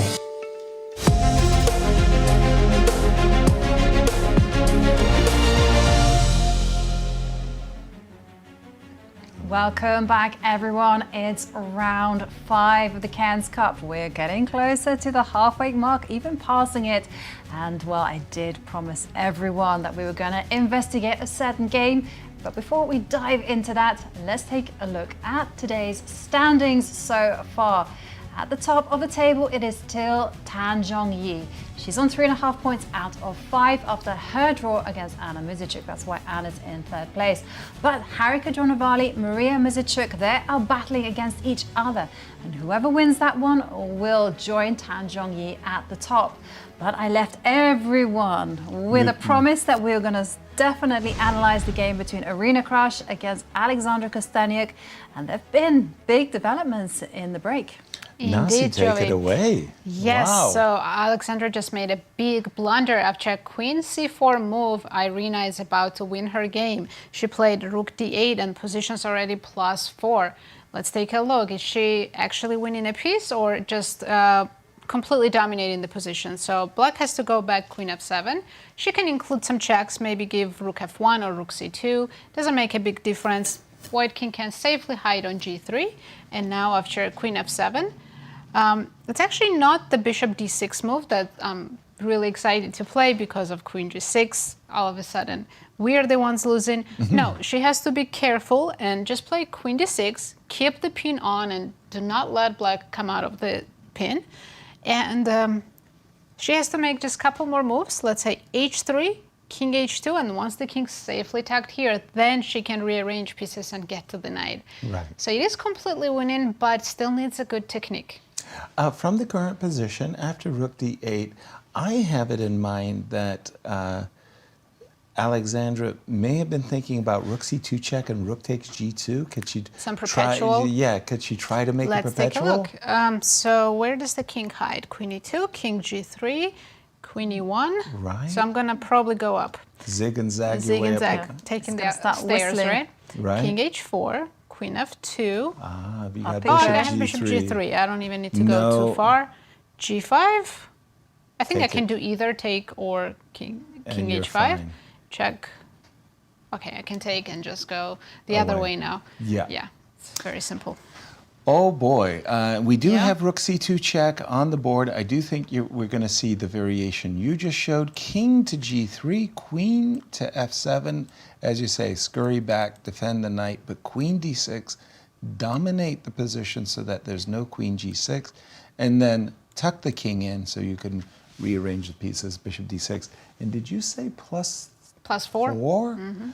Wow, that's huge. Of course, the players don't know that it's +4, and wow, +4. That's huge. A 1. And it's because there's no way black can get themselves out of this box. I love those eternal pins when you've got the rook on the 8th rank. Keeping that knight on f8, you're just not getting out. And boy, I want to say that Alexandra's tournament just take a U-turn. She was doing pretty okay. At one moment, she had 2 out of 3, but then she ran into Alice Lee yesterday, Irina today, and well, it's not looking very good for our 2-time former world champion. Anna versus, pardon me, I want to go Mariya versus Harika. Let me just refresh my board. And the players have gone into this rook ending. I think Harika was very, very eager to trade her bishop, pardon me, her knight for that bishop, and she did it here, rook to d2, And we've caught up with the players. Okay, I'm a pawn up. I'm better, but yeah, this one, Well, this is interesting, right? Because as black, you can go rook takes rook. Yes. And then rook King a2, Yes. force the white king back Yes, I to agree. its starting square. Yep. And then just go rook to b2. And by the way, And something's happening in the game between Anna Zatonskih and Elisabeth Paehtz. So let's go back to this. We see a handshake. was a draw It agreed? looks like a draw has been agreed. Okay. Well, you can't agree a draw, so that means that the players did repeat 3 times. That's But a pity I because thought Anna had a Anna good was- chance. was doing very, very well. Just a second. So yes, they did make a draw. You can see that there was a repetition with the queens, and Instead of queen d4, she could have played f3, and that e4 pawn is about to be lost. Because I can quickly double on e-file. f3 and rook to e1. Yeah, f3. Why I did think she Lisa's play just f3? asking why did you play f3, and they're discussing that moment. You know, Anna Zatonskih is going to look back on this tournament and say to herself, how many points have I left on the table? I mean, she's had the 3 losses, but boy, did she have her chances, especially against Mariya. That game could easily have gone in her favor. This one, f3, that is so compelling. I mean, whenever you see pins, you automatically want to take advantage of them. And in this case, f3. I totally agree, but I don't really want to be too harsh because... Why not? We're critical. No, not me. No? Because I very much understand, the tournament situation. She's lost 3 games. To she think was it's on a half point confidence. out of 4. Complete confidence. Now, if she'd been Breakdown. on 3.5 out of 4, She would have played she would have f3 played and- f3 and she would have said, let's go. Right. But in this type of situation, you're feeling a little bit uncertain. It's the day before the free day. It's a chance to reset, reinvigorate yourself, and begin the second half of the tournament afresh. Having said everything you just said, had she played f3, how did the engine determine the evaluation? f3? It was plus 1.5, so that's a significant advantage. Ouch. As a commentator, we have to be objective and say 1.5 play on. Yes, but we know that because of the engine. The players don't know that at all, so I'm never going to be very critical of them. Anna's going to say to herself, yeah, f3, I'm better, I'm not worse. I mean, I have no doubt that Anna knew she was better. Maybe she's just not feeling well. Okay. Because that Fair. happens, and then you just okay, let's just call it a draw. Fair. Where is the action? So one time I thought we were going to have Irina's like game 4 wins or right. something, when it suddenly Everything draw. fizzled out. So yeah, Harika's game looks like it's heading towards a draw, but the biggest action in Irina's game, and she's about to have her first win because so far she's had 4 draws. She had some chances for sure in a couple of games, but wasn't able to convert any of them, and today she's very close to winning. I like her move h4.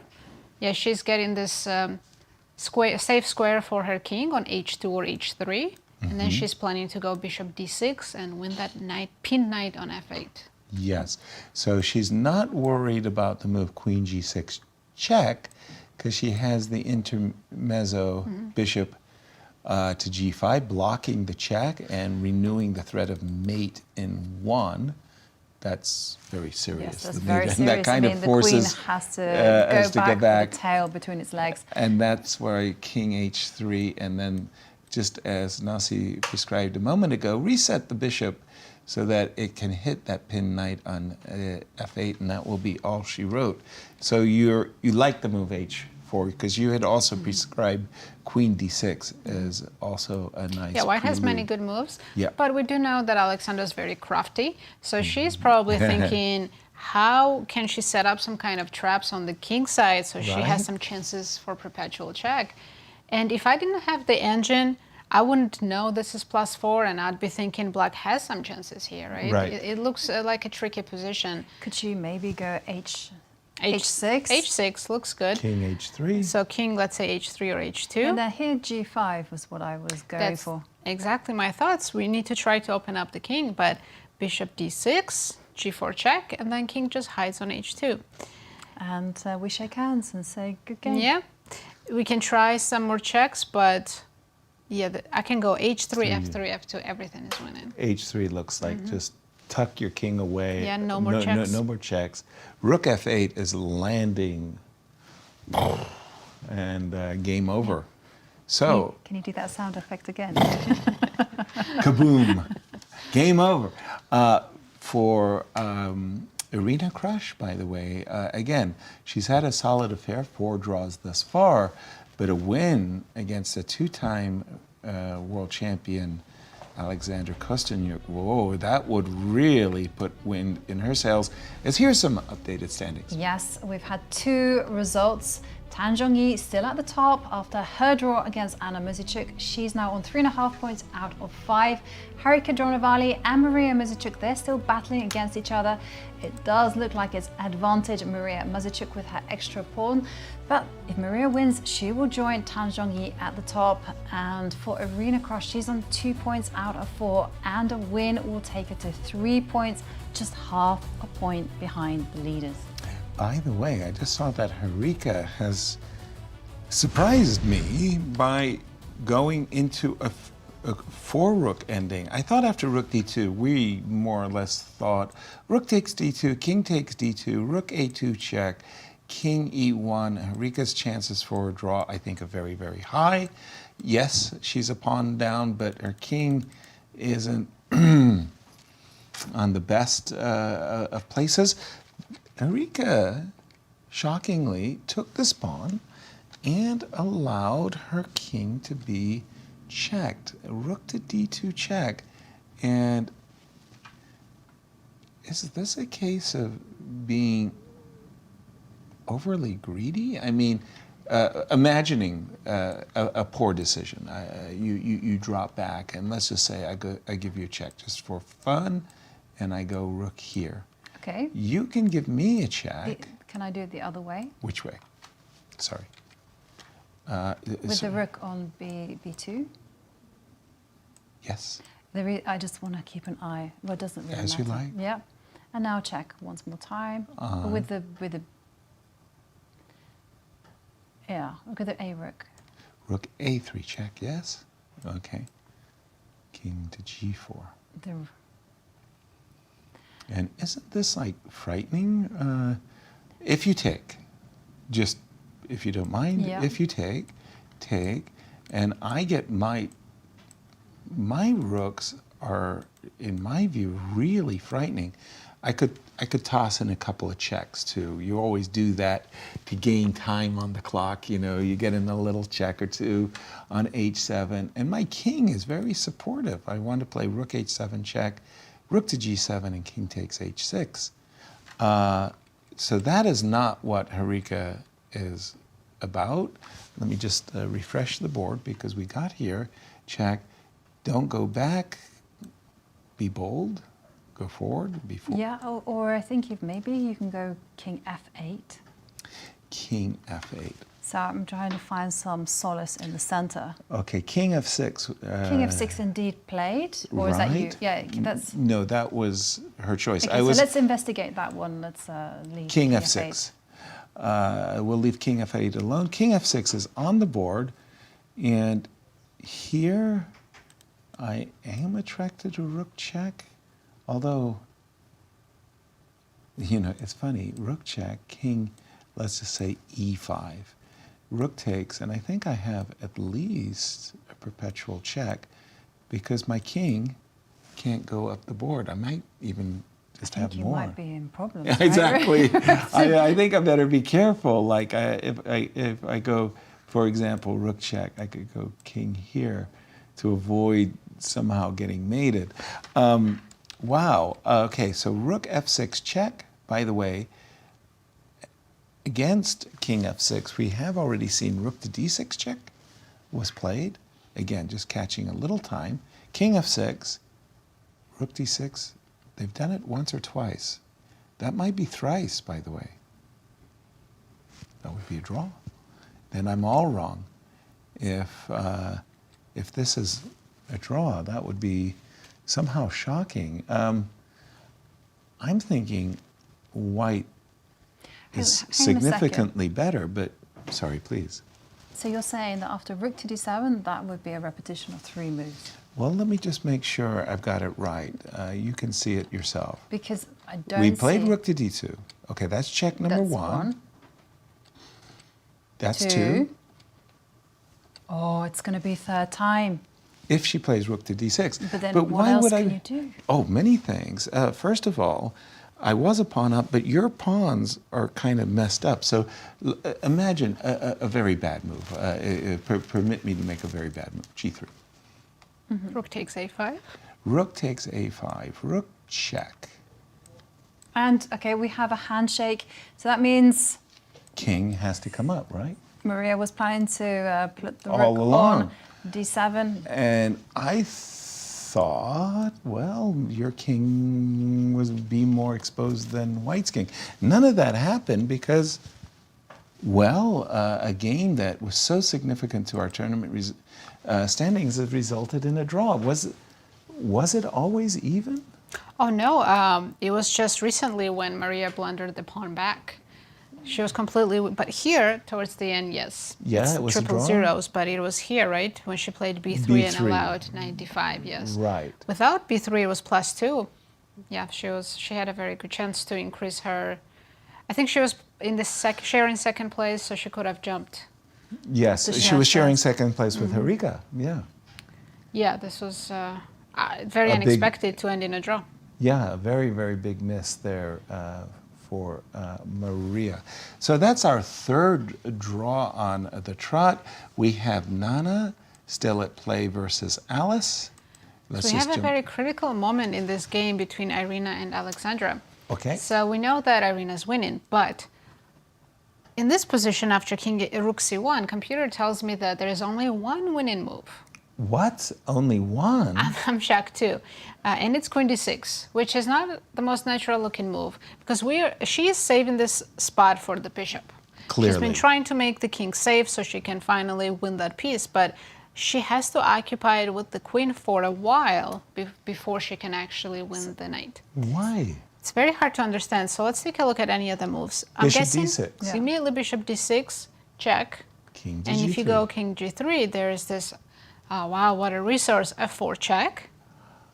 Oh my Yeah, word. now I see that queen diagonal opens. Precisely. So she could miss this. So if you take, he takes f, queen g6, and then there is perpetual. That's the perpetual. That's nasty. What a swindle.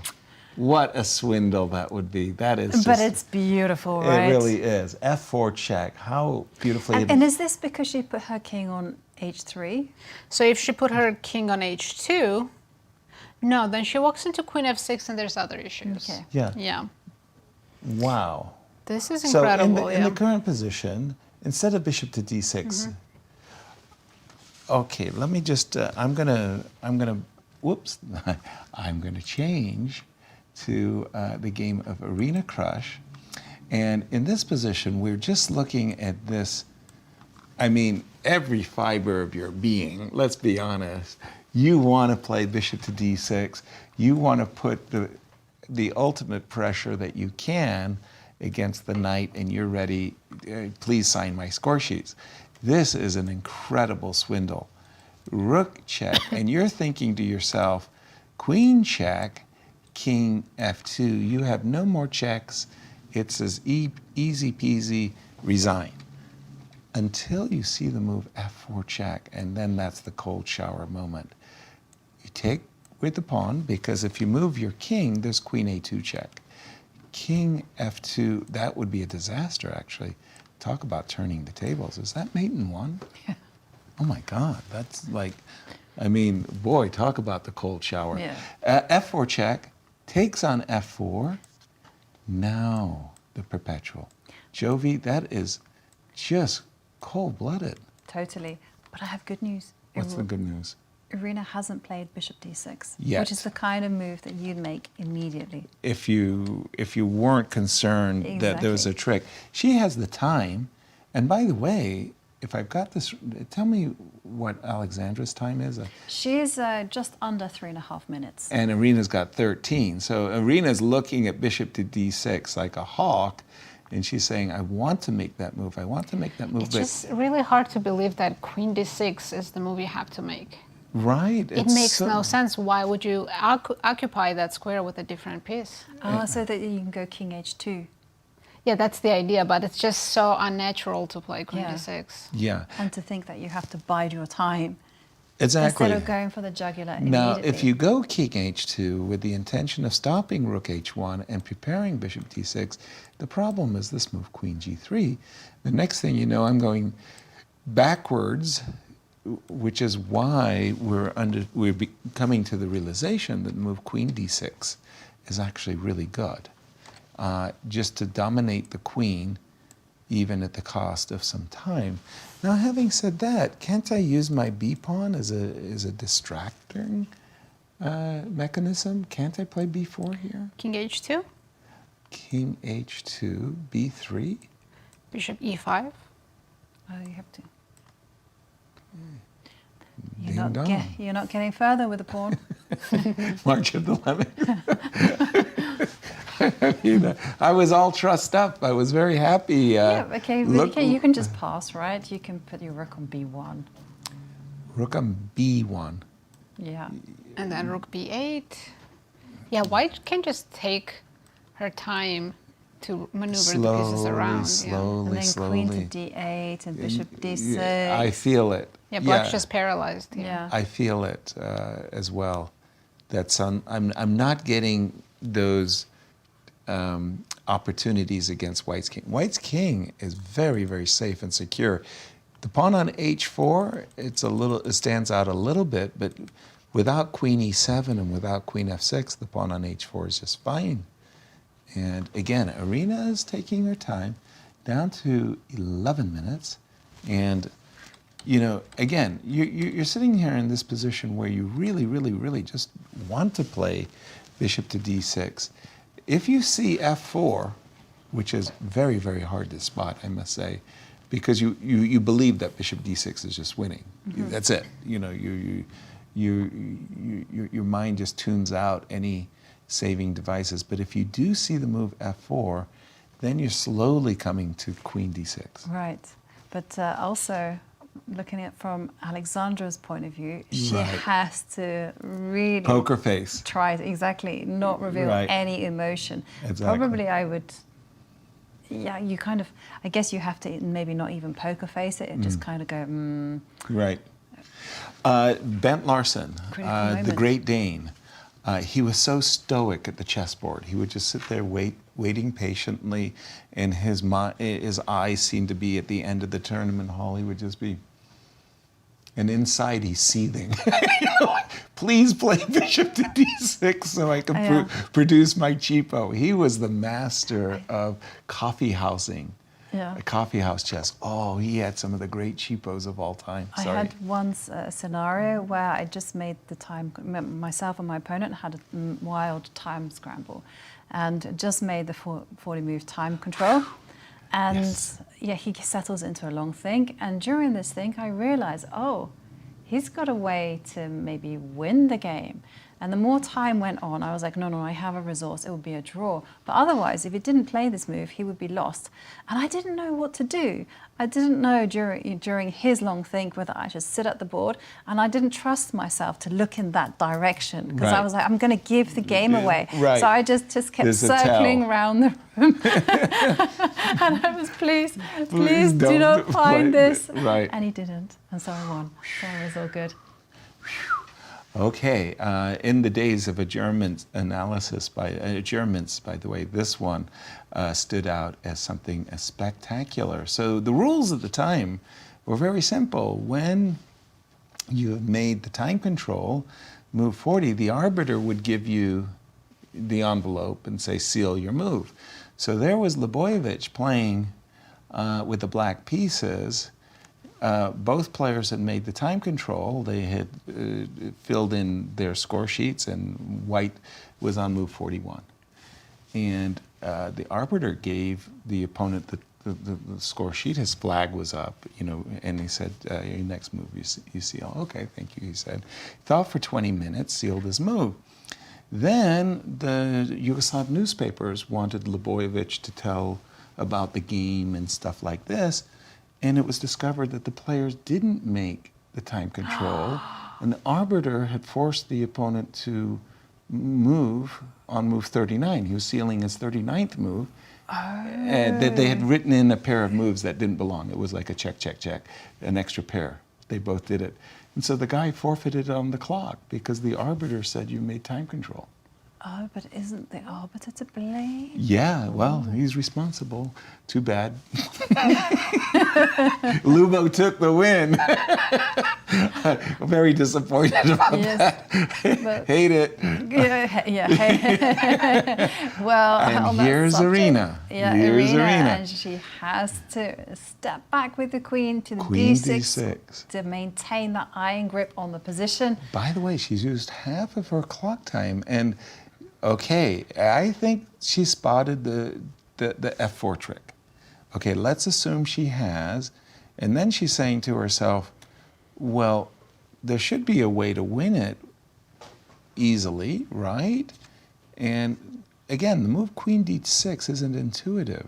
You really want to leave that square open. So King H2, other moves come to mind, and I think she's finding it frustrating. I was going to say that, right? You consider King H2, but then as Nazi showed, the queen just comes up to F6, attacks the pawn, and it's like, oops. Okay, then I go bishop to G3, and do I reset? But then you can't ever go bishop to D6. For the moment, but yeah, I can maybe, it's tough. So Irina is, debating, having this internal debate, which is better. This type of situation, a situation where my queen is on D6, yeah, this is not easy, because I was saying you can use your B pawn as a decoy, if you will. And for Alexandra, she's just sort of like, let me get in my cheapo, let me get in F4. Shall we go to Nana and Alice Lee? Yes. Where do we stand there? I'm going to keep an eye on Irina's game, though. The queens came off. Yes. Okay. And Alice is doing a pretty decent job here at maintaining the position. Remember, her rook was on F1, where it was really, really defensive. Here, at least, her rook is much more active, and not only does it defend, but it does give her an opportunity to attack. Her knight on C4, well, it's done its job from long ago. Is it time to reposition that knight? Something like knight E5? And looking forwards to moves like but check. Perhaps it's time to win the B pawn. So you can go rook to.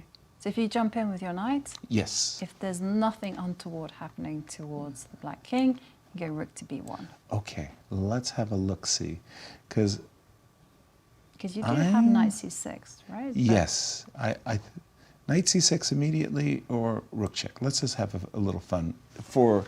Okay. A change. I mean, king will skedaddle out of there. Yeah. And now this bishop is under fire. So there's a question I'm asking. So let's go bishop C5. And this is where I was having some fun. Maybe I want to go bishop F6. Okay. Just for fun and games. Then it's going to be, I'm going to make your life a little bit tougher. Just to mention that Alice is under the minute, so 40 maybe seconds we can. What about Nana's time clock? Nana has plenty of time, 10 minutes, 20 seconds. All the time. But maybe we can take a look at Alice in more close up, because she has 30 seconds and ticking down, and this position is still far from very easy. Tricky. She's the one with all the pawn weaknesses, and I would say that she's still trying to hold on. Swings the rook over to E2. Rook E2. I'm not a big fan, but okay, you have to make a move, and I kind of like the rook on the A file, but rook E2. Now, see, jump in on this one. I know we think Nana is the one who's pressing, but is it that much of an advantage? No, not at all. None. It's less than half a pawn. Okay. Very, very small advantage. Alice, by the way. She's been defending well. Yeah, but she looks like she's in distress. It's like, She has 40 seconds on the clock. but I mean, when your opponent has that kind of okay, maybe it was just the hand to the head there. It looked like she was in great distress. Rook e2. If you play rook b1, as long as my knight remains on c4, I do have the move rook to b2. In fact, rook to b2 is probably forced, right? Yeah. Okay. So any trade of the rooks means that it's going to be near impossible for you to win. Surprisingly, it's not forced, but she did play it. She could have played rook a2 as well and give up the b3 pawn. Voluntarily dropping the pawn. I prefer her rook b2. By the way, did she make that with 30 seconds? 30 Because seconds. now I see a whole minute, you know. Yeah. If she gave up b3 pawn, she can play rook a8 check, rook a7, and knight's coming to e5. So you get the f7 pawn. Gotcha. That was the difference there. And by the way, I'm keeping an eye on Irina's game against Alexandra. Still, Irina is thinking. She's yet to make a move. Wow. Irina has less time now. Yes. So she has basically burned 70% of her clock, because I think she had 11 minutes. She had 11 minutes, but after this long think, she is now down to just over 2 minutes. Wow. And it's a critical moment. And by the way, Nana didn't trade rooks. After Alice's rook b2, she has played the move rook e1. And I think we're going to go back to that rook a2 and those knight e5 kind of setups. But rook e1, and now both games are in time trouble. And which one do you want? You want me to focus on the Irina game, or would you like me? Let's stick with Alice, because Alice just has 22 seconds. And nervously she has looking. I like rook keep a2. control of the position. She's gone for rook a2. With she did that 15 seconds left on the clock. Do remember that the players are getting a 30-second time position, and I just have to say bishop to d6 was played by Irina, which means that Alexandra has a chance to save it, and the rook quickly comes to h1. This is it, Wow. the moment of truth. f5, f4 check. If she plays f4, that secures the draw. For it. Oh, Irina. Oh, no, so and close. Yet so far away. So it's not completely over. It's Why? equal, but she can take bishop f4. Okay, queen g6 check. And then there is bishop g5. Oh, I didn't see bishop g5. I didn't either. But I mean, Alexandra can just go back queen f7 and it's still a draw, but at least it's not a forced perpetual check yet. Gotcha. Oh, wow. What a move. Irina, first of all, Irina thought for upwards of 9 minutes, made her move. Now she's under a minute. So the move f4 was a complete shock. Did not see that at all. 20 seconds? 1 minute. I see and him. Oh, it's 1 minute. seconds. I'm sorry.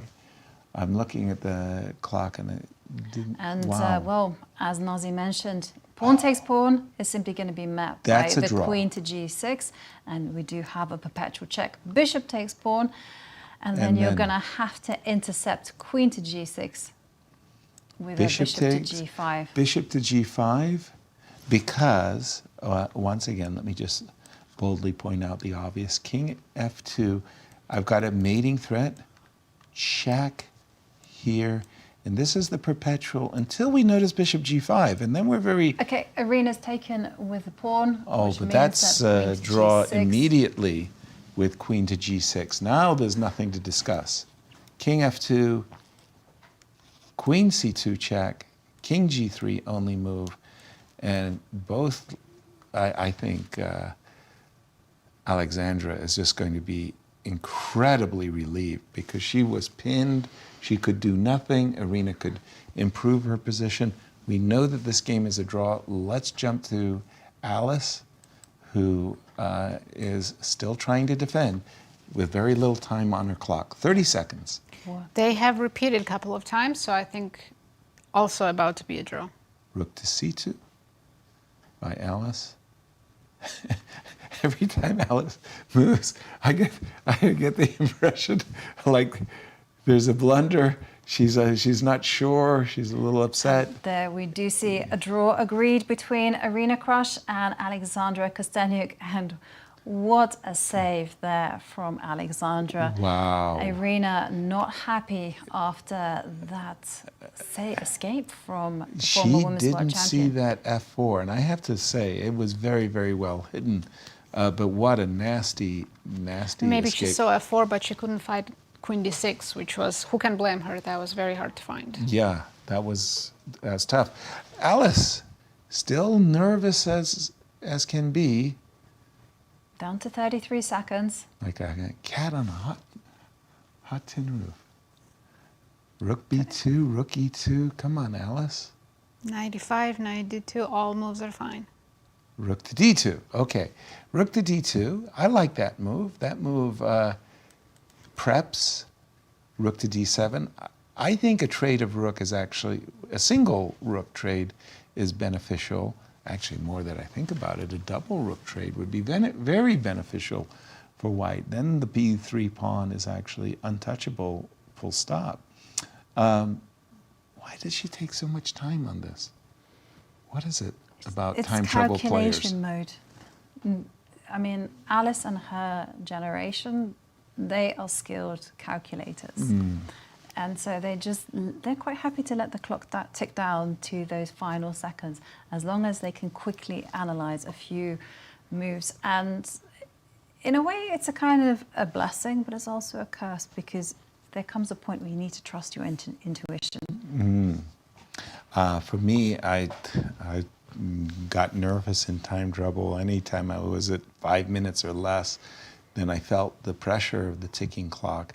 I didn't like it, and I just loved it. Absolutely loved it when my opponents were in time trouble. Then it was sort of like, then I was at my nadir. King f6. Okay, that's a good move by Nana, as she's avoiding rook d7, rook takes b3. She's simply protecting her bishop and saying, okay, maybe on a good day, I doubt it, but maybe on a good day, king f5 might tickle the pawn. We'll keep that in our back pocket. Well, knight e3 is the move that I'm expecting, but Alice will be calculating what happens after bishop c5. If she steps up with the king, then the rook can swing over to h1, and Alice making that move with 10 seconds. Offering a trade of rooks. Whoa. I thought that move was unplayable, full stop, because of rook takes b3. What am I missing? Does she want to play rook to c7 and rook to d7? Is that her intent? That looks like a good plan. Another one is to go knight to e5. Knight to e5. Okay. Okay, knight to e5. Knight to Rook e5. b3 is losing for black. Losing. Alice is an amazing calculator. She can play rook c7 after rook b3, and it's +2. That was I guess black king's getting mated, or you lose the bishop on e7. Wow. She's so tricky. Wow. I tell you, even from bad positions, she's looking for her opportunities. And that is an extraordinary trap, by the way.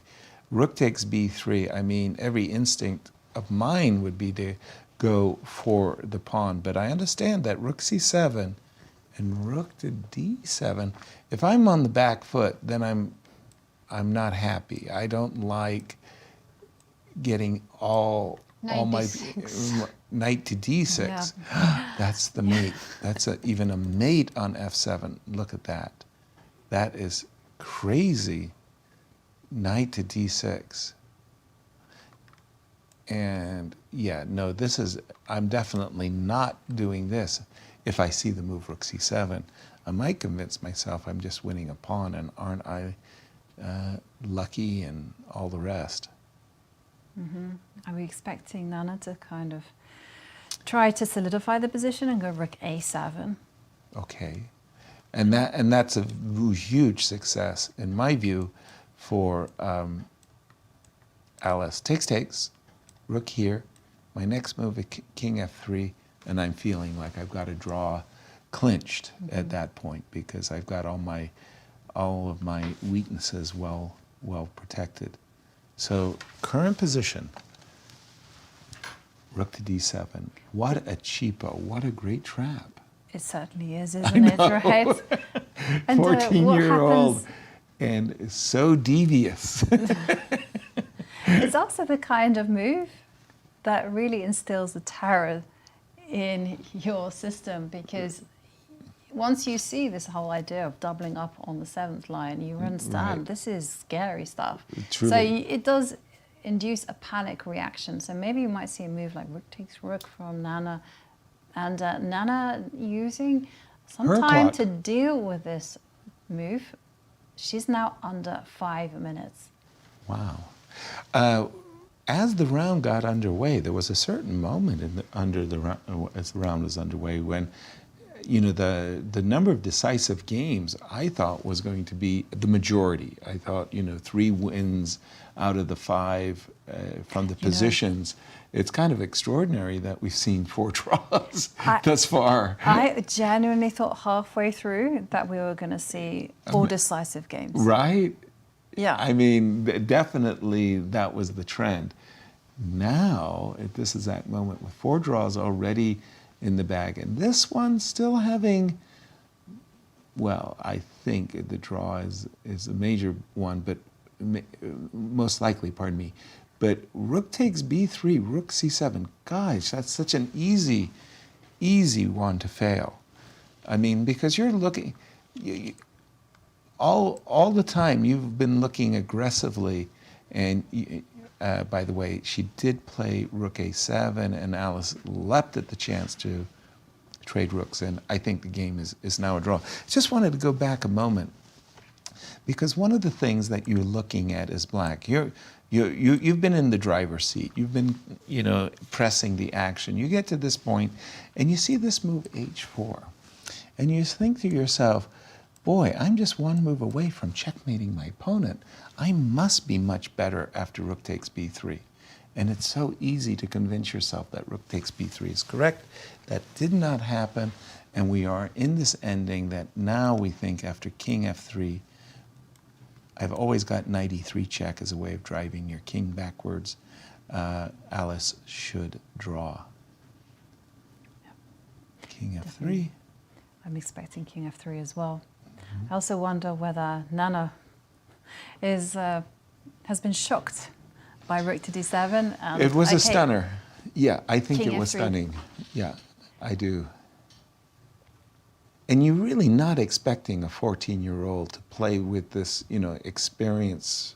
You know, Nana, with your incredibly illustrious career that you've carved out for yourself in Georgia. You know, like, where's your weakness, young lady? Well, it's got to be in the ending, right? And Alice has kept her composure. King f3 on the board. King f3.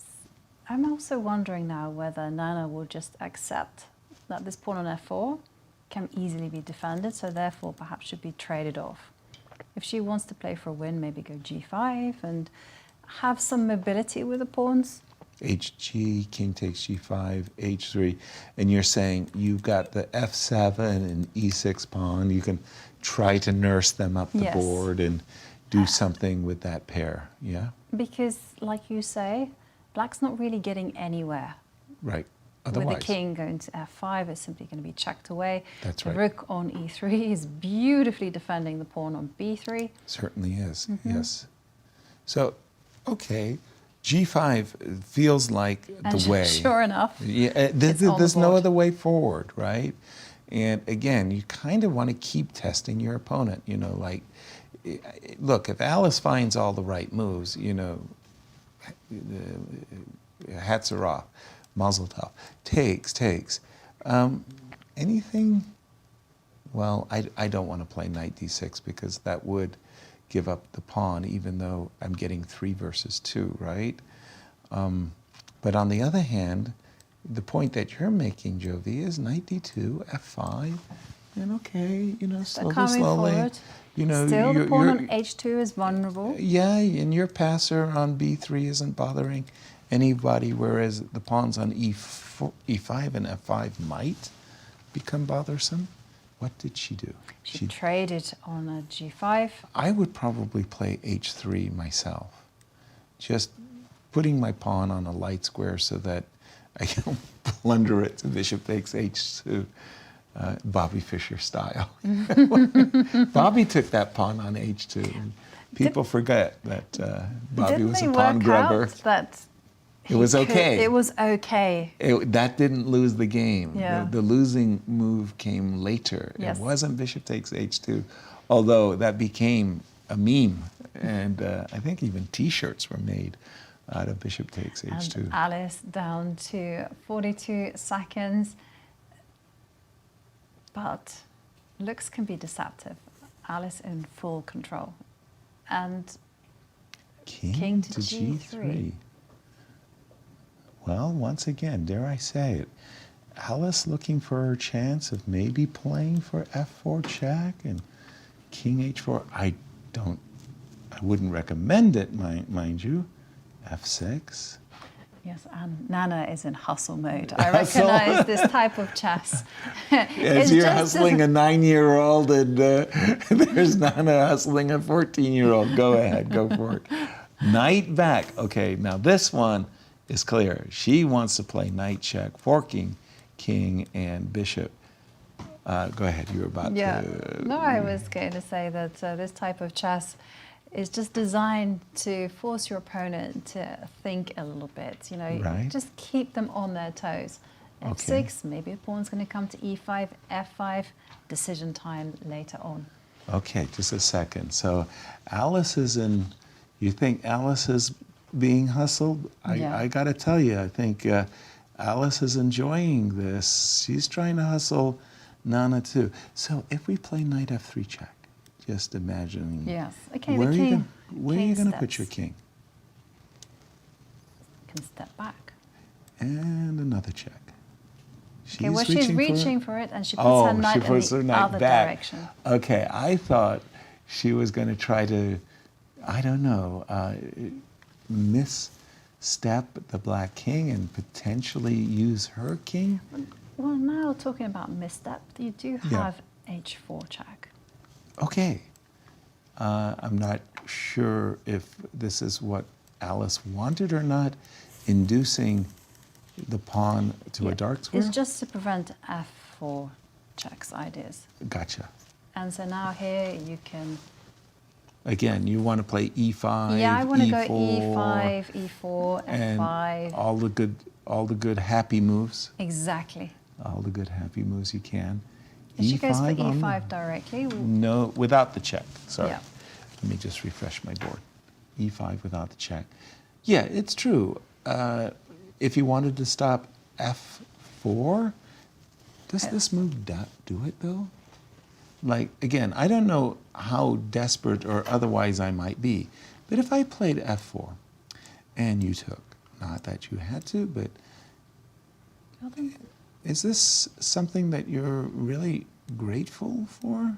You more or less are going to have to play f5, right? Right.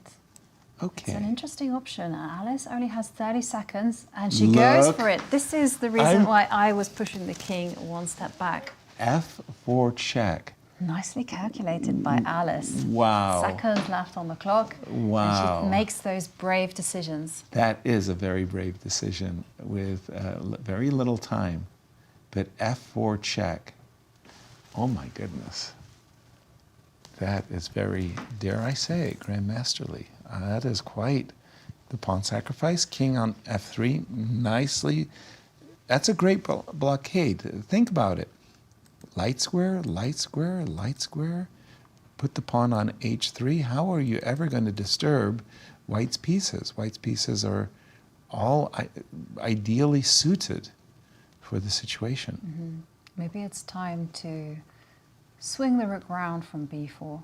Okay, you tell me. Rook back? Yep. Okay, rook back. I'm jumping. second, I can't do that because there was a rook to d5 Oh, check. I apologize. You're absolutely right. I will pick up your bishop in this case. Yeah, so there is a big threat of rook to d5 on the board. Of course. Apologies.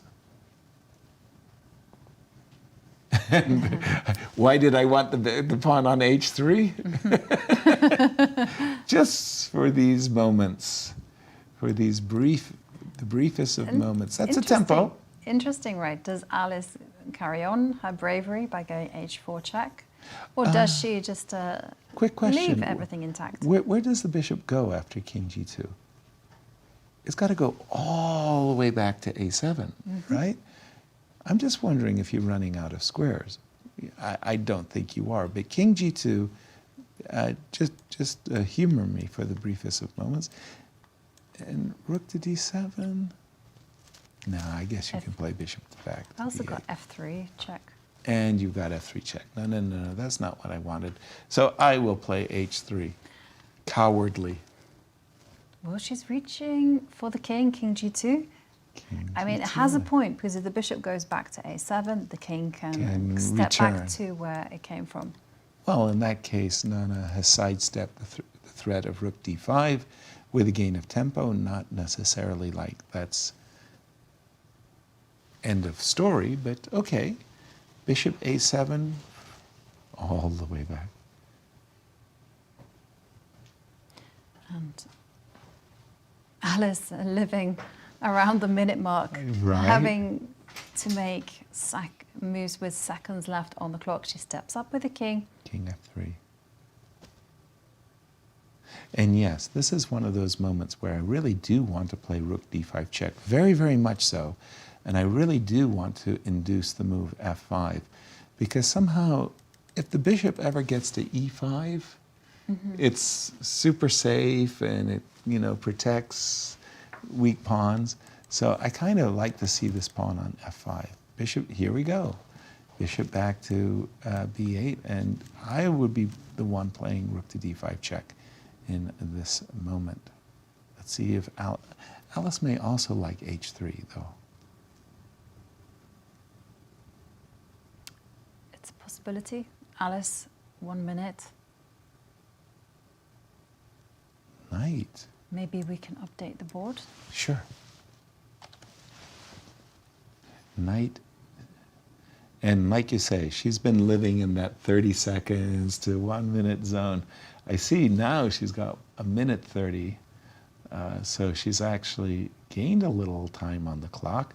And Nasi, jump in on this one. You've been awfully quiet. I liked the pawn sacrifice very much, f2, f4, that she made. I think that was a really good great. practical decision. Absolutely, and objectively it's still a draw, and she made it easy for herself by doing f4. Because now, like you said, she just keeps her pieces mostly on the white squares, and there is no breakthrough for black. Exactly. So engine approved also. Absolutely. Nice. And for Nana, is the breakthrough going to come for like rerouting the rook all the way to g8 and trying to make use of the g1 square? Okay, so first of all, yeah, the rook has done whatever job it could do. She's putting her rook on the 8th rank.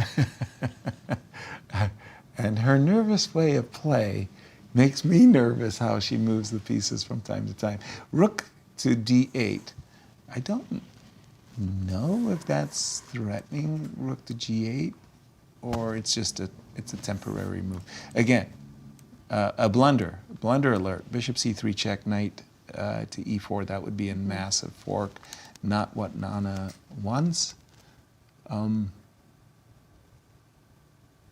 do you think?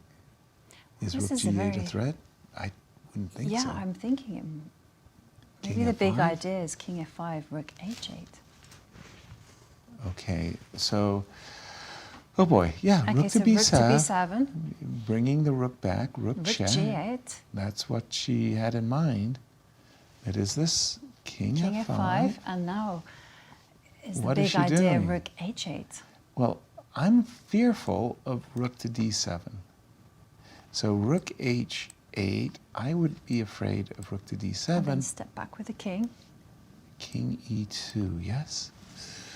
Ooh, Yeah, I kind of... not- Okay, well, I'm actually... not happy here, No. Jovi.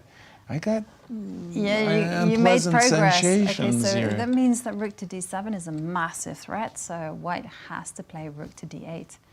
Oh, and she's gone for rook h8. And rook instantly- d7 instantly played. Oh, this is really King pertinent. e2. Now suddenly things have gotten critical. Nasi, jump in on this one. I'm not happy. I'm not happy for Alice. Rook h8 was a bad move. Was a bad move. Yeah. Okay. Now Nana has some chances. Yeah, she can improve her position now. With King g4, or how? What's Even starting with bishop c3 and let's say knight c4 and then king g4. so trying you to want me to move your knight farther away from the h2 pawn bishop c3 or b3 on pawn, depending where you go. bishop c3 on the board? I probably bring my knight back to f3 because I'm a scaredy cat that the f pawn could suddenly. If my knight is on c4 and your king is on g4, I start to worry about Yeah. f3. If knight f3, rook e7 check, you have to go king f2, Yes. and then rook a7 is unpleasant. Rook e7 check, king, and rook a7 is unpleasant.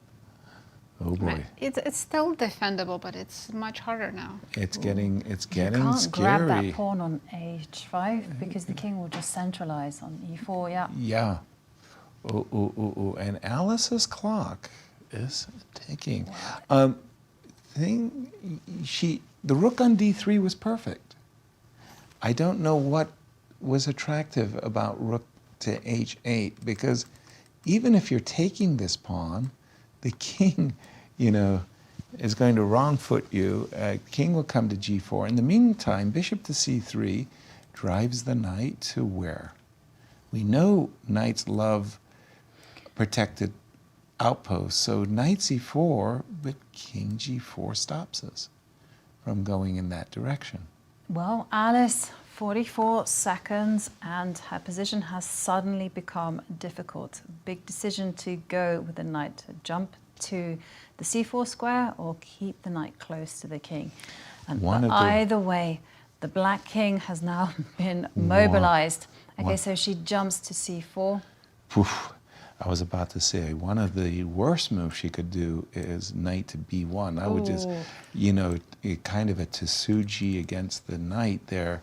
The knight has no moves, and king to g4 and f3. Alice did play the move knight c4, but isn't that inviting king g4? Yep. We've got to play rook check, I assume. Otherwise, f3, f3 is going just to be horrible. Horrifying, right? Now here I pause for a moment because I have to think, am I chasing? I could get my king mated. I had king f3, rook takes h5, mate, thank you for coming. No, sorry, you were going to say something, Jovi. I interrupted you. Rook g8.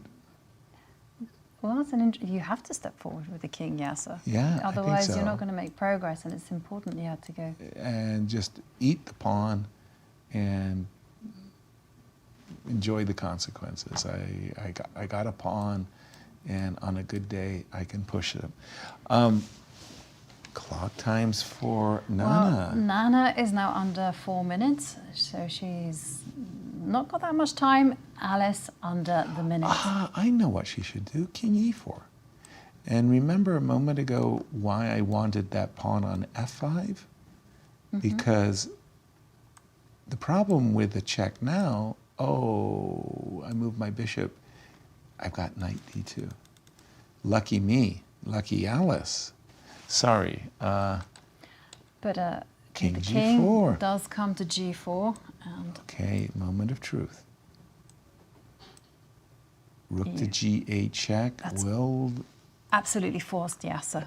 Oh yeah, If f3 you is don't a play disaster. It, f3. Is a full disaster. f4, f3 check. 37 seconds for Alice. We are expecting her to give the king a check. I wonder whether she's thinking about no h3. h3 Just rook to g. rook to g8, only move. Yeah. h3, I take the pawn. You take on h5. And I then go you go back king to g or king to g3 G2 or G2, king. yeah. Yeah. And the pawn is too strong. It's 11 seconds for Alice. Rook g8 is forced. She has to give No. a check. Oh, and she plays h3. Oh boy, I don't like this because I'm thinking king takes h3, rook takes h5, king to g4, and I get to play f3. But you can also step forward with your king. She's Where? probably playing king f3 after king h3. Oh, actually, Nana played a king g3, which is a very good move. King g3.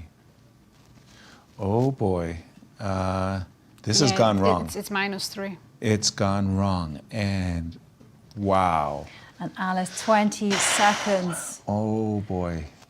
Okay, now is I don't- absolutely desperate for Alice. Maybe give a check to the king with a rook, and that's what she goes for. But now Nana grabs that pawn on h3 and king f3 quickly But then played. why did we play h3? We could have had this position with rook g8 check, king h3, king f3.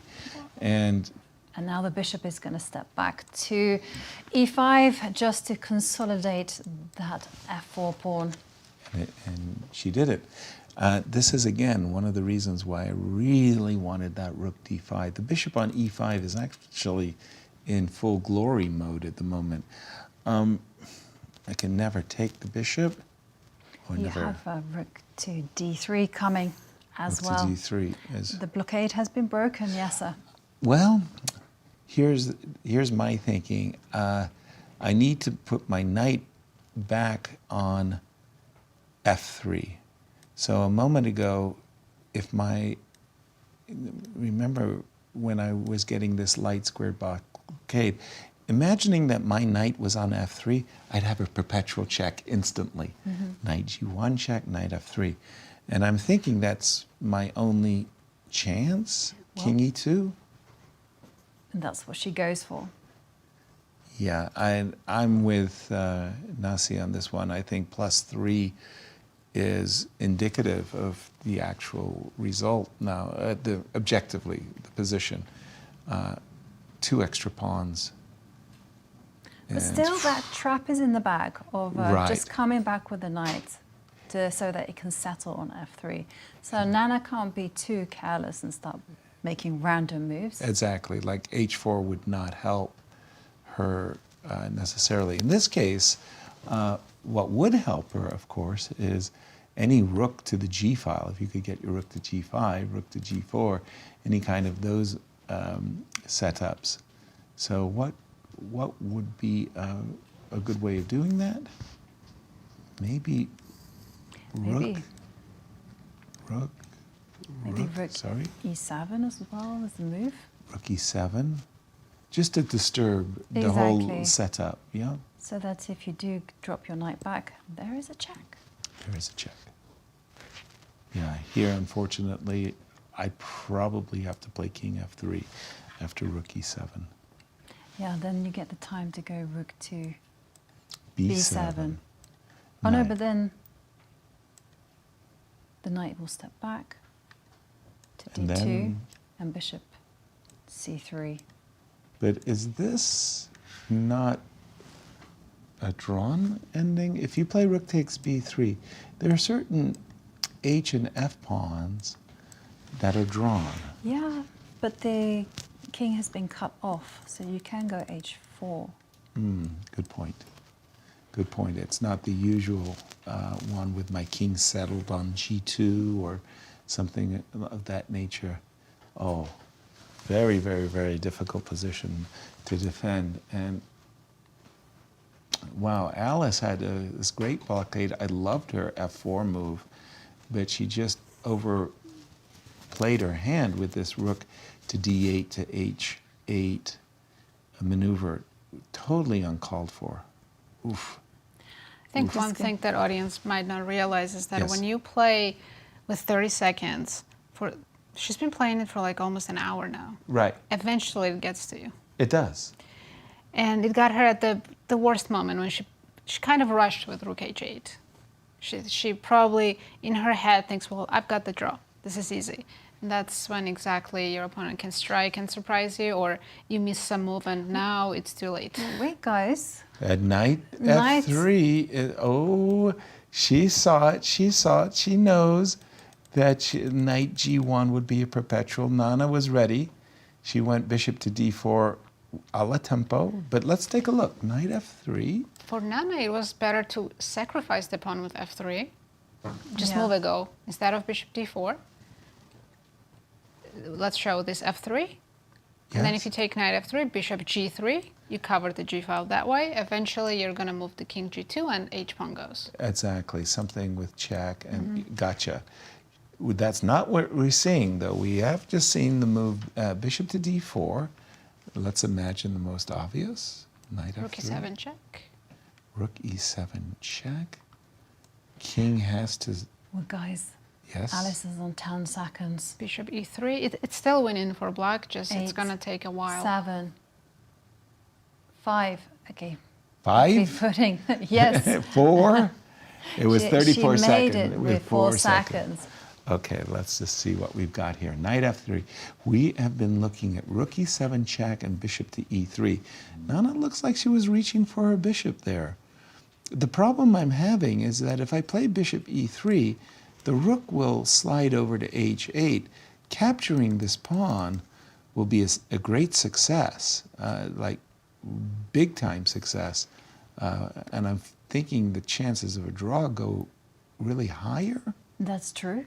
But I'm expecting Nana to give a check with the rook. That's what we thought too. Rook e7 check, king f1, bishop going to e3. Or the bishop can go anywhere. Good point. Bishop a7, just... Yeah, put her on a protected square. Exactly. Well, 2 minutes for Nana. And she's been in this situation before. Yesterday against Anna Muzychuk, she had a winning queen and pawn endgame, and in those seconds she spoilt it. So let's see what's going to happen here. So king f1, indeed played. I'm laughing. Nana's been in this situation before. Are you kidding? She's been in the anvil, of the oven of competition. And she had the rook and bishop versus rook that went 130 moves earlier in the tournament. You just mentioned yesterday she had that long ending. This tournament, Nana's going to remember is the long endings. And she's got another one here against the 14-year-old Alice Lee. King f1. And you were thinking, don't put the bishop on e3. Tell us why. Well, I didn't want the bishop and the rook to interfere with each other, so I was figuring it might be better just to drop the bishop all the way back so that the lines and the diagonals are still open. And you're keeping that square unoccupied. So, okay, let's go. Rook goes. Okay, well now the king can slide over. Okay, let's go. I took a pawn. Yay. Yay for me. And now you're threatening knight to f5. I wouldn't call it a threat, well, but okay. It's a big threat. Well, you can move your rook. And, right, but still, the checks are going to keep on coming. And Alice, 27 seconds. Bishop a7 on the board. Sorry, I'm just going to refresh my board, everyone. Bishop a7, what else beside rook h? Rook g6. G6. She played it with how many seconds? 17, okay. Yeah. I'm thinking about her mom, Vanessa.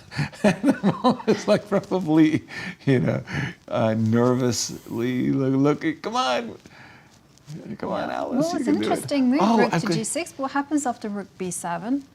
I wanted you to play rook e3. I had a very, very nasty idea. Let me just show you rook e3, if you don't mind. Check.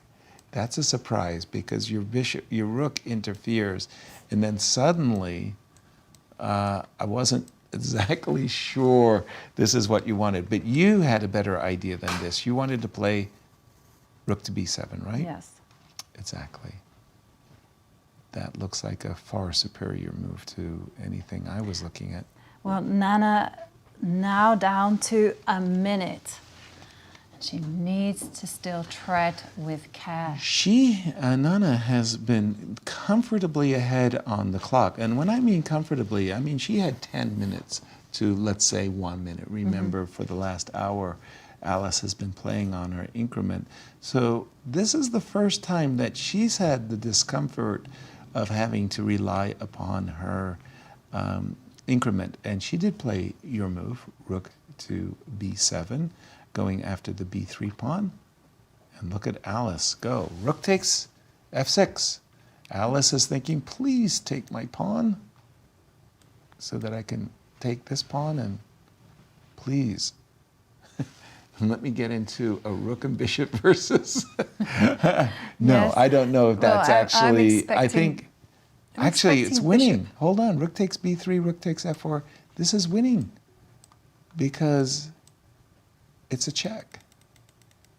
Yeah, I mean, sorry, I was going to play rook takes h4, but rook takes, yes. So she goes for that. But She- you do have knight takes h4. Knight, that was a blunder. She's taken on f4. No. You had to take on h4, guys.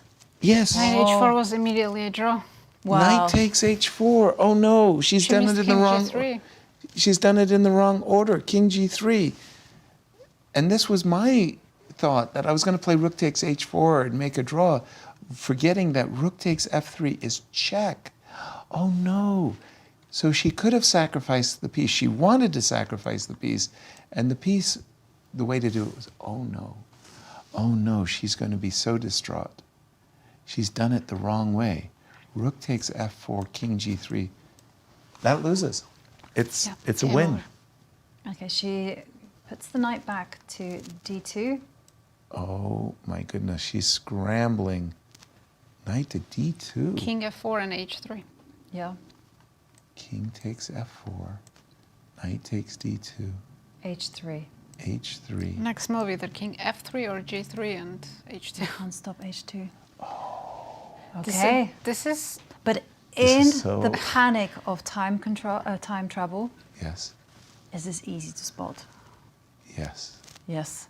yes, so unfortunately, because it's ironic because- domination. it's the wrong bishop and It's the wrong, but, and there is a knight on the board and it's lost. and yet the king can't get to the corner because these two squares, the king is Nana on trapped. 31 seconds. I am sure But she'll see it. If she took knight h4, Nana would have had her second rook and bishop against her. That's what I mean. And how ironic and cruel would that have been? Knight to d2. But the thing is, if she doesn't play king takes f4, she moves her rook, then rook, she took it. and She she took takes the it. rook, and oops. And she can't play king g3. She has to play h3, only winning move. And she's done it. Just as you mentioned it, she's done it. h3, only winning move. And Alice is stuck. Alice is recognizing that king f3 as well as king g3 is a problem, because then she wants h2. And that's the problem with the knight. You know, because If if you you put put- your knight on c1, she's simply going to go king f3, Yes. h2, and the knight is just on a bad circuit. And if you try to, And there's no knight d4 Yeah. check, there's no knight g1 check, and that's it. Game over. well, And- looks like we're going to see our first decisive result. wow. Nana Dzagnidze is winning against Alice Lee. And I must say, it is, just as Nasi mentioned, a very cruel irony that you have the wrong color bishop. The promotion square is light color, and there's a dark square bishop, and it's a win. And we even have the knight on the board. I know, that's how cruel. The irony is certainly not lost on us. Oof. So maybe she can try knight to d2. Bishop e3, and then it's over. That's the problem. Knight to d2, covers f3, protects against king g3 because we have knight e4, but this is the issue. Bishop, This is so painful to be this close to a draw. right? Wow. Wow. And the irony is, if that king were not on f1, the knight would Knight just would jump be to F1. f1 and it would be a draw. Knight takes f1 would actually be almost a decent And move. 17 seconds, the clock is ticking down for Alice Lee, but her position is just unsalvageable. And she It's her does only put move. the knight on d2. It's her only move, but we're looking at bishop e3. Oops. Somebody. Oops. Maybe there's been some minor rule infringements. Infraction? What did she do? Chris is explaining to her something about the knight being moved. And Nana is unperturbed. Whatever. I know I'm winning. I've got bishop e3 in my pocket. So the etiquette is... so she adjusted her piece on Nana's time. So she made the move. Once you press your clock, you're not allowed to touch the pieces anymore. Then it's your opponent's turn. So it's just, well, Chris is, what a time to, what a time to scold you and say, you know, hey, look, I know you're losing and I know you got 3 seconds on your clock, but in the future, Put your pieces correctly on the squares. and don't press your opponent's clock. Wow, okay. Well, Nana now has some extra minutes on the clock, but she just has to... Whoa. The bishop. We were looking expecting bishop the bishop e3, to come to e3. but she's saying Zugzwang. Yeah. Zugzwang. And it is. And The knight has to move. The king. If the king moves, you just simply push your h-pawn 1 square forward. that makes sense. h2. Knight moves and it can no longer... Well, help me out here. What am I missing? I'm going to move my knight. Knight c4. Yeah, King now f3. she gets... Not king g3. Now, if king g3, that's one into knight d6. I was thinking about knight d6, yes. But I guess h2, and Alice is realizing... And then you can hide your king on h3. Gotcha. Actually, I'm starting to question how is this one in? Why? Tell Okay. us. Knight c4, help. Knight c4, you're playing king g3. King King g3. c3. Oh, okay, here it is winning. Because I was looking at king f3 and then it was repeating you have to go king g3. Knight d6, h2, and that's... Oh, actually, there is a draw here, knight d4. King g4, king g2, and if king h3, I have this check Knight and I g5. keep giving you checks. Right. There's a little trick. Okay, well, where Still on there's the board. tricks, there's hope. Knight c4 on the board? Why do I feel like this is coming down to the very, very wire? I mean, like every ounce, the full measure of a chess game. Yes. It's got everything. Maybe it's time to put the bishop back to a7. Bishop back Yes. to a7. Aren't you, like, kind of fiddling around? Yes, totally. Bishop back to a7. No, bishop is standing. Knight to d6 in this. Then you want king f3. Okay. I just feel want to you. get that position where the knight is on d2, and then you can go bishop to E3 again. You want to Yes. reset. You want to reset. Gotcha. All right. Well, Nana's clock is ticking. She's under a minute. I had seen that she went down to like 40 seconds too. Yeah. Knights are crafty pieces, so I see that. That's what my friend Joel Benjamin says. Oh, those tricky knights. 37 seconds, and she's beginning to feel some like ghosts. Like, what's going on? Why isn't this easy? Why is Okay, so she does King put her king G3, on g3. Knight d6 is going to be automatically played. There's just nothing to do. Knight to d6, let's go. And maybe now you can go king f3. That's the winning move because this is the drawing move. Yes, but Knight okay, knight d6, d6. and if h2, I've got knight e4 check. You think, okay, I'm one move away from winning. Well, not so fast. I've got knight g5. And if you play king f3, once again, not so fast. I've got knight g5. The moment I play king g2, I've got a draw. But you noted right away, That's king f3. Yeah, and then once the knight comes to f5, Yes. That's my move. then the bishop will come to f7. f2. Sorry, f2. That's And that's it. It's in the That's it. stable. 19 seconds. it's in the stable. King King f3. F3. She's done it. Wow. I mean, you think about these ladies, they've been playing for hours and hours and hours, and there's only one move that wins the game, and she finds it. She might be exhausted, and she still found the only move. King f3. One last hurrah. Knight f7. Can we try it? Shall we? Have Yes. a look. Knight f7. So I'm still angling for that knight g5 trick, hoping that you will play. Oh, knight comes to f5. You told me bishop f2 was the answer, and I believe you. I believe you. Bishop f2. Oh, am I wrong? Ah, no, but bishop f2, you got knight to h4 check. Knight h4 check. Instantly. Holy Oh no. moly. I thought bishop f2 was dominating the knight. No. Knight h4 check, draw. Oh, my goodness. Oh, heartache. I'm in shock. It's such a.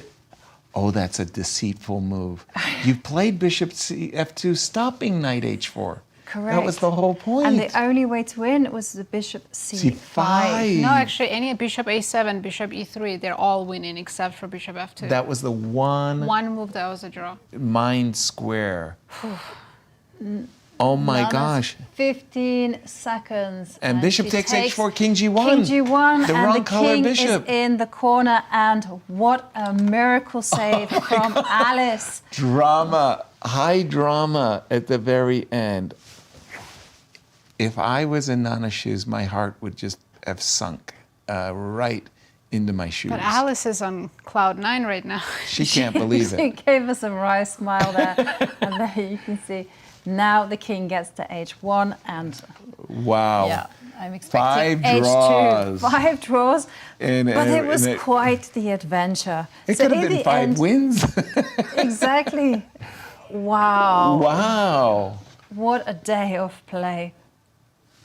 I'm not going to ask I'm you for your speechless. final thoughts because you're going to go, the chess speaks for itself. You just watched it. Yeah, there's nothing Wow, else to say. what did we Wow. just witness?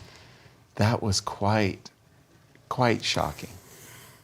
Boy, can we see that in instant replay Let's have a look. through the magic of television? And Alice saw it right away. That was her one trick, and wow. I just can't even, for Nana, this must be just too painful. The one move that was so tempting, yet Right. it threw away the win.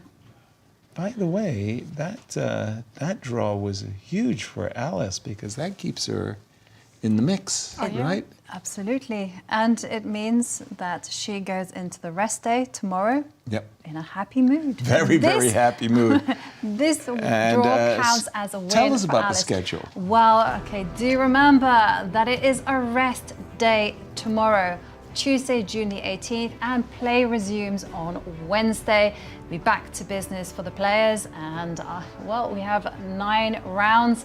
And if there is still a tie for first place, well, on Sunday, that's reserved for playoffs if they are needed. Gotcha. And, well, I need to see the standings, I guess, after 5 draws. Well, nothing has It's just changed. nothing changed. Tan remains alone at the top. Except we may be aged a little bit. All 5 draws, wow. And there was a point today where we thought we were going to have at least 4 decisive games. Right? Shocking. Yeah, well, they... And let's take a look at today's standings. Tan Zhongyi remains alone at the top with 3.5 points. Harika and Mariya, they're on 3, and still 4 how many players? It seems an awful lot of four know, players. as you're going down these results, I want you to say Tan drew, not without adventures. Harika drew, but not without Irina drew, but not without adventure. Everyone. It was the day for swindles. Swindles galore. Every game somehow did feature a swindle. But we want to go to Begim. Not so many interviews today, Begim, but your final thoughts of what a round. Oh my God, guys, what a thrilling day it was. I was shaking seeing the chess players, like girls sitting and trying to make a move in 30 seconds. That was insane. But yeah, I honestly predicted more decisive games looking at the positions in the middle game. It was so many ups and downs, but somehow we ended up with 5 draws, which is great too. Everyone's happy going into the rest day, and we're happy to have some rest as well. Thank you, Begim. What can you add to that? I think just one lesson to be learned today from all these games is that the players are very resourceful. True. And game's not over until it's over. I'm still speechless from what I just witnessed. That F5, F4 by Alexandra, that was an incredible save. This last one, Knight H4, oh my gosh, that was terrible. It's one for the books. Right? But once again, it's been wonderful calling the action with you both. It's just been great. I mean, I'm enjoying myself. We hope you have to take a rest day. Tell your friends where you're hanging out and join us Wednesday as we will be here for round 6. Thank you and goodbye. Good night. Thank you and goodbye.